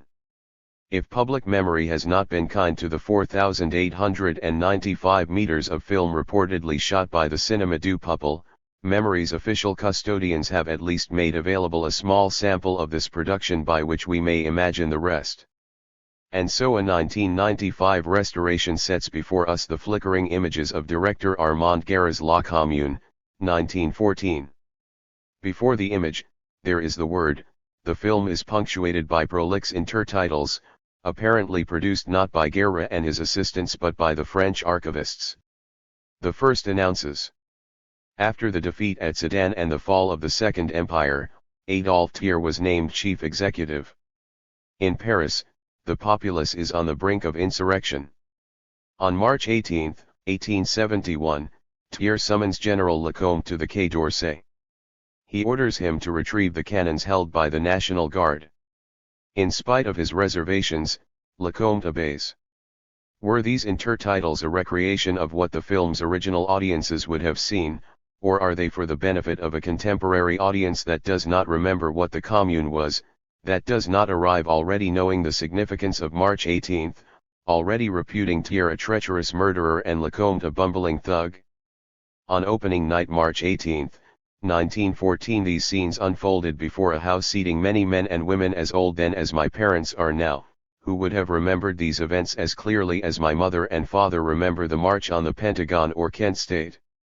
What touching figures they make, these old communards filling the seats in the front rows of the hall, Guerra writes in an account of the event. Their names circulate by word of mouth through the huddled crowd of spectators, and when the first round of applause echoes through the hall, these heroes of the revolution express to us their gratitude, their eyes filled with tears, tears of consolation at seeing how, even today, The people of Paris remember those who fought for freedom. 892. Some of them appear in the film's last frames footage from a 40-year reunion of surviving communards. The first thing we see, following this lengthy advertisement, is a full shot of Thiers behind his desk. An officer enters the room, salutes, and ushers in Lecomte, figure 2. The two men then pantomime precisely the conversation we have just read about. There is no camera movement, no editing together of shots, just one fixed perspective, as if we were viewing a stage set from a seat in a theater. After a minute and a half, the action complete, the scene ends. Subsequent scenes reveal a camera eye made lighter and more mobile by the power of the editor. Splicing together seer and scene, interiors and exteriors, the filmmakers rapidly narrate the downfall of that other infamous general, Clement Thomas, one of the leaders of the repression of June 1848, the intertitles explain, and, according to many Parisians, the one to blame for the disaster of Buzenval, a key battle lost during the siege of Paris, weeks earlier. We are no longer seated in the middle distance before individual men of power, watching them make decisions. The visual field expands to allow crowds to become the actors, assailing Thomas and Lecomte, mingling uniformed soldiers with a proletarian multitude. What is this crowd agency? Is it a mob? A contemporary viewer might read the scene as uncomfortably close to a lynching, watching this dark mass swarm around a solitary old man in a frock coat and top hat who is General Thomas, figure 3.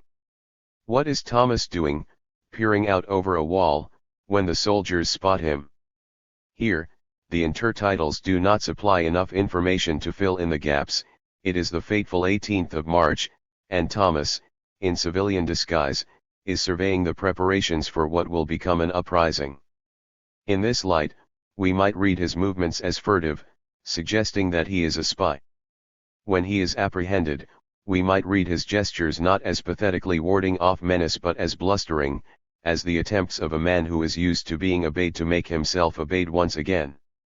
And then we might read the climactic execution of Lecomte and Thomas not as a horrible murder or as the madness of a crowd but as rough justice. In short, especially without the benefit of the intertitles, La Commune is a very efficient device for reconcentrating the pre-existing prejudices of the audience. For those already inclined to remember the Paris Commune as the festival of the oppressed, annually and reverently commemorated, the film is another reenactment, another tribute to a lost moment of radical hope, perhaps especially exciting in its technological newness. For those predisposed to view the Commune as a lapse into moral depravity, the kind of audience, for instance, that had seen fit to sponsor the erection of the Basilica of Sacré-Cœur atop the butte of Montmartre, begun in 1875 and completed the same year as the film, as expiation for the Communards' sins. Guerra's images would have confirmed the essential horror of that history, with its faceless masses overwhelming the figures of individual authorities, stripping them of their dignity. Perhaps this is a distant ancestor of the genre that is currently dubbed riot porn. Sensational images of activists fighting cops, graphic images of masked crowds doing property destruction, images of the uncommon breakdown of the social order. Riot porn forms part of the iconography of contemporary anarchism. 893 According to Michael Truscello, the riot porn trend began with the emergence of indie media in Seattle in 1999, and video incorporated into documentaries such as This Is What Democracy Looks Like, 2000, and Breaking the Spell, 1999, the latter distributed by the anarchist group Crime-Ethic. With the appearance of YouTube in 2005, and other video sharing sites, however, riot porn found new life, and the visage of the riot cop, what Richard Day calls the death mask of the social, took on an iconic presence in radical visual communication. 894. Clearly, though, the genre has roots in a much older anarchist imaginary, older, even, than the hospitalist copper photos in the anarchist newspaper Class War, 1983 to 1997, in parody of the softcore porn page 3 girls of the mainstream British newspaper The Sun. One of the genre's identifying traits, for Truscello, is not the anarchist audience's reception of it as titillating and / or excessive, to which it owes its name, but its presentation of decontextualized images of confrontation. 895 Anarchist filmmaker Kyle Harris agrees, far too often, activist media producers presume viewers are familiar with the social and historical context of their story, the anarchist narrative we live and believe in which we are the protagonists and the capitalists are the antagonists. 896 What might otherwise seem inexplicable? How could anarchist filmmakers fail to understand that the general public will not share the same narrative, that it will read these images as mere confirmation of anarchists' violent irrationality, is in fact a structural principle? It is because the context is assumed rather than given, because it is not aimed at an external audience. That the riot porn video confirms and strengthens internal bonds among an anarchist audience that knows the context and shares the narrative. Fig. 4, still from Reportage del Movimiento Revolucionario en Barcelona, Dir Mateo Santos, 1936. We can recognize this structure at work not only in La Commune but in the first anarchist documentary film to emerge from the Spanish Revolution, Mateo Santos's Reportage del Movimiento Revolucionario en Barcelona, 1936. Hastily composed of footage shot in the first week of the revolution, July 19 to 23, it presents us with, in the words of Joan Ramon Resina, an enthusiastic, almost ecstatic witnessing of the event that had been the anarchists' ideological horizon for over half a century, rendered as a series of iconic images, the construction of barricades in the streets, cheering crowds with clenched fists held high, trucks painted with the insignia of the CNTFAI, burned out and shattered church windows. 897 All of this improvised reportage is held together by an almost equally improvisatory narration, a voiceover that carries the fervor of denunciation and triumph, but that generally does nothing to situate the images in terms of time, place, and persons. 898 Thus, in the course of this breathless testimony, the camera places us before a Silesian convent that has been raided by the revolutionaries, exhumed mummies propped up in the atrium, figure 4. The voice-over announces. In this convent of the Silesian nuns have been found mummies of nuns and monks tortured by their religious brethren. The sight of these tortured mummies has provoked the indignation of the people. The Catholic Church, in this and in other aspects, has bared its rotten soul, revealing in the course of a few hours the message of 20 centuries. These corpses, petrified in their coffins, constitute the harshest accusation ever made against Catholicism. 899. What the Nazi propagandists could do with this footage highlights the problems Truscello and Harris identify in riot porn. In the Babelsberg studios, as Resina recounts, the pictures of mummies and burnt churches, lifted from Santos's documentary, subjected to clever montage and supplied with a new soundtrack, became an iconography of violation and outrage. How many taboos are stronger than those surrounding the treatment of the dead, instant symbols of left-wing depravity, visual proof that Franco's rebellion against the elected government of Spain was really a defense of all that is sacred. 900. How to prevent the recuperation of anarchist cinema into an authoritarian spectacle that is all too ready to supply its own narrative soundtrack. For Harris, there is no choice but to compete with this spectacle on its own terms. We should clarify our heroism through narrative conventions, example character development, the organization of events into a beginning, middle, and end, containing moments of recognition, reversal, and suffering, and drawing on Aristotle's classical poetics pertinent and appropriate arguments. 901 This, too, has precedent in the history of anarchist film production efforts, particularly in those mounted by the Spanish studios collectivized by the CNT during the first phase of the 1936 revolution. A second historic attempt not only to project an anarchist vision of the world in a popular form but to democratize the medium itself, to place the cinematic production apparatus under worker control. Organized under the auspices of the CNT unions, the Sindicato Único de la Industria de Espectáculos Públicos, SUIEP, Federación Regional de la Industria de Espectáculos Públicos, FREEP, and finally the Sindicato de la Industria del Espectáculo, SIE, the Spanish film industry produced numerous documentaries, of which Reportage del Movimento Revolucionario was only the first and one of just half to survive Franco's victory, but also a few feature-length fiction films. All of these films, condemned by critics for combining clunky cinematography and hackneyed plot with mawkish and doctrinaire sentimentality, 902 enlist the kinds of genre conventions to which Harris appeals in the service of anarchist ideals, from Antonio Sau's use of melodrama in Aurora de Esperanza, 1936, to Pedro Puch's crime film, Barrios Bajos, 1937, and Fernando Mignone's satirical musical comedy, Nuestro Culpable, 1937. Here, as we have seen so many times before, the education of our taste can limit our perception. A long-standing critical bias has it that the goal of every art form is to purify itself, to develop what is most intrinsic to its means and materials, thereby becoming autonomous of all that is extraneous to it. Thus, the goal of painting, rather than to imitate visual reality, the virtue of photography, would be to exhibit flat planes of color, the goal of poetry, rather than to make sense or persuade, the virtue of rhetoric, would be to make sounds, the goal of cinema, therefore, rather than to record a performed narrative, the virtue of drama and prose fiction, would be to juxtapose images in motion. In short, as Giorgio Agamben puts it, the specific character of cinema stems from Montage 903, and autonomous cinema, on this account, would have to be organized around montage rather than around the staging of a story, i.e., the tradition film historians sometimes refer to borrowing the term from drama as mise en scène. Film genres, by contrast, are sometimes held to be intrinsically conservative.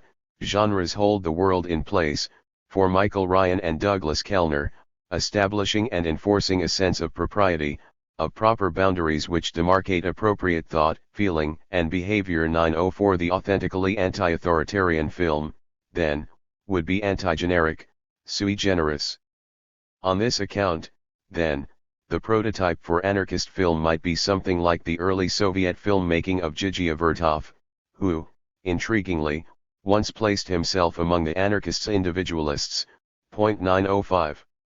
So the theory goes.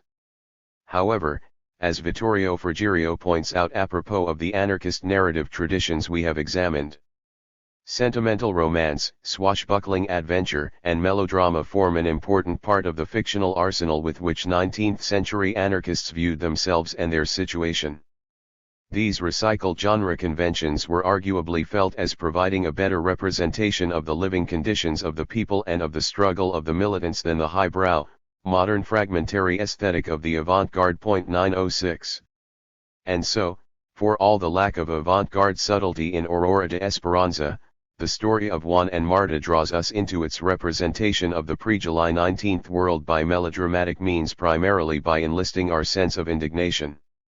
Juan, Felix de Pomes, father of the family, is thrown into unemployment by the economic crisis, forcing Marta, Enriqueta Soler, to seek work, a reversal of the gendered order that we are made to experience as uniquely humiliating for both parties, culminating in a scene in which we find out, with the husband, what his wife has been hired to do. A crowd of men bustles in front of a shop display window, hooting and catcalling. When he pushes through the throng, Juan is suddenly brought face to face with a cowed Marta, who is modeling lingerie. Bursting into the shop, Juan lets loose one of a series of memorably sharp, deep-throat tirades against the predatory employer who has thus exploited women's desperation. Further humiliations follow as Juan tramps the city seeking work, ending up one night, in a state of drunken despair, having pity taken on him by a bourgeois who pays for his dinner. Not only has Juan failed the primary test of working-class masculinity, now he is in danger of becoming nothing better than a kept man. Forced to send Marta and the children back to live on the farm with her parents, Juan finds himself on a soup line, listening to one of the volunteers grousing about how the unemployed men in the queue ought to be thankful to eat without working. But still they aren't grateful. I don't know what they want. Imbeciles. Juan thunders, stalking away. The remainder of the film is a process not unlike that other masculinist working-class melodrama, Rocky, 1976, whereby one turns his humiliation into indignation and rebellion, finding a new masculine identity as he organizes with others and ultimately takes up arms, joining the revolution. Where the process of Rocky Balboa's redemption is captured in his run up the steps of the Philadelphia Museum of Art to stand in triumph before the statue of George Washington, the force of remasculinization in Aurora de Esperanza is carried by the image of a ragged, unshaven one haranguing a crowd of his fellow unemployed from the pedestal of a massively muscled male nude, an emblem of virility whose qualities he takes on by association. Of course, this very dependence on the ideology of machismo saddles Aurora de Esperanza with another kind of poverty, a poverty of the egalitarian imagination. If Sau's script remains captive to a masculine ideology, however, it may also be worth remembering that, as Kenneth Burke put it, an ideology is the notice of beliefs and judgments which the artist can exploit for his effects. 907 To some extent, we might see the film as simply taking advantage of the ready-to-hand rhetorical resources of the Spanish social imaginary, turning it in the direction of an anarchist conception of empowerment as virility. The obvious, serious limitations of this strategy are easier for us to assess, from our historical distance, than its efficacy. A less apparently masculinist example is to be found in Puig's Barrios Bajos, where the men on display are almost all in various states of dereliction.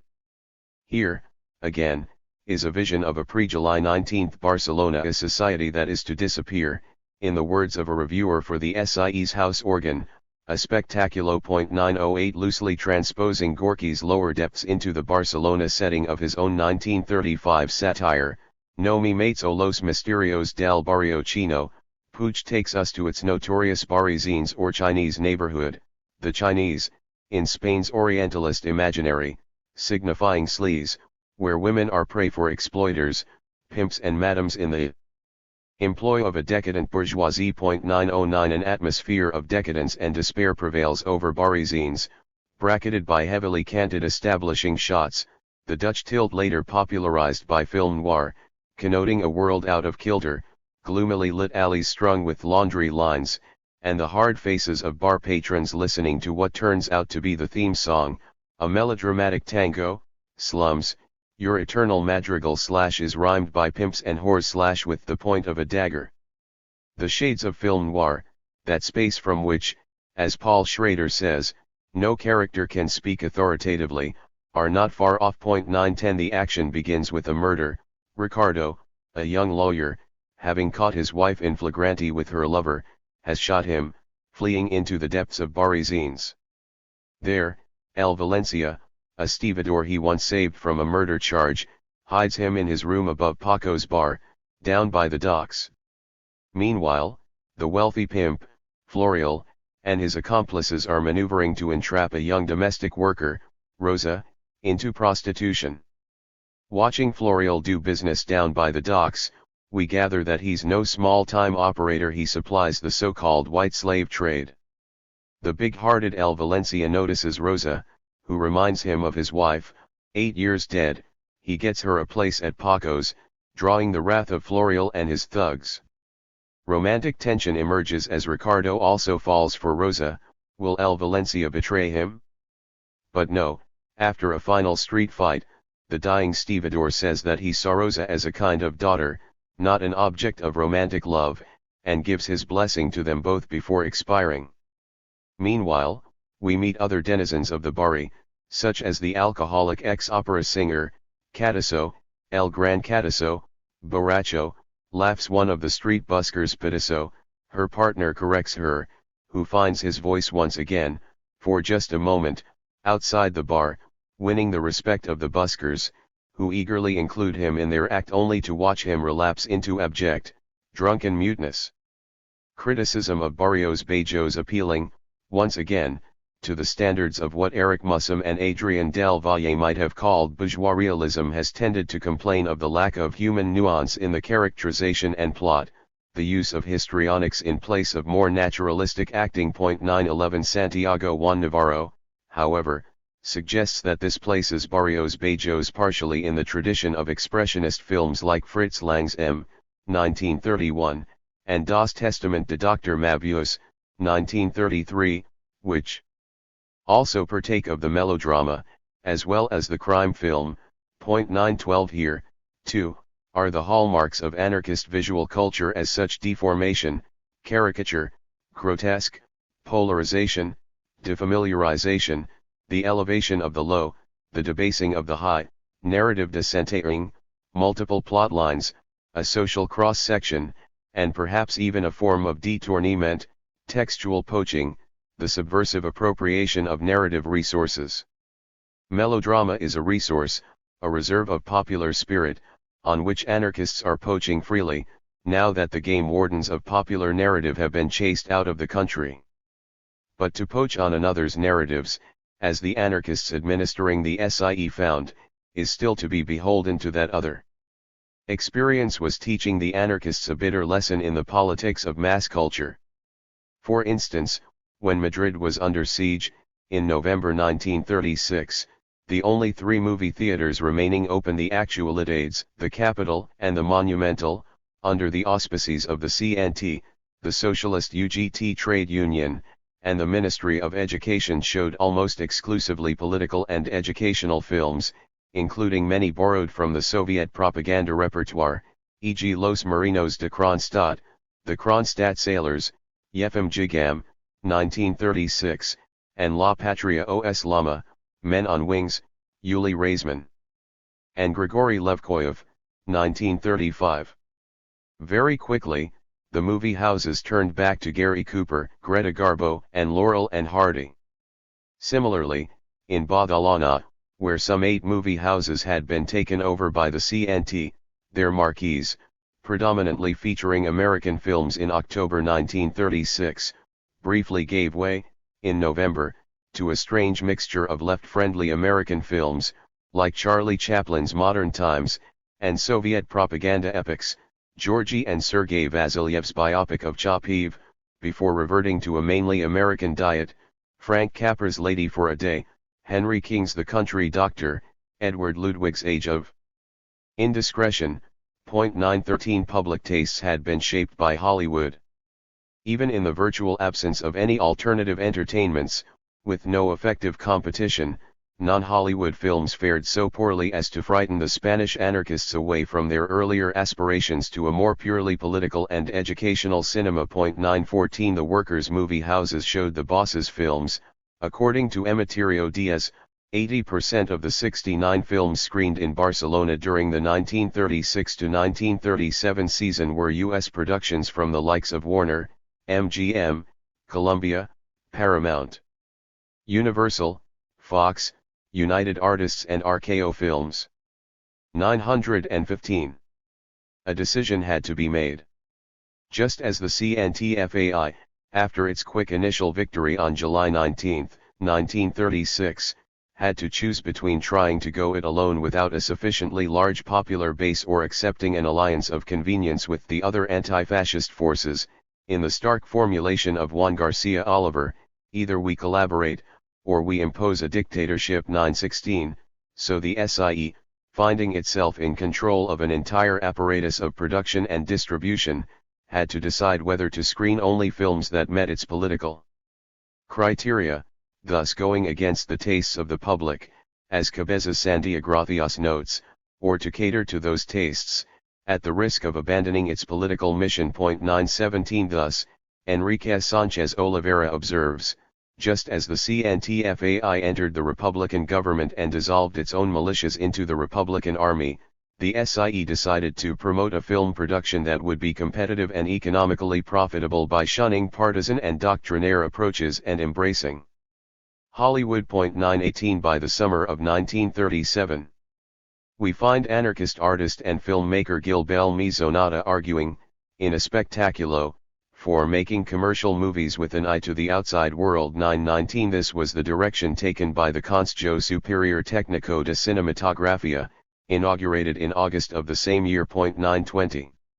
It would be inaccurate to assume a naivete about the politics of the dream factory on the part of anarchists who knew its less than glamorous workings pretty well inside and out. Barcelona's Comité de Producción Cinematográfica, for instance, was directed by studio workers like Anselmo Sastre, an electrician, and the SUIP was headed by a former usher and ticket taker, Miguel Espinar Martínez.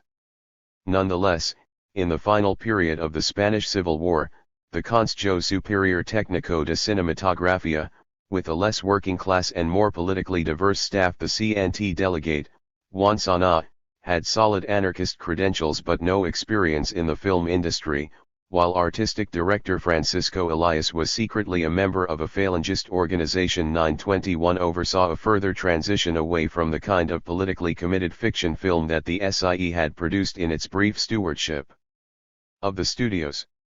Elias's own contribution, No Quiero, which took the place of films whose production was abruptly cancelled, such as Cohn, with its overtly anti-clerical screenplay, was only lightly endowed with anti-authoritarian themes, in a manner somewhat reminiscent of Vigo's Zero de Condite, and was ironically completed in 1940, under fascist rule, with government approval.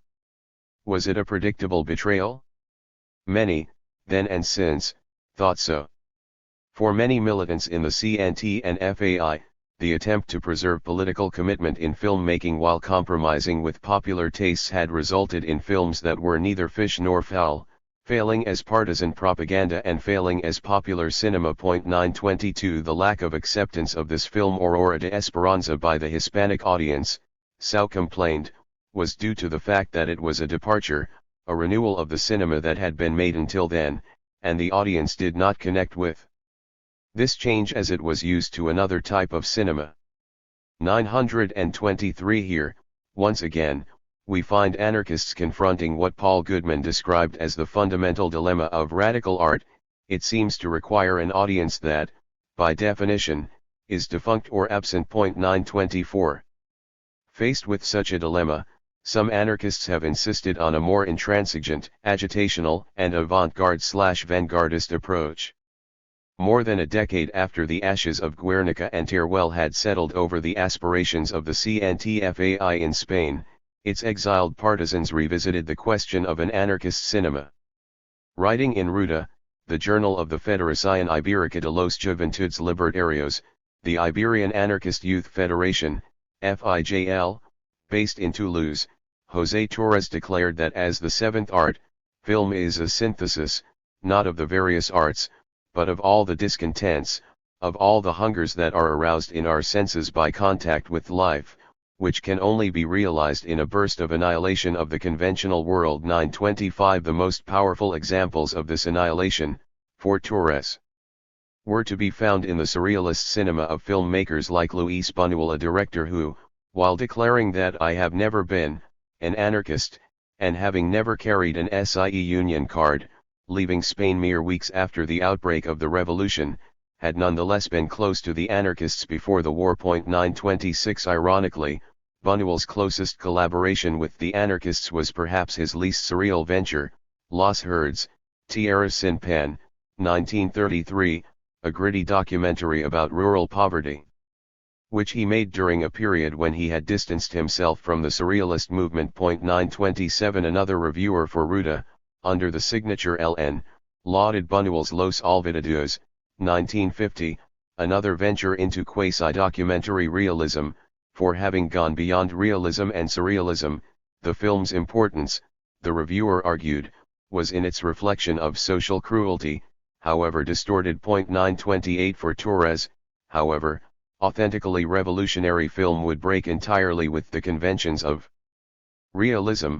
This revolution is only possible, when the form is not conditioned by circumstantial fact, but comes from the intimate contradictions inherent in the nature of man. It is not hard to draw a line between this shift away from the objective, the world of circumstantial fact, and toward the subjective, the inner, intimate world, and the valley time of a movement that, having experienced its peak, had gone into eclipse. We have already seen how this descent into valley times played out in anarchist poetry, which shifts from a more public mode of address toward a more private, hermetic style. Anarchist poets, writing from the valley, are stricken with a self-consciousness, an awareness of the already used character of the tropes of social poetry, that inhibits them from using that language in any direct, naive manner. They are, in Bloom's term, conscious of their poetic and political belatedness. A similar problem confronts anarchist filmmakers arriving too late to film the circumstantial facts of revolution, and swamped by the creations of an entertainment industry that has thoroughly colonized even the intimate world of dreams and desires. 929 The World, declares an intertitle in Guide aboard Société du Spectacle, 1973, has already been filmed. In this spectacular society, all radical cinema is placed under the sign of the belated, the untimely, the repetitive. For both Marx and Freud, repetition itself is a sign of pathology. It is in his exasperation with France's relapse into autocracy after its brief experiment with democracy that Marx writes, Hegel remarks somewhere that all facts and personages of great importance in world history occur, as it were, twice. He forgot to add, the first time as tragedy, the second as farce. 930 In psychoanalytic terms, the compulsion to repeat the past, repetition compulsion, is strongly linked to trauma. The neurotic helplessly repeats attitudes and emotional impulses from his early life, as if the clock had stopped in childhood. 931 For anarchists, however, repetition has other possibilities. Mimicry and mockery are forms of repetition that undermine the authority of what they repeat, showing it to be at odds with itself. A subversive mode of repetition, in the words of J. Hillis Miller, posits a world based on difference, a world in which we can never step in the same river twice. 932 Daniel Coulson avers that it is the very repetitive character of revolts or insurrections, e.g., the way that the May 1968 riots in Paris seem to mysteriously recreate the circumstances of the Paris Commune of 1871, that allows them to radically escape from a linear conception of time such as Marx's theory of history. 933 Thus, as untimely visionaries, filmmakers such as Debord, René Vinet, Isaac Cronin, or Terrell Seltzer, who did not place themselves in the anarchist movement, but who drew on and contributed to the anarchist tradition, take up the challenge of an already filmed world by recourse to détournement, reappropriating the stolen product of our collective dream labor. It is in this sense that Debord echoes Marx's famous thesis, the world has already been filmed, now it is a matter of transforming it. This, for Agamben, is what constitutes Debord's epoch-making innovation. By decreating films of the world, the filmmaker also decreates ready-made images of life, restoring a sense of possibility to the already filmed world. 934 Fig. 5, Flyer for René Vinet's La dialectique peut elle casser de briques? Can dialectics break bricks? 1973 Vinet's La dialectique peut elle casser de briques? Can dialectics break bricks? 1973, advertised as the first entirely détourned film in the history of cinema with VO subtitles by the Association for the Development of Class Struggles and the Propagation of Dialectical Materialism, stands as a striking example of the possibilities of decreative repetition. Figure 5. Recycling almost the entirety of Guanqi Tu's martial arts film Crush, Tang Xiao Taekwondo, 1972, about a group of Korean villagers who band together to resist their Japanese oppressors through the Chinese-inspired discipline of Taekwondo. Vinet and his collaborators overdub it with another narrative, a story of proletarians' resistance to co-optation by their would-be leaders and interpreters, from the Communist Party and the trade unions to the Trotskyist and Maoist factions and the entire army of liberal intellectuals that attempts to discipline and repress them. You can't conquer alienation with alienated means, the hero is admonished by his frustrated girlfriend, in what could be the ultimate slogan of the film. What does Vinet intend by putting these words in the mouths of Guanqi's characters? France in the 1950s and early 1960s saw the emergence of a particularly rich body of alienation theory, David Graeber recalls, including that of the Situationists, who saw modern consumer society as a gigantic spectacle, a vast apparatus composed of not only media images but market logic, the rule of experts, and the nature of the commodity form, all combining together to render individuals passive and isolated spectators of their own lives. 935. The situationist critique of alienation drew heavily on the young Marx, for whom the worker, estranged from himself, faces his own creation as an alien power, experiencing his production as the production of his nullity. 936 In the film, we witness a sorrowful gathering of the villagers around the body of the gangster's most recent victim. Villager number 1, they've alienated yet another proletarian. Villager number 2, another one lost. Hero, what's going on? Villager number 1, this one just became a union rep.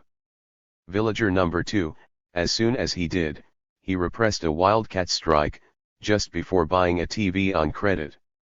Here, as Debord says, detorned images present a double meaning, the coexistence, within them of their old senses and their new, immediate senses. 937 The scene's old sense overlaps with the new to form an allegory, an extended analogy.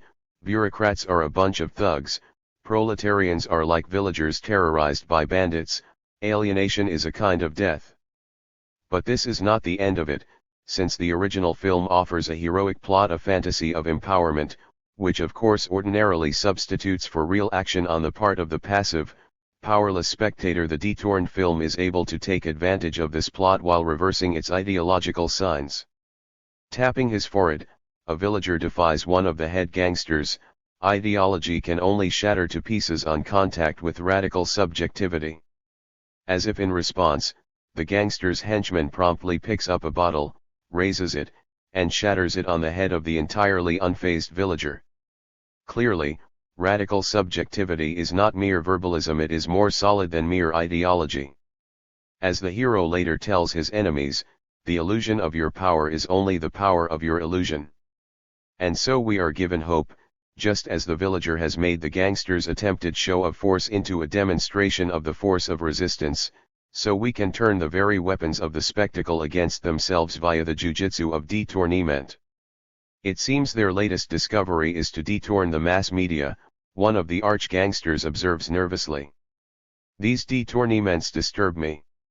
During the opening credits, as we watch the hero protagonist rehearse his martial arts moves against an empty black background, almost literally an exercise in powerlessness, of potential isolated in nothingness, a voiceover remarks, "He looks like a jerk, true, but it's not his fault. It's the producers. He's alienated and he knows it. He has no control over the use of his life. In short, he's a proletarian. But that's going to change. The spectacle of individual heroism is decreated, transformed into a fantasy of collective liberation." In addition to working on this allegorical level, Vinet's film also uses the images as a kind of ideological crowbar to pry away the authority of certain words. From the start of this detorned film, complains one of the villains with a sheepish smile, "They've had me say a bunch of stupid shit." Much of the film is designed to reveal the stupidity of the stupid, in particular, to unmask the stupidity of pseudo-revolutionary left discourse. Despite advertising the film as a dialectical materialist production, Vinet wants to get past the Bakunin-Marx split of the First International, blending bits of Marxist theory with a generous helping of specifically anarchist references, example to Dijak, Cohn, Bakunin, Catalonia, Durruti, Ravicol, etc. When the self-appointed Marxist representatives of the proletariat in Moscow or Beijing preach a gospel of productivity, work, family, fatherland, just stick to that, bark the smirking gangsters, then they have become another ruling class, either in power or in waiting for power, and the very vocabulary Marx had created as a tool of subversive critique, has become another instrument of ruling class ideology. The very truth content of Marxism, reduced to a set of frozen clichés and falsehoods, bricks in an ideological wall, indeed, stands in need of an anarchist emancipation from its official guardians. And so Vinet sets his sights, first and foremost, onto creating that ossified vocabulary of critique, deploying a dubbed-over dialogue that at once mimics and mocks the rhetoric of the sectarian left, reducing our own wooden language to shavings if not to sawdust, as the leader of the bureaucrat villains complains. At the same time, can dialectics break bricks? Also leverages the power of subversive words against the authority of images. The power of kung fu narrative to enlist our desires, to persuade us to suspend our disbelief and rest our critical faculties, is subjected to a dislocation, what Walter Benjamin might have called a shock, dislodged by disobedient words that turn the images against themselves. 938 One of the simplest ways to do this is to break the fourth wall, to call attention to the artifice of the art, and Vinet does this repeatedly. Near the beginning of the film, as the hero listens to the people's woes, he comforts them, "Don't worry, the film's just starting." When one of the toughs draws his sword, he's met with the taunt, "Go put away your phallic symbol." A shot cluttered with the grisly spectacle of dead bodies is undercut by the explanation offered by one of the oppressed villagers, "They're sick of dubbing dialogue tracks, so they're pretending to be dead. It's hard work, and doesn't even pay cab fare." Where this procedure is successful, can dialectics break bricks? Is at its funniest and most subversive. However, it often seems to backfire, to produce its own negation, in a manner that has become familiar to us in our exploration of other forms of visual verbal détournement. That is to say, the dubbed-over dialogue tends to present itself as a battery of Hegelian Marxist abstractions, a series of stock phrases, lines from previous revolts recited in ways that make them seem curiously empty, alienated from the contexts in which they originated, drained of whatever power they once had to elicit belief. At times, even when the actual semantic content is absolutely anti-authoritarian, it is not unlike listening to a young Red Guard spouting quotations from Mao's Little Red Book. "Our tactics," declares a villager, in a line lifted from Raoul Vaneigham's Situationist tract, "the revolution of everyday life, must be indissolubly founded on the practice of individual realization. We must annihilate forever what could one day destroy our work," says another, strangely apropos of nothing, plagiarizing from the Marquis de Sada's philosophy in the bedroom. 939 In a climactic battle scene, without any diegetic motivation, nobody in the frame is speaking, the voice-over spouts lengthier quotations, those who speak of revolution and of class struggle without explicitly referring to everyday life, without understanding what is subversive in love and positive in the refusal of constraints, have a corpse in their mouths. Again, reciting from Vaneigham, 940 at points, the writers even joke about this bookishness. During another fight scene, a voice-over announces, "For this sequence, consult René Vinet's Enrages and Citus in the Occupations Movement," in the Gallimard edition. Pages 207 and 231. But even as left rhetoric is strenuously disavowed, this doesn't dispel the hectoring, rhetorical tone. It is as if the sawdust of ideology is reconstituted as a pressboard imitation of the original and not so creative kind of repetition, a corpse in the mouth. Contemporary anarchist filmmakers can make a subtler and perhaps more effective use of détournement. A notable example might be Franklin Lopez's presentation of a talk by Derek Jensen, based on Jensen's book, Endgame, as a 5-minute short, star Nonviolent Civil Disobedience. Playing with the iconography of the Death Star, an unspeakably powerful and horrific weapon developed by the Empire, capable of destroying entire planets, Jensen and Lopez detourn it into a ready-made metaphor for the forces currently destroying our planet, while parodying the narrative as a saga of incredibly ineffectual resistance to those forces. In this version, the rebels do not of course blow up the Death Star, but instead prefer to use other tactics to slow the intergalactic march of Empire. For example, they set up programs for people on planets about to be destroyed to produce luxury items like hemp hacky sacks and gourmet coffee for sale to inhabitants of the Death Star. Audience members will also discover that there are plans afoot to encourage loads of troopers and other citizens of the Empire to take eco tours of doomed planets. The purpose will be to show to one and all that these planets are economically important to the Empire and so should not be destroyed. In a surprise move that will rivet viewers to the edges of their seats, other groups of rebels file lawsuits against the Empire, attempting to show that the environmental impact statement Darth Vader was required to file failed to adequately support its decision that blowing up this planet would cause no significant impact. Viewers will thrill to learn of plans to boycott items produced by corporations that have Darth Vader on the board of directors, and will leap to their feet in theaters worldwide when they see bags full of letters written directly to Mr. Vader himself asking that he please not blow up any more planets. Other plans include sending petitions and filing lawsuits. 941.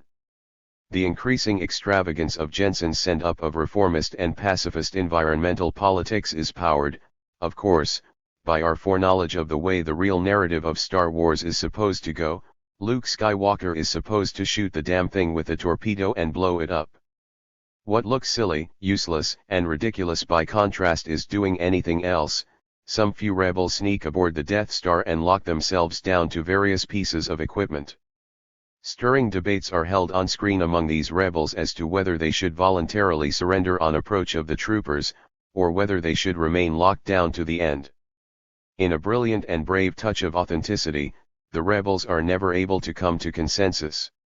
We behold banner drops on the Imperial flagship, rebels linking arms and chanting, "Darth Vader pied by a prankster." To no avail, the planet, the famous image of a whole Earth shot by Apollo 8 comes into view, and as it must, the Death Star destroys it. The moral of the Detorn story, clearly, is that anything short of violent direct action is a criminal waste of time. There is a bullying tone to this bit of film that is not quite like that of Can Dialectics Break Bricks, but that is strongly reminiscent of a story written by Theodore Kaczynski, also known as FC or The Unabomber, from prison, published in Off. In 1999. This allegory compares society to a ship sailing slowly toward icebergs while its crew bickers amongst themselves. One man is incensed at his low pay, another complains that he's treated unfairly because of his race, another is angry about being oppressed as a gay man, a woman passenger is incensed at how she's treated by the men, and so on. The only thing they seem able to agree on is to shout down the cabin boy who warns them, "You all have good reasons to complain."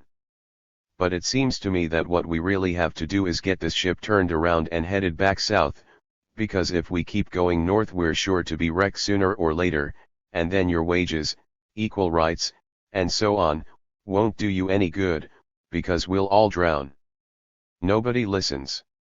The ship, Kaczynski drily recounts, kept sailing north, and after a while it was crushed between two icebergs and everyone drowned. 942. The point, obviously, is that the environmental struggle should take absolute priority over every other struggle. Nothing else matters, no other issues, no experiences of oppression are remotely important in the face of the apocalypse. This is, of course, not Jensen's brief. On the contrary, Jensen routinely makes linkages between different struggles, viscerally identifying the destruction of ecosystems with the experiences of rape victims and of tribal peoples facing invasion and eviction, and so on. 943. However, Jensen's rhetoric of urgency, of apocalypse imminent, operates in much the same way as Kaczynski's.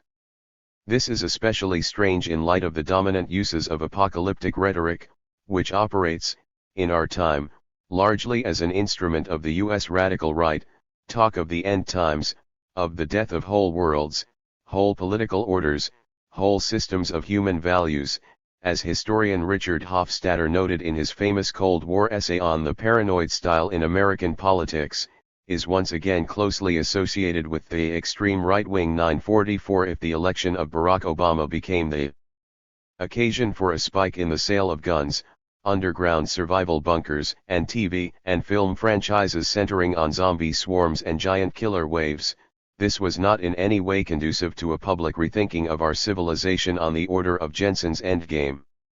On the contrary, these were panicked ideological defenses of a civilization supposed to be fundamentally threatened by the supposed ascent of left-wing policies and ideas.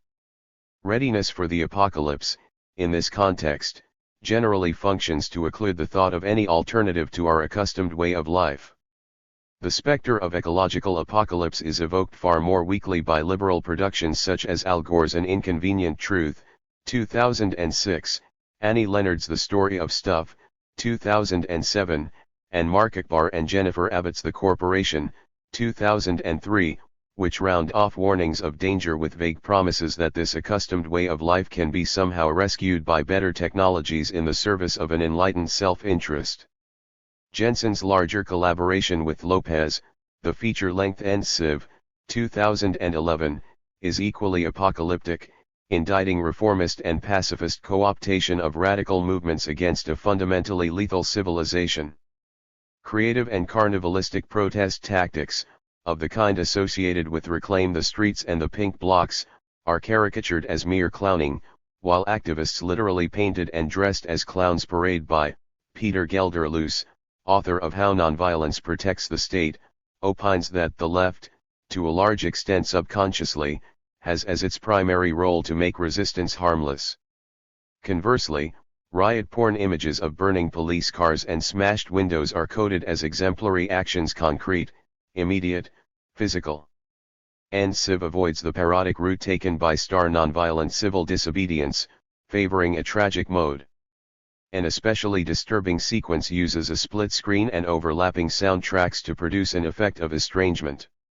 The first shot presents us with two images, one of them, inverted, occupying the top half of the screen, the other, correctly oriented, on the bottom, while the lower half of the screen is a helicopter shot, a sunset flyover of a big city in the industrialized world, featuring tall and gleaming skyscrapers. The top half gives us a dark, unreadable landscape, filled with orange clouds and floating lights. At the same time, we are hearing voices from a TV cooking show, happily chattering about how to make the nicest smoothies, punctuated, bizarrely, by the sounds of enormous explosions, which correspond to the eruption of brighter orange lights and new clouds in the topmost field. Suddenly, we recognize the inverted landscape. It is Baghdad at night, lit by the flashes of incoming bombs and missiles, probably during the shock and awe phase of the US invasion in 2003. The television chatter goes blithely on, underscoring the gulf separating the two scenes before our eyes, while the visual juxtaposition and auditory overlap underscores their simultaneity. How to make sense of this? We have already been cued by Jensen's voice, duplicated by a supertitle. Our way of living industrial civilization is based on, requires, and would collapse very quickly without persistent and widespread violence. The visual fulfills the verbal. Here is industrial civilization, there is violence. A quick montage of other split-screen shots, dividing the screen vertically, drive home the message. A QVC ad for diamond jewelry is juxtaposed with images of hungry, bloodied, and militarily oppressed Africans, sordid scenes of factory farming juxtaposed with commercials featuring ecstatic white people consuming fried chicken, and so on.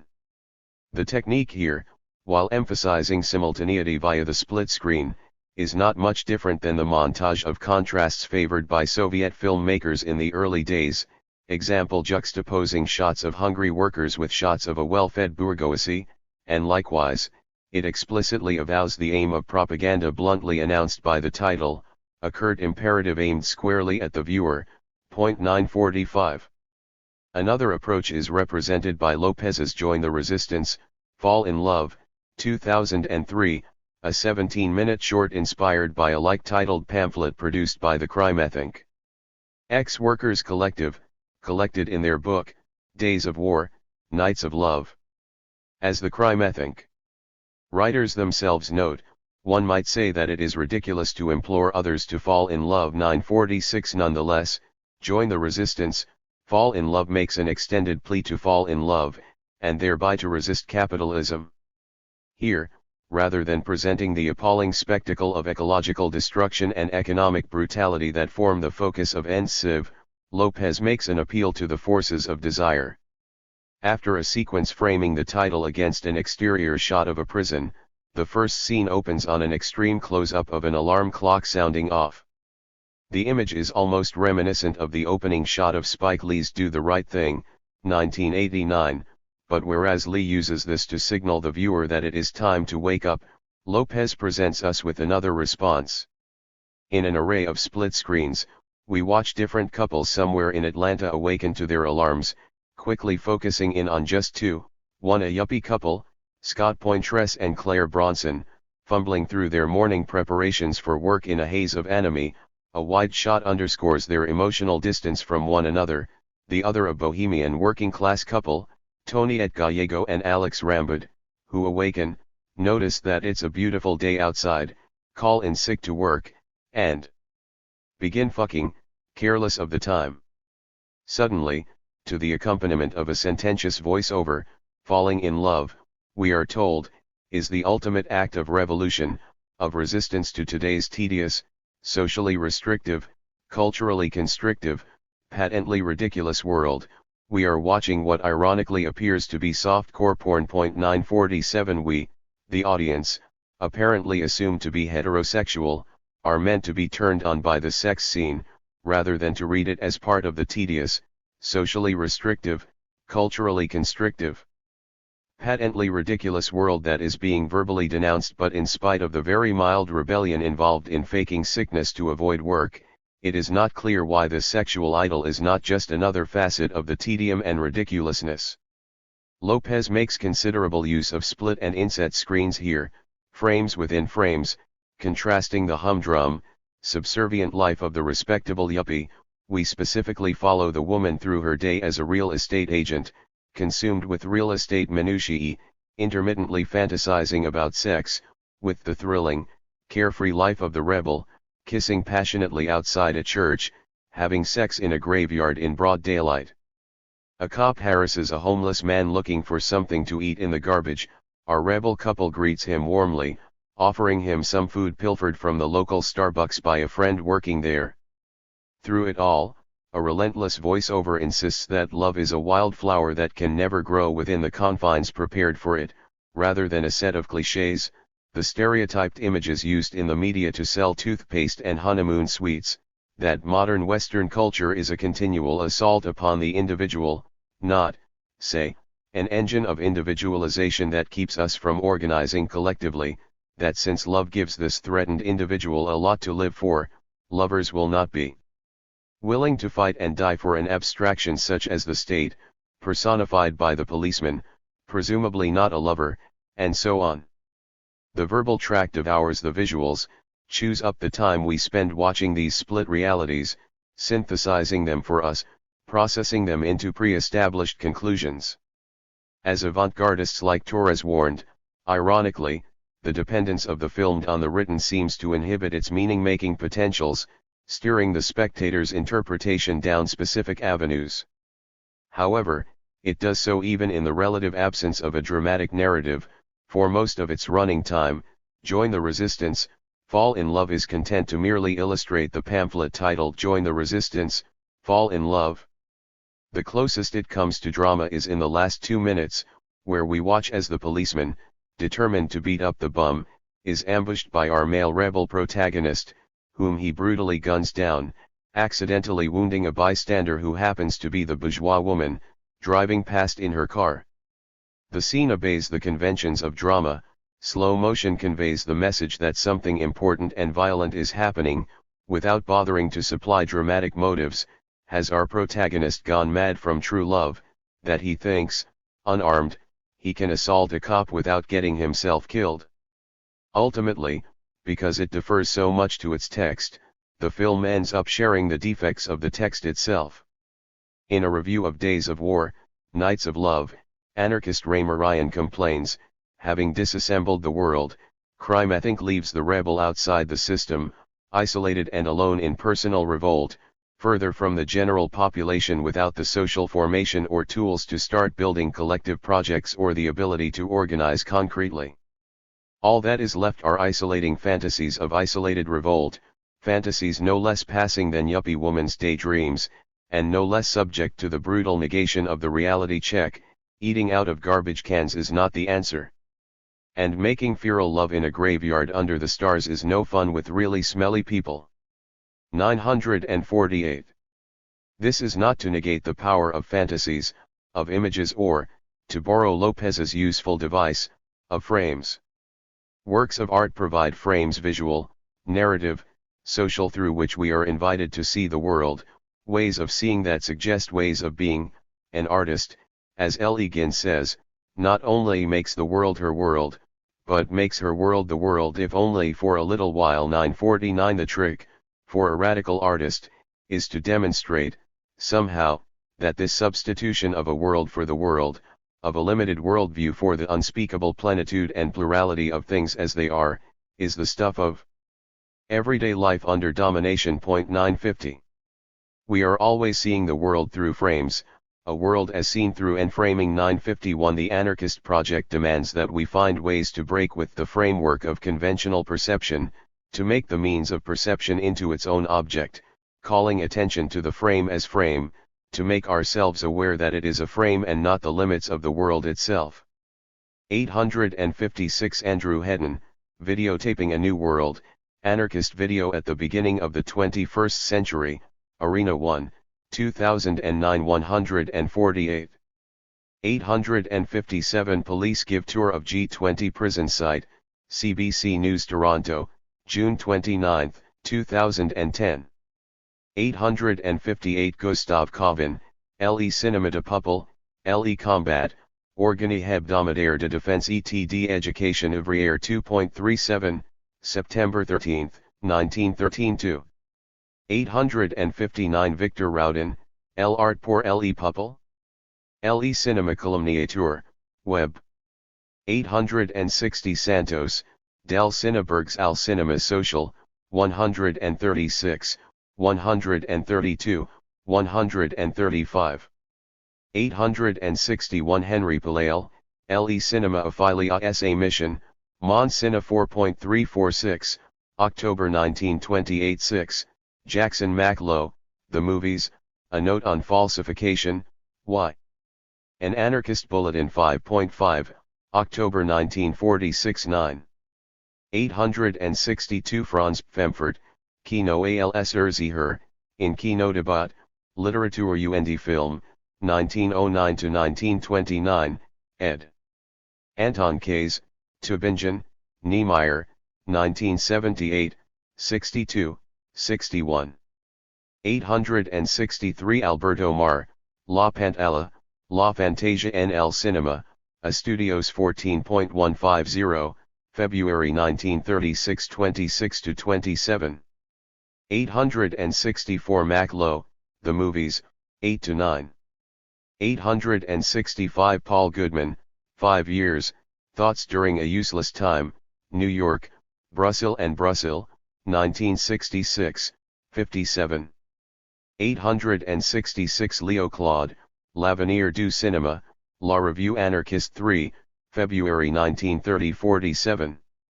867. Alfonso Longue, El Cinema y la Realidad Social, Buenos Aires, Ediciones Iman, 1934, 30, 19, 24, 25, 36. 868. Pirates, Para una nueva concepción del arte, Barcelona, Ediciones de la Revista Blanca, 1934, 10. 869. Longue, El Cinema, 38-40, Santos, Del Cinebergs, 136. 870. Gabriel Passetti, Cultura no Bras no Inicio do Século XX, Teatro Anarquista e Cinema Bergs, Clepsydra, Revista Virtual de Historia, 2018, Web.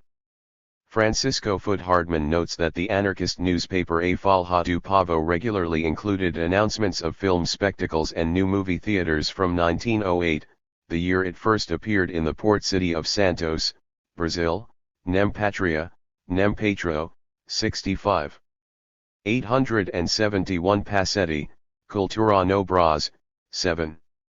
872. As far away as Bahia, Eric Gordon notes, the Cinema do Peuple venture drew attention and enthusiasm. A page 1 article in July 1914 in A Voz do Trabalhador announced a project we urge you to support. Cinema for the People. However, there was no question of replicating the experiment locally. In Brazil, the resources available to the anarchist movement would have made filmmaking impossible at that time. Anarchism in Brazil, 224. 873. George W. Estro, Within the Context of No Context, New York, Atlantic Monthly Press, 1997, 8n, Passetti, Cultura no Bras, 7. 874. For instance, Paul de la Salle, 1870-1948, a steel worker who served as official in the syndicalist Bourses du Travail, worked as a mechanic for the first entrepreneurs of cinema in France, the Lumière brothers. Isabelle Marinon, Educational Cinema, a Libertarian Invention, Arena 1 2009, 15, while Jules Scarcerias, 1872–1963, a Belgian potter and sometime anarchist educator, worked on the sets of Cecil B. DeMille himself. Scarcerias, Jules, Dictionnaire International de Militants. Anarchists, Web. 875 Rafael Barret, El Cinematografo, Moralidades Actuales, Madrid, Editorial America, 1919, 25. 876 Cohn, Le Cinema du Peuple, 2. 877 Santos, Del Cinebergs, 138, Palale Qtd. In Isabelle Marinon, Henry Palale, Défenseur du cinéma humain, R.A. Forum, April 7, 2007, Web. 878 Leo Claude, Pour prendre langue, La Revue Anarchiste 1, 1929-48, Claude, Films, La Revue Anarchiste 5, 1930-39, Palale, Le Cinemaophile, 6. 879 Pirates, Para una nueva concepción, 31-32. 880 Santos Qtd. In Gerard Pedret Otero, Grups Libertaris y Cinema a Barcelona, El Paper de Mateo Santos, 1930–1936, Circles, Revista de Historia Cultural 11, January 2008 172. 881 Isabelle Marinon, Chu Scekle Cinema Humain? Retour sur une conception du cinéma défendu par Henry Palale, Milhut Cent 43, 2004 8-9. 882 Alfonso Longue, La Linea General de S.M. Eisenstein, Nervio 1.1, May 1931 40-42, Santos, Del Cinebergs, 137-139. 883 Ibid, 137, Longue, El Cinema, 41-43, Leo Claude, Le Cinéma Soviétique, La Revue Anarchiste 5, 1930 47-48, J.T. José Torres, La Toma de Berlin, Ruta 7.324, December 15, 1951 2. 884 Alberto Mar, La Pantalla, Anverso y Reverso de la Cinta de Celluloide, Estudios 14.149, January 1936 60, Pirates, Para una nueva concepción, 22, Luis Verman, Revision de Films, Revolución y Anti-Revolution and dos Films de Paul Muni, Umbral 44, September 17, 1938 12, Mar, La Pantalla, La Fantasia en el Cinema, 27, Sandra Jeppesen, The Matrix, Revolution or Simulacrum in Hollywood, Social Anarchism 36, Spring 2004 45-62. 885 Henry Palale, Charles Chaplin, Paris, Bernard Grasset, 1927, Alfo, Alfonso Longue, Cinema, Concepto Standard del Séptimo Arte, Nervio 1.1, May 1931 40, José Pirates, La Ironia Hilarante y la Satira Social, Anthropo 18, 1990 118, Roger Tausenat, Charles Spencer Chaplin, Poet et Homme Libre, Defense del Home 2, November 1948, Paul Goodman, Chaplin Again, and Again, Partisan Review 7.6, 1940 456-60. 886 Eugenio Silva Espejo, Problema Cinematográficos, Claridad 9.140, January 21, 1932 2. 887 Tanguy Perón, Le Contrepoison est entre vos mains, Comrades, CGTET Cinema au début du siècle, Le Mouvement Social 172, July, September, 1995 27. 888 Claude, Films, 39, Pedret Otero, Groupes Libertaires, 177. 889 Laurent Manani, 28 October 1913, Création de la Société Le Cinéma du Peuple, in l'année 1913 en France, eds. Thierry Lefebvre and Laurent Manani, Paris, Association Française de Recherche sur l'Histoire du Cinéma, 100. 890 Ibid, 100, Eric Jerry, The Cinéma du Peuple Cooperative Venture, Trans. Paul Sharkey, Arena 1, 2009 3. 891 Ibid, 3-4. 892 QTD in Ibid, 6, Modifications Mine. 893 Jeff Shantz, Constructive Anarchy, Building Infrastructures of Resistance, Farnham, UK, Ashgate, 2010, 47, Jim Straub QTD. In Barbara Epstein and Chris Dixon, A Politics and a Sensibility, The Anarchist Current in the U.S. Left, in Toward a New Socialism, eds.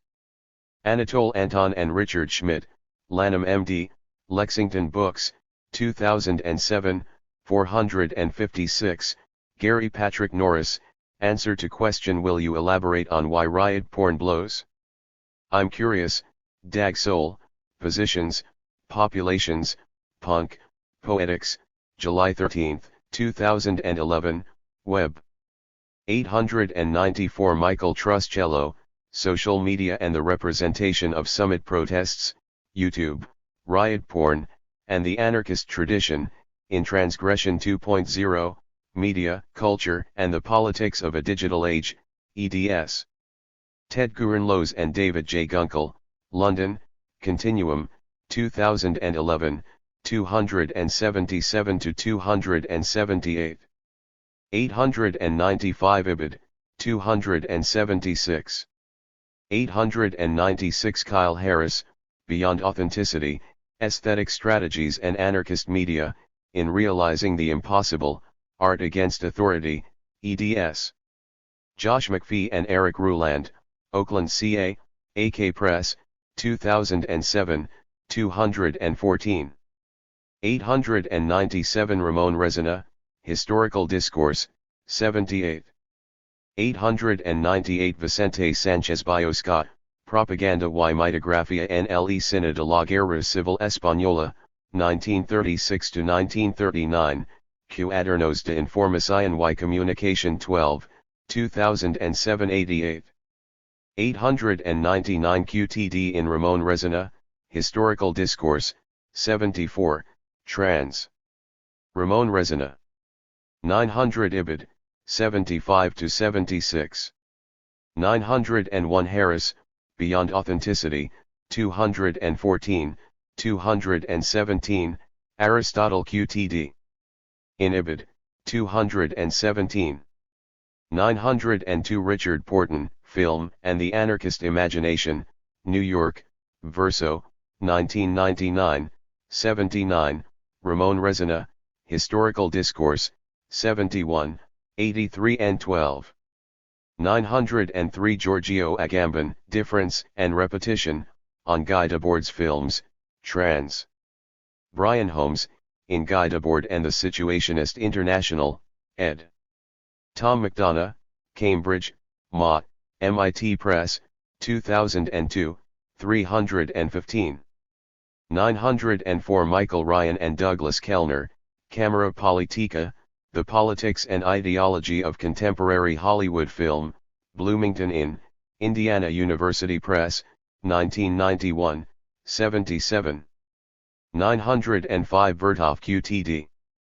In Vilata Petric, Vetrov Cinematic Transportation of Reality, in Beyond Document, Essays on Nonfiction Film, ed. Charles Warren, Hanover, New Hampshire, University Press of New England, 1996, 287. 906 Vittorio Frigerio, Aesthetic Contradictions and Ideological Representations, Film Philosophy 7.53, December 2003, Web. 907 Kenneth Burke, Counterstatement, Berkeley, University of California Press, 1968, 161. 908 QTD in José María Caparrós Lira, Arte y Política en el Cine de la República, 1931–1939, Barcelona, edit 7 1/2, 1981, 187. 909 M. Porter Moya, Historia del Cinema a Catalunya, 1895–1990, Barcelona, Generalitat de Catalunya, DEP de Cultura, 1992, 202. 910 Paul Schrader, Notes on Film Noir, in Film Genre Reader 3, ed. Barry Grant, Austin, University of Texas Press, 2003, 235. 911 Caparrós Lira, Arte y Política, 192, Santiago Juan Navarro, Un pequeño Hollywood proletario, el cine anarco-sindicalista durante la Revolución Española, Barcelona, 1936–1937, Bulletin of Spanish Studies 88.4, 2011 538. 912 Ibid, 538.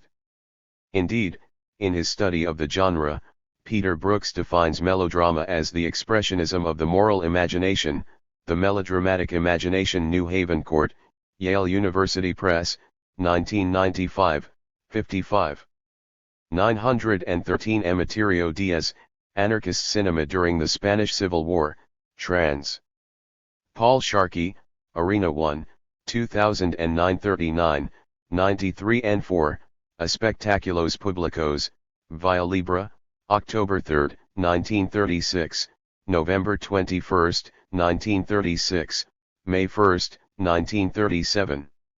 914 José Cabezas Santiagracias, El Descanso del Guerrero, Cine en Madrid durante la Guerra Civil Española, 1936–1939, Madrid, Realp, 2005, 139.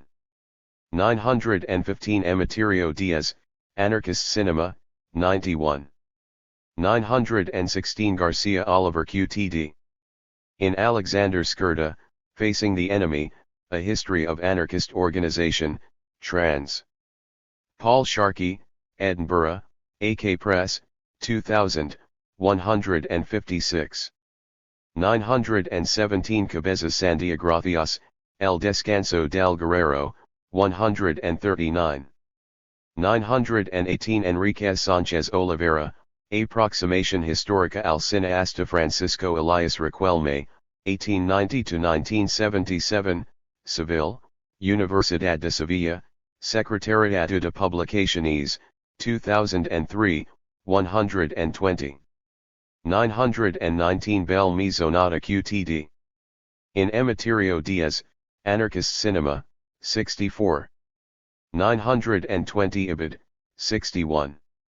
921 Ibid, 52, 44, 61, 88–89.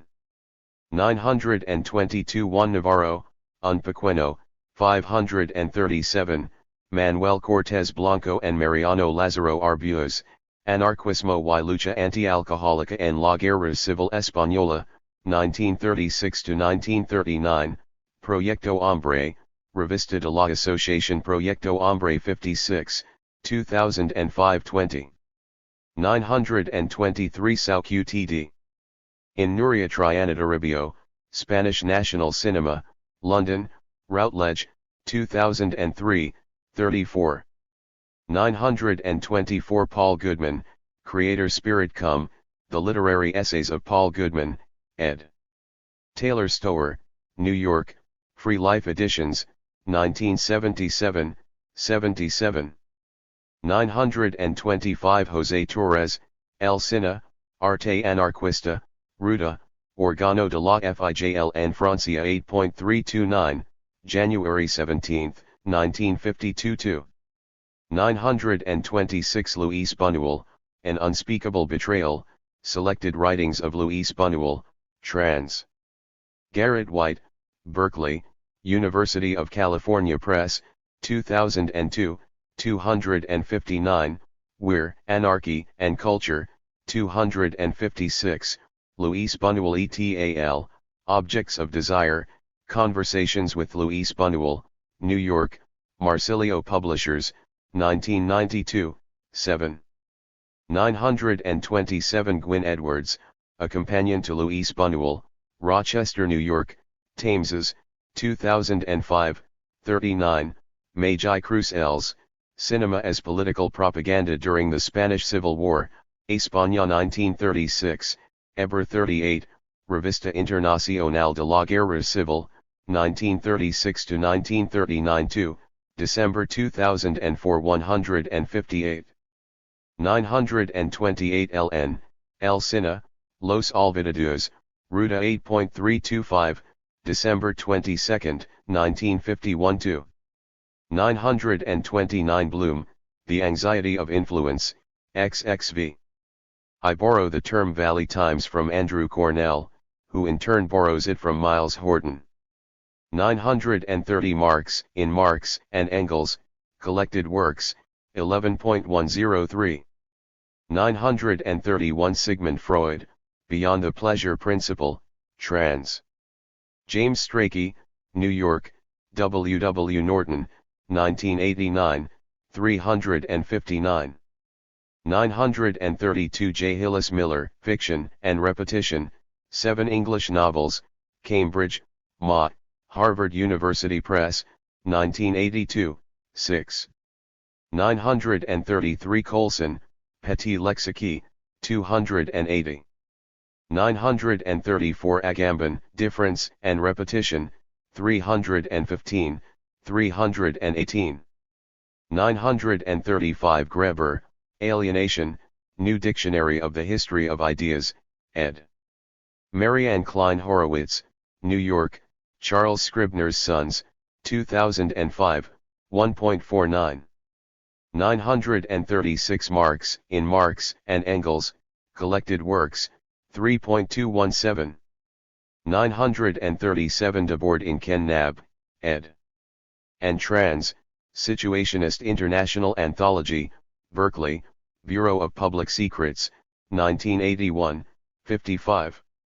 938 Benjamin, Illuminations, 242.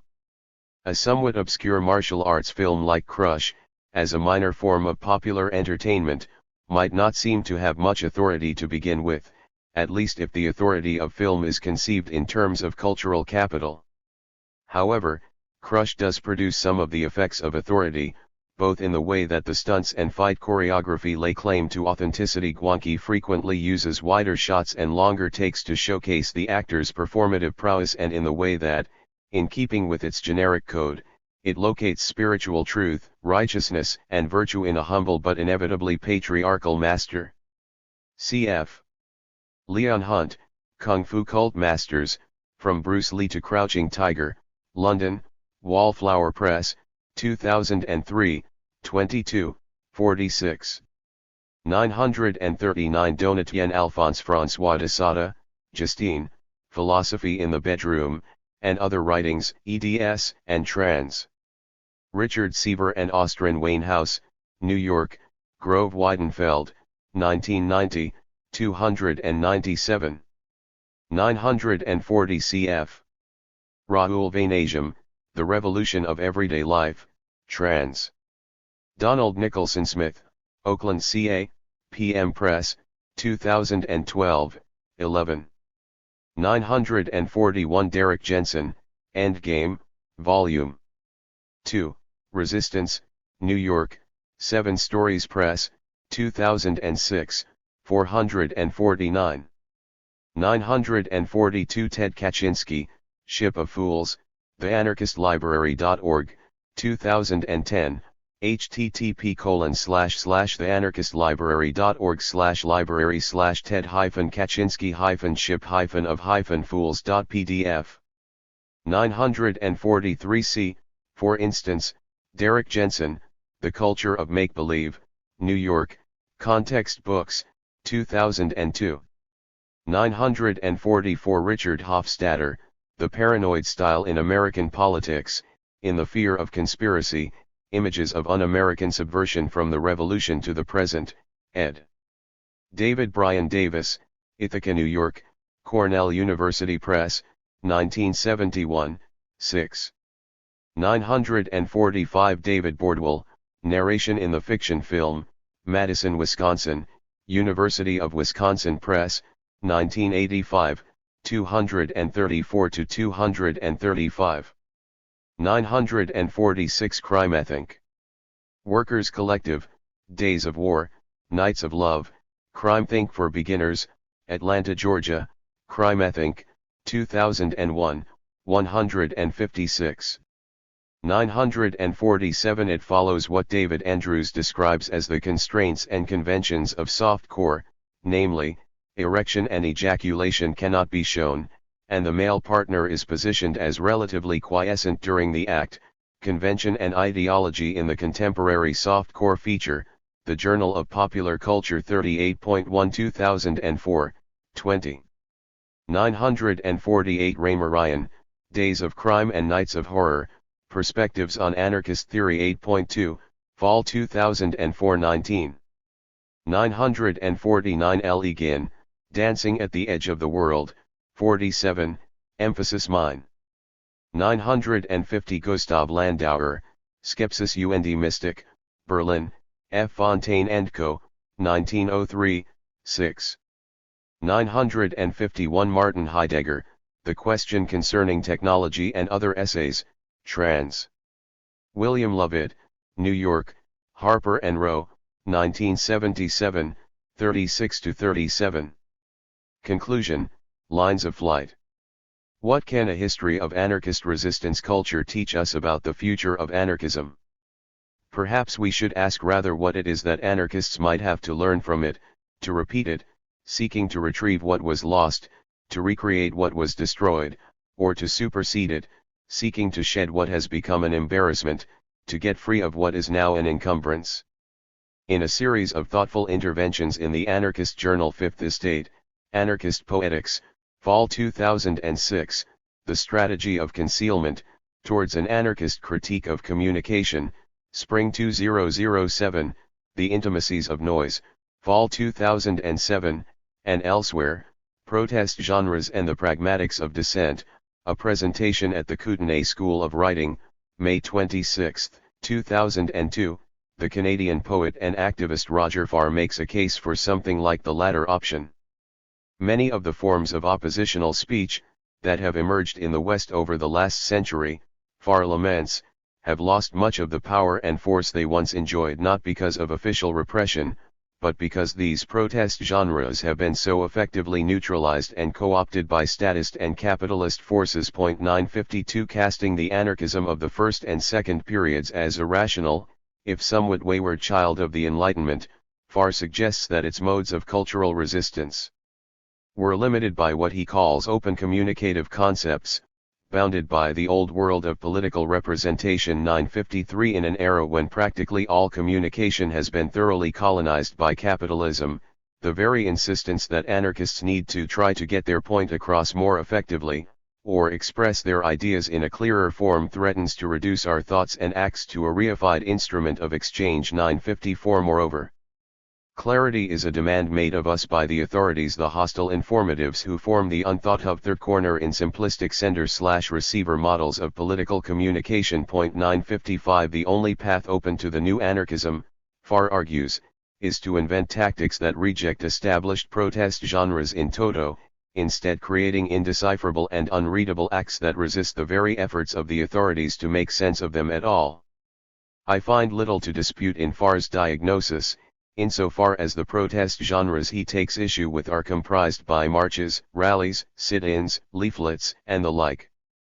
I've always found something about these practices to be more an aesthetic than aesthetic boring, insofar as they repeat the same slogans and gestures again and again, and then depressing and disempowering to boot, insofar as they largely demonstrate how ineffectual these slogans and gestures are. They address a phantasmatic audience that is supposed to possess power, an audience who would, by definition, be in a position of authority over the people who are speaking to them, and who benefit from holding on to that power, but who are somehow imagined to be just waiting to be persuaded to give up that power voluntarily, as if it wearied them. Sociologist Richard Day calls this the politics of demand, a politics that, no matter how it wears the guise of defiance, ever positions us as humble petitioners waiting to be acknowledged, recognized, included by the state as a neutral arbiter, a monological consciousness that, upon request, dispenses rights and privileges in the form of a gift. 956. But the modes of anarchist resistance culture rarely intersect with these protest genres, or with protest as a genre of action per se. Anarchists have never waited for the subject in power to listen to demands, not even when waging struggles around their own freedoms of speech and assembly. They created counter-public spaces, taking the risk of being overheard by hostile informatives for the potential reward of being overheard by sympathetic ears. And that risk was frequently rewarded. Anarchism became, in many times and places, a dangerously attractive proposition for working-class men and women as well as for a considerable string of middle-class, professional allies. It is always perilous to draw implications from the past for the present, even if we are also always doing just that. For example, the social conditions that made it possible for so many to respond to the kinds of identities with which they were presented by anarchist discourse to wish to see themselves in lines from songs like Joe Hill's ballad, The Rebel Girl, in which his idealized resistant proletarian subject is described as true to her class and her kind, may be irretrievable. Yet it seems that even now, it is possible for a conjunction of social forces to produce new mass rebellions such as North America's Occupy movement, which, while inspired by examples ranging from trade union activism in Wisconsin to the Spanish indignados and the demonstrations in Egypt's Tahrir Square, have also drawn conspicuously on anarchist ideas and practices. Once again, anarchists of diverse stripes find themselves rubbing shoulders with disgruntled trade unionists, disenfranchised liberals, workers thrown out of work, and students struggling under debilitating debt loads, participants in what is not so much a protest aimed at persuading the powerful to accept concrete proposals. Significantly, Occupy has refused to phrase itself in the thetic language of demands but a strange new public forum for the discussion and construction of a new way of life.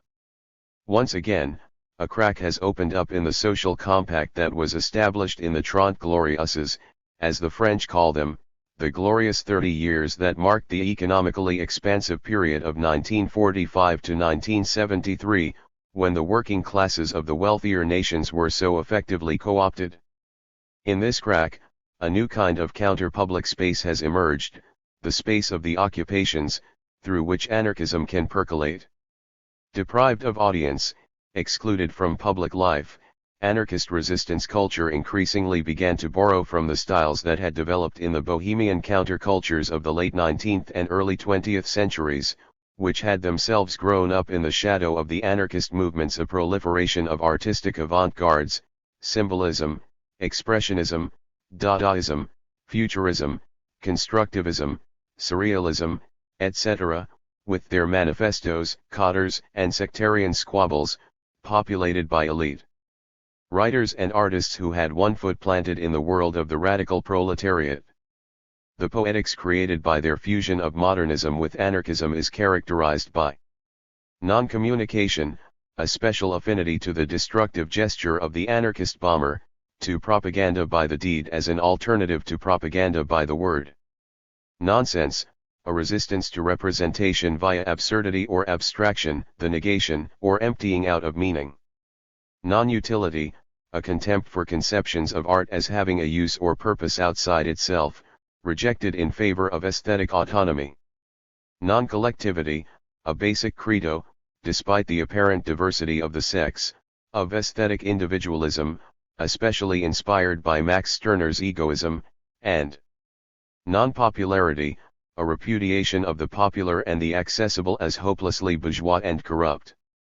With the waning of the period of propaganda by the deed, with the rise of practices of organization and direct action unionism, the ever-fragile threads of connection between aesthetes and the anarchist movement were largely severed, but once organizations like the FAI and unions like the CNT had been broken and dispersed, Anarchist poets like Robert Duncan and anarchist dramaturges like Judith Malina recovered the tradition of the aesthetes, claiming it for their own. In so doing, they constructed a more self-contained, hermetic, opaque counterculture. What remains to be seen is whether an anarchist resistance culture, which has adapted itself to the valley times of those Trente Glorieuses, clothed in the symbolism of subcultures like punk and hippie, speaking the language of a bohemia that has lived on the margins of public life, can evolve once again to provide the symbolic framework for a new anarchist movement that would stand in the public square, that would have broad popular appeal and institutional staying power. If it is to do that, it seems to me, it will have to abandon some of the themes and devices that served it in anarchism's eclipse. Take, for instance, the aesthetics of the punk subculture with which anarchism has been conflated for more than 3 decades now. Punk shows, much as I have loved them, tend, in my experience, to be so loud and crudely amped, the songs shouted so quickly, with minimum redundancy, i.e., little in the way of refrains or repetition, that the lyrics, whatever their political content, are often effectively drowned out. 957 Something is communicated anyway, and the sense of community may be strong, but the scene, permitting mainly the sharing of simple signs among people who know what to expect, tends to favor homogeneity. What Jello Biafra derides as the safe little punk womb. 958 Do-it-yourself culture can easily devolve into talk-to-yourself culture. Anna Poletti points out the similar way in which autobiographical punk zines counter their own confessional impulses by a variety of visual, textual, and distributive tactics: limited circulation, pages crammed with teeny-tiny handwriting, fragmentary narratives, deliberately crude photocopying, words crossed out, corrupted, blurred, misspelled that render them partially illegible and inaccessible. 959 The zinester thus has his or her cake and eats it too, achieving both self-exposure and self-protection. No doubt much of this has to do precisely with the need to avoid the scrutiny of hostile informatives, conservative parents, gay-bashing peers, teachers, cops, etc. Yet how often might this contrived illegibility and inaccessibility turn out to be yet another attempt to make oneself cool, to construct an image of oneself as glamorously secretive, available only to those similarly cool and in the know. How often might it amount to cancelling the gesture of rebellious, defiant self-exposure: here I am, if you don't like it, fuck you, by ensuring that it is effectively performed only within one's own clique, inside the safe bounds of one's extended self. Maybe, particularly for teen zinesters, this serves as a kind of rehearsal for bolder acts in the future, empowerment by degrees, but I have my doubts. An anarchist poetics that amounts to a form of self-imposed exile, as Raymer Ryan describes the Crime-Ethink project, is in danger of becoming an end in itself, a dead end, rather than a way towards any broader social transformation. The conclusion Ryan draws from his reading of Crime-Ethink's Days of War and Nights of Love: it's not enough to merely identify with the dispossessed, the task is to find common voice and organize with them. Might be read, I would argue, as having wide significance for the rest of the U.S. anarchist movement. 960 It might be read as a call for other strategies of communication. Confusing the authorities can be fun. Sometimes it can even be an effective resistance tactic. For instance, Anja Kengeser points out that groups such as Hamburg and Berlin Umsonst were able to defuse police responses to their events by making it unclear whether they were protest or art, real or play. 961 But resorting to pure dada, creating confusion for the sake of confusion, can be a dead end as well. By presenting our politics as indecipherable, we risk rendering it also incommunicable, and by making it unreadable, we risk rendering it also unintelligible. We just end up looking crazy, confirming the ideological assumption that any alternative to the status quo is crazy. And so we're confronted again with the problem Proudhon outlined so plainly a century and a half ago, i.e., to live without government, to abolish all authority, absolutely and unreservedly, to set up pure anarchy, seems to ordinary people ridiculous and inconceivable. 962. As long as anarchy continues to appear ridiculous, inconceivable, unintelligible, nonsensical, we haven't a chance. Conversely, we know we're getting somewhere when our ways of doing things, mutual aid, direct action, participatory democracy, cooperation, etc., start to look like common sense and feel like second nature. Often this becomes possible in crisis situations, example when your national economy collapses, hence the sudden growth of the solidarity economy in Argentina, 2001, or when the government sits on its hands while a hurricane wipes out your city, hence the chance for the Common Ground collective to shine in the wake of Hurricane Katrina. Short of such extremes, however, we're stuck with the task of trying to convince others that there is some better way to live than what they're used to. A key function of radical art is to facilitate this shift of perspective not only by making the status quo order of things look odd, counterintuitive, nonsensical, bizarre, defamiliarizing it, but also by representing the radically unfamiliar in familiar, recognizable, and comprehensible terms, reducing the quantity of anxiety intrinsic to all change and uncertainty. Thus, in the Shakespearean phrase that gave Herbert Reed another one of his book titles, as imagination bodies forth / the forms of things unknown, the poet's pen / turns them to shapes, and gives to airy nothing / a local habitation and a name. 963 It has, in this sense, a deeply rational function. While rejecting as excessive the definition of the artist as a sort of consecrated person, whose values and accomplishments are too refined to be appreciated by the vulgar, Philistine majority, Holly Canteen spoke for many anarchists of the post-war generations when he cast a skeptical eye on concepts of utility in art, regarding as disastrous forced attempts to make art into a species of useful work. 964 This defense of artistic autonomy was taken to one kind of extreme, at least, by abstract expressionist artists such as Mark Rothko, who came of age as an IWW sympathizer and a self-defined anarchist, but whose formalist paintings reflected not a glimmer of the anarchist or syndicalist graphic traditions, seemingly removed from the sphere of articles for use.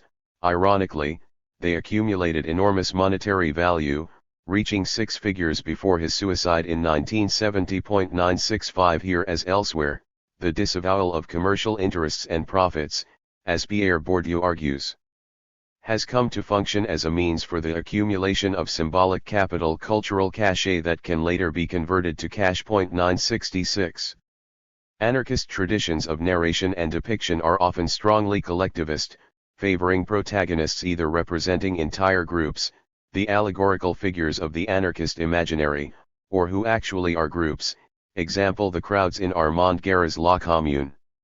To some extent, that has remained a constant of anarchist resistance culture, even in the period of eclipse. However, we can also see the emergence of a more individualistic, subjectivist aesthetic typified by the early works of Crimethink, and perhaps foreshadowed by the fantastic narratives of authors such as Marty Ibanez. Josh Lucan points to the work of Grant Morrison on the comic series The Invisibles, powerfully influenced by avant-garde aesthetics such as surrealism, as an example of a subjectivist tendency, recasting anarchist ideals, once firmly linked to a mass movement and organizations, as the quietist belief that freedom is a state of mind. 967 One sign that anarchist resistance culture might have a future is the renewed interest, particularly notable since the 1990s, in shared pleasure, playfulness, and collective joy. Groups organized around tactics such as Reclaim the Streets, RTS, which, as an offshoot of the British anti-roads movement, began throwing massive dance parties in the street to shut down traffic as early as 1991, have tried to bridge the gap between individualism and collectivism by making collective action a byproduct of individual enjoyment. Rather than earnestly propagandizing a proletarian audience with messages that call upon their sense of duty, cf. the old Spanish anarchist anthem, A las Barricadas, with its appeal to the duty to resist, El Deber, RTS actions attempt to render an experience of anarchy attractive, seductive, sexy, fun. Moreover, anticipating the Occupy movement, RTS staged resistance as an event unfolding in public space, indeed, as a collective act creating public space. Of course, the emphasis on experience as such gives RTS something of a subjectivist tinge, despite its public staging and populist aspirations, as many have pointed out. An RTS street party is an example of Hakim Bey's temporary autonomous zone, a transitory event, designed to avoid confrontation with the state and to remain only as a shared memory. Many other anarchist institutions, extending into the contemporary period, have aimed to create permanent spaces for anarchist counterculture. Example, in the 1970s, the info shops originating among the West German Autonomen and the Italian Centro Sociale phenomenon, and in the 1980s, the Swiss Autonomes Jugendzentrum, autonomous youth centers, the cause and product of an extended struggle with the state, and the squatter movements of the Netherlands, Britain, and the US. To some extent, these institutions recreated the populist spaces of the anarchist movement in its second period, Ateneos, Centros de Estudios Sociales, Ferrer schools, and so on. However, the community spaces created by anarchists in Valley times do not always successfully open out onto a wider, more diverse public sphere. Unable or unwilling to reach beyond a homogeneous counter-community, they risk becoming self-contained, exclusive. What happens when anarchist politics get hitched to a culturally limited, white bohemian, aesthetic? During the anti-war protests of 2003, a debate broke out on a St. Louis indie media forum over what some perceived as the internalized racism demonstrated by some of the anarchist community at a protest. After several indignant denials from local black blockers, an activist contributed another example. On the march back to the park, both local civil rights activists Percy Green and Zaki Baryudi, who are black, tried to get people to walk on sidewalks. One young white male shouted to Percy Green, "Get back on the street, motherfucker," not that he represents the ideology of all of the young white anarchist kids, though. But he probably does not know who Percy Green is, nor do many of his comrades. 968. That kind of arrogance probably stems in part from inexperience, ignorance, and hot-headedness, but it must also owe something to spending a whole lot of time around other young white anarchist kids. And at least some of the practices that encourage that kind of insularity and isolation might be considered a poetics of the anti-aesthetic, of the unreadable and indecipherable, a refusal to engage in the difficult work of representing oneself to others, preferring instead the erratic, individual eruption of desire and aggression. It is little wonder that the fastest growing varieties of anarchism in the period of punk's cultural hegemony, e.g., primitivism and insurrectionary anarchy, have been so strongly anti-organizational. If, as we have already seen, in Part 4, ch. 4, for Marx, the tradition of all the dead generations weighs like a nightmare on the brain of the living, this theoretical anxiety about tradition made itself felt in the temporary Communist Party support, prior to Stalin's definitive veto in 1932, for the avant-garde aesthetics of the Russian futurists and constructivists' artistic efforts to shed the entire weight of the past, as well as in Pol Pot's Cambodia, in the aspiration to make a blank slate of history, to begin again in a year 0.969. To be fair, anarchists have also frequently seen tradition as essentially mindless, robotic reiteration, a sign of human self-enslavement.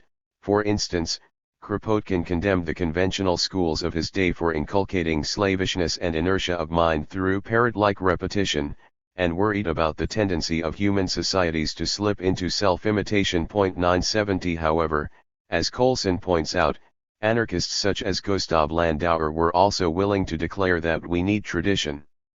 There are no more dead causes, for us, Landauer remarked in 1901, since what works, is present, what works, pushes and exercises a certain power, and what exercises a certain power, exists, is that which is alive. 971. Similarly, for Coulson, as opposed to what a superficial interpretation might lead us to believe, anarchism is not opposed to tradition, since tradition is not only a past to which one refers in an extrinsic way. History, in unfolding, accumulates a multitude of experiences that, like everything that constitutes the real, continue to act within the life that constitutes us at a given moment. Experiences both good and bad, emancipatory and dominatory. Libertarian action selects from among these and redscribes them. 972. Indeed, this perpetual work of selection and redecryption takes place, For Coulson, under the sign of repetition and eternal return, not interpreted in any fatalistic or ahistorical manner, but from a standpoint that is indeed foreign to the linear conception of time. From such a perspective, the resemblance of the May 1968 revolt in Paris to the Paris Commune of 1871, for example, is not merely a matter of the relation between a model and an imitation. Rather, in such moments, the past becomes real again, it ceases to be past, it can be lived for a second time, a third, an infinite number of times, therefore remade, modified, making us the contemporary and recipient of a reality which never ceases to be present. Moreover, the meaning of the past is never fixed for once and for all, but always subject to our infinite capacity to interpret and reinterpret the signification of events and facts. Everything is always to be resumed, repeated, and revalued anew. 973. Thus, Coulson argues, anarchism is not indifferent, indeed, to the poetry of the past, the singularity and magic of the hats, pickaxe handles, long dresses, and mustaches, but precisely because it is not a matter of poetry in the sense Marx intends, because every present situation, stemming from the details and conditions of past situations singular in every case, has the possibility of acceding to worlds, movements, and possibilities that it carries in itself here and now, and that these past details, conditions, and situations divulge in turn. 974. What is repeated is a tradition's possibilities. Each conflict, each moment of revolt, repeats all the others from a new perspective, through new circumstances and with a new intensity. 975.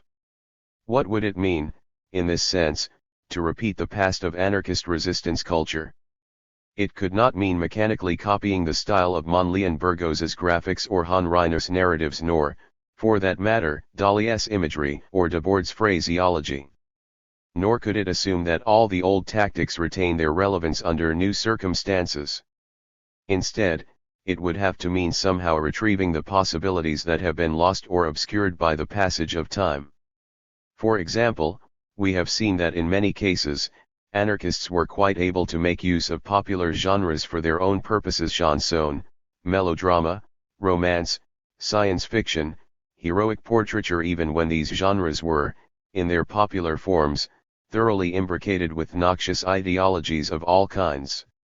Certain prejudices have perhaps made this seem more difficult than it was. In practice, genres are rather more plastic and less restrictive than certain theories, from high modernism, with its emphasis on the importance of stylistic innovation, to structuralism, with its emphasis on the meaning-regulating powers of structure, have made them seem.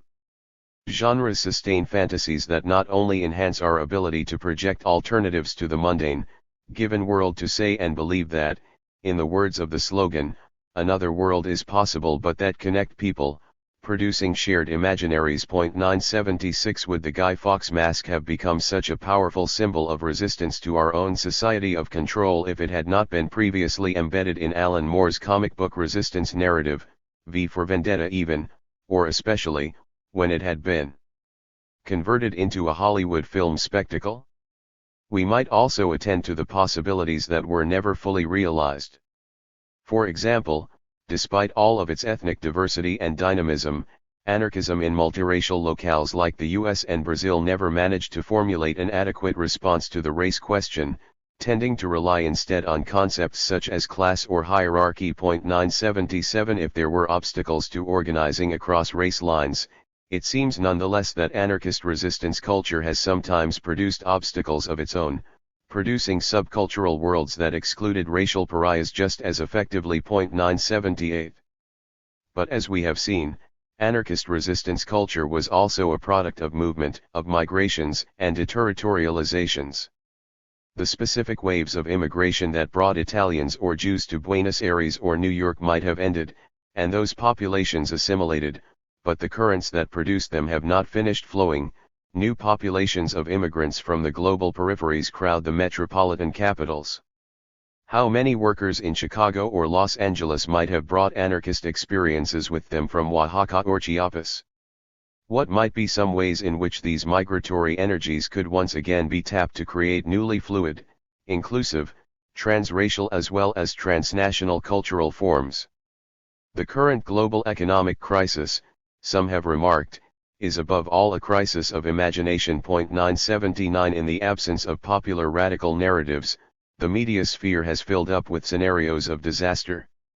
From Glenn Beck's scenarios of socialist takeover to zombie survival soap operas, from Cormac McCarthy's The Road to Tim LaHaye's Chiliastic Potboilers, and from Christian dispensationalist tracks to blockbuster films of asteroid impacts, floods, twisters, and quakes, we inhabit an apocalyptic imaginary. And yet, apart from the desperate aspirations of those expecting the rapture and the grimmer plans of survivalists stocking up for the collapse of civilization, there is a relative absence of plausible scenarios for the day after. Barack Obama's remarkably successful one-word campaign slogans, cannily vague, now seem signs not only of an unfulfilled craving for hope and change, but of the bankruptcy of liberalism. No revolution is threatening to erupt upon the scene this time, and no new deals are forthcoming.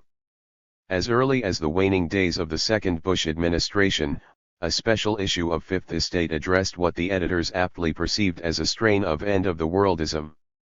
It is in this context that Ron Sakolsky, a longtime anarchist cultural activist now based in Canada, penned a brief but noteworthy manifesto. Reality, he writes, is a tunnel constructed between the realm of the possible and all that is deemed impossible. As long as we remain within it, accommodating ourselves to the narrow space, we are subject not only to bodily constraint and cramping but to a poverty of perception. Instead of looking for the exits, we dread the tunnel's collapse, we suffer from tunnel vision, an incapacity to imagine a life occupied with anything besides maintaining our unsustainable and unbearable way of living. In a bit of inspired wordplay, Sakolsky suggests that the alternative is to become tunnel visionaries. Instead of merely decorating the walls with our creativity to make tunnel life more tolerable to those of us confined within, why not use our creativity to refuse enclosure? We can choose the poetic adventure of the unknown over the security of the tunnel. There is no crushing hail of rocks raining down on our heads, no insurmountable waves of water waiting to engulf us as the tunnel crumbles. Awaiting us is an autonomous life to be lived with all its upsetting pitfalls, welcome challenges, exhilarating moments, and ludic joys. 980. What this otherwise salutary perspective seems to overlook, however, is that the artificial narrowing of reality, the obscuring of possibility, is an effect produced precisely by the constant evocation of the terror of the insurmountable, the upsetting, the unknown. It is, as Paul Goodman observed, a chronic low-grade emergency in which there is no thinkable alternative, and any suggestion of one rouses anxiety, the word itself deriving from angustia, narrowness. 981 In this condition, to propose a poetic adventure is to invite an incredulous, angry response.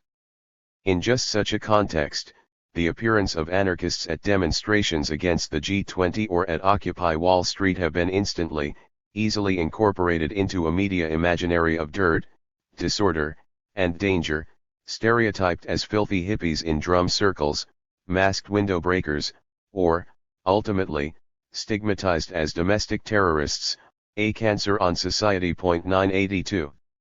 Anxiety, Goodman shrewdly observed, is produced by the new aesthetically no less than politically. As the neurotic symptom par excellence, anxiety is peculiarly resistant to conversion into the sense of excitement that is the sure sign of an authentic revolutionary moment. Only a careful approach could work around the intrinsic resistances. The cure of anxiety is necessarily indirect. One must find out what excitements one cannot at present accept as one's own. Since they arise spontaneously, they must be related to genuine needs of the organism. Ways must be discovered to fulfill these needs without jeopardizing other functions of the organism. 983. The language may be dated, the science suspect, but the suggestion seems valid. In our current phase of chronic low-grade emergency, more than ever, resistance cultures are bound to flourish best wherever they meet real and deeply felt needs, including the needs for security and excitement, tradition and novelty, community and autonomy. In place of industrial capitalism's inescapable prison, Electronic finance capitalism has built an inescapable mall, which does as poor a job of meeting people's needs as it is good at arousing people's wants. It is no wonder that the worker shoppers are so frustrated, so bored, so embittered. If they could not only find the exit but know that it opened onto a better place, onto a real city of women and men, how many would leave? 952 Roger Farr, Protest Genres and the Pragmatics of Dissent, a talk prepared for the series Studies in Practical Negation, at the Cohn School of Writing, for the 2002 Mayworks Festival, Emily Carr University of Art and Design, 4, Web. 953 Farr, Anarchist Poetics, 36, 38. 954 Ibid, 36. 955 Farr, Protest Genres, 4, Anarchist Poetics, 36. 956 Day, Gramsci is Dead, 81. The genealogy of Day's fruitful term stems from Lacan's definition of demand as marked by an interminable quest for symbolic fulfillment, marked by relations of radical dependency. Every demand is a demand for love, regardless of what is requested. Alfredo Edelstein, The Graph of Desire, using the work of Jacques Lacan. London, Carnac, 2009, 63. 957 Neil Naring strenuously protests suggestions that the specificity of a song's meaning vanishes when the lyrics become incomprehensible, arguing that emotion supplies a missing link between tactile vocality and meaning, the body and language, biology and society, popular music, gender and postmodernism. Anger is an Energy. Thousand Oaks CA, Sage Publications, 1997, 101. However, Dina Weinstein points out that at least one major reason why there are, in effect, so few protest songs is that even protest songs that are heard aren't understood as protest songs, rock protest songs, so many and so few. In the Resting Muse, Popular Music and Social Protest, ed. Ian Petty Aldershot, UK, Ashgate, 2006, 8, italics mine. 958 Jello Biafra, interview with David Grad, in We Owe You Nothing, Punk Planet, The Collected Interviews, ed. Daniel Sinker, Chicago, Punk Planet Books, 2008, 31. 959 Anna Poletti, Auto/Assemblage, Biography 31.1, Winter 2008 91. 960 Raymer Ryan, Days of Crime, 21. 961 Anja Kengeser, Gestures of Everyday Resistance, The Significance of Play and Desire in the Umsonst Politics of Collective Appropriation, Transversal, February 2007, Web. 962 Proudhon, General Idea, 245. 963 William Shakespeare, A Midsummer Night's Dream in the Riverside. Shakespeare, EDSGB. Evans and J.J.M. Tobin, Boston, Houghton Mifflin, 1997, 5.1, Herbert Read, The Forms of Things Unknown, Essays Towards an Aesthetic Philosophy, New York, Horizon Press, 1960. 964 Canteen, Art, 10, 12, 15. 965 James E. B. Breslin, Mark Rothko, A Biography, Chicago, University of Chicago Press, 1988, 35, 677. 966 Bourdieu, The Field of Cultural Production, 74-75. 967 Lucan, I'm Not Your Boss, 153. 968 Anonymous Post, St. Louis Indie Media, March 2003. 969 Marx, Collected Works, 11.103. 970 Peter Kropotkin, Fields, Factories, and Workshops, or, Industry Combined with Agriculture and Brain Work with Manual Work, New York, G. P. Putnam's Sons, 1913, 382, Anarchism, 203 to 204. 971 Landauer, Revolution, 100 to 101. 972 Landauer QTD. In Colson, Petit Lexiki, 333, Colson, Ibid, 333 to 334. 973 Colson, Petit Lexiki, 100, 104, 106. 974 Colson, L'Ange de l'Histoire. 975 Colson, Petit Lexiki, 280. 976 C. Stephen Duncombe's Dream, Reimagining Progressive Politics in an Age of Fantasy, New York, New Press, 2007. 977 C. Joel Olson, The Problem with Infoshops and Insurrection, U.S. Anarchism, Movement Building and the Racial Order, in Contemporary Anarchist Studies, An Introductory Anthology of Anarchy in the Academy, ed. Randall Emster et al.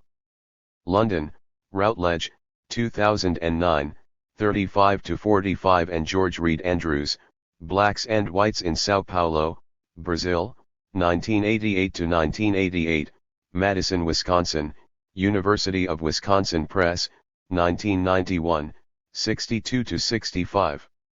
978 C. Stephen Duncombe and Maxwell Tremblay, eds, White Riot, Punk Rock and the Politics of Race, London, Verso, 2011, and Portwood Stacer, Lifestyle Politics, especially Chapter 4, You Gotta Check Yourself, Lifestyle as a Site of Identification and Discipline.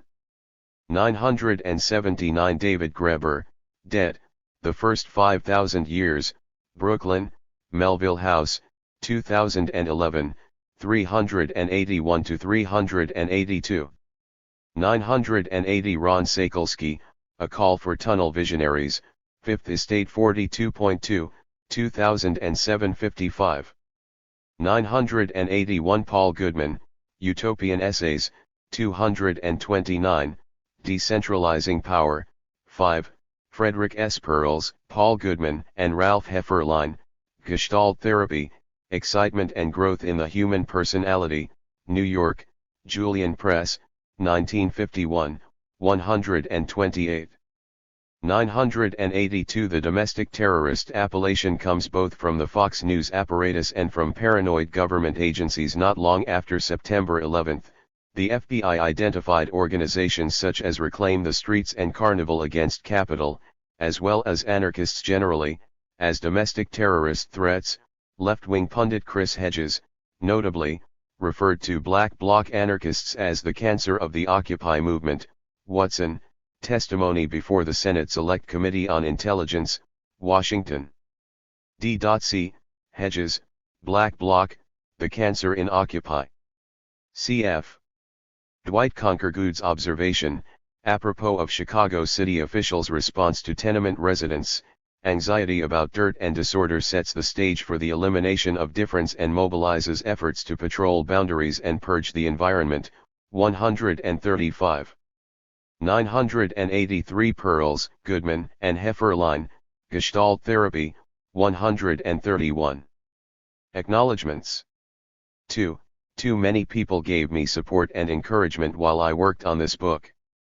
Among them, I need especially to recognize, in addition to my lovely family, James Birmingham, Andy Hoyt, Nathan June, Barry Pateman, Daniel Cairns, Joral Melendez Badillo, Ruben Hidalgo Perez, Monsi Fu, Jamie Heckert, Andy Cornell, Javier Parada, and Beth Parada.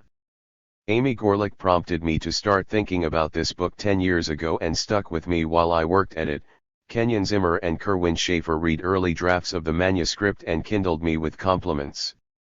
The Companerx of Archivo BAEL, Biblioteca Archivo de Estudios Libertarios, /FLA, Federación Libertaria Argentina, helped me to track down archival sources, as did Nildo Avellino, Marcolino Jeremias, Nuelca Núcleo de Estudos Libertarios Carlo Aldigari, Guarujá, São Paulo, Brazil, and Lily Litvak. Kr.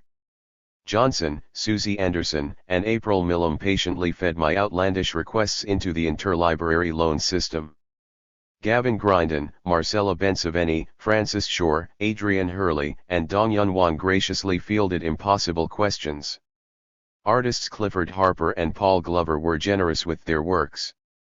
More materials were made available to me by Richard Prost, M.O. Carnage, Tiundarijka and Monique van der Pal at the IISH, International Institute of Social History, Sarah Carrier at Duke University's Rubinstein Collection, M. Lourdes Prades I Artigas of the Universitat de Barcelona, Miriam Intrader at Ohio University, and Patrick Jules Dupuy, Valerie Mayman, and Sarah Severson of McGill University. Thanks go to my colleague Agrippina Monsive, Lucia Secco of Seminario Breccia in Uruguay, and the indefatigable Monsi Fu for trying to help me track down the photo that got away. Everyone should be so lucky as to have Charles Vagel for an impresario. My special gratitude for the labor of the unknown multitudes of archivists who have allowed me the illusion of traveling everywhere and everywhen. Innumerable other helping hands are being forgotten here, as always, and I hope they will forgive me. All belongs to all. This book is dedicated to my all, my unforgettable, Darlene. Copyright. Underground Passages, Anarchist Resistance Culture, 1848 to 2011. Copyright 2014 Jesse Cohn. This edition copyright 2014 AK Press, Oakland, Edinburgh, Baltimore. ISBN 978-1-84935-201-7 EISBN 978-1-84935-202-4. Library of Congress Control Number 201-494-0772. AK Press.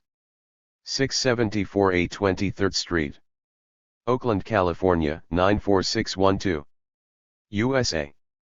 www.akpress.org. akpress@akpress.org. AK Press.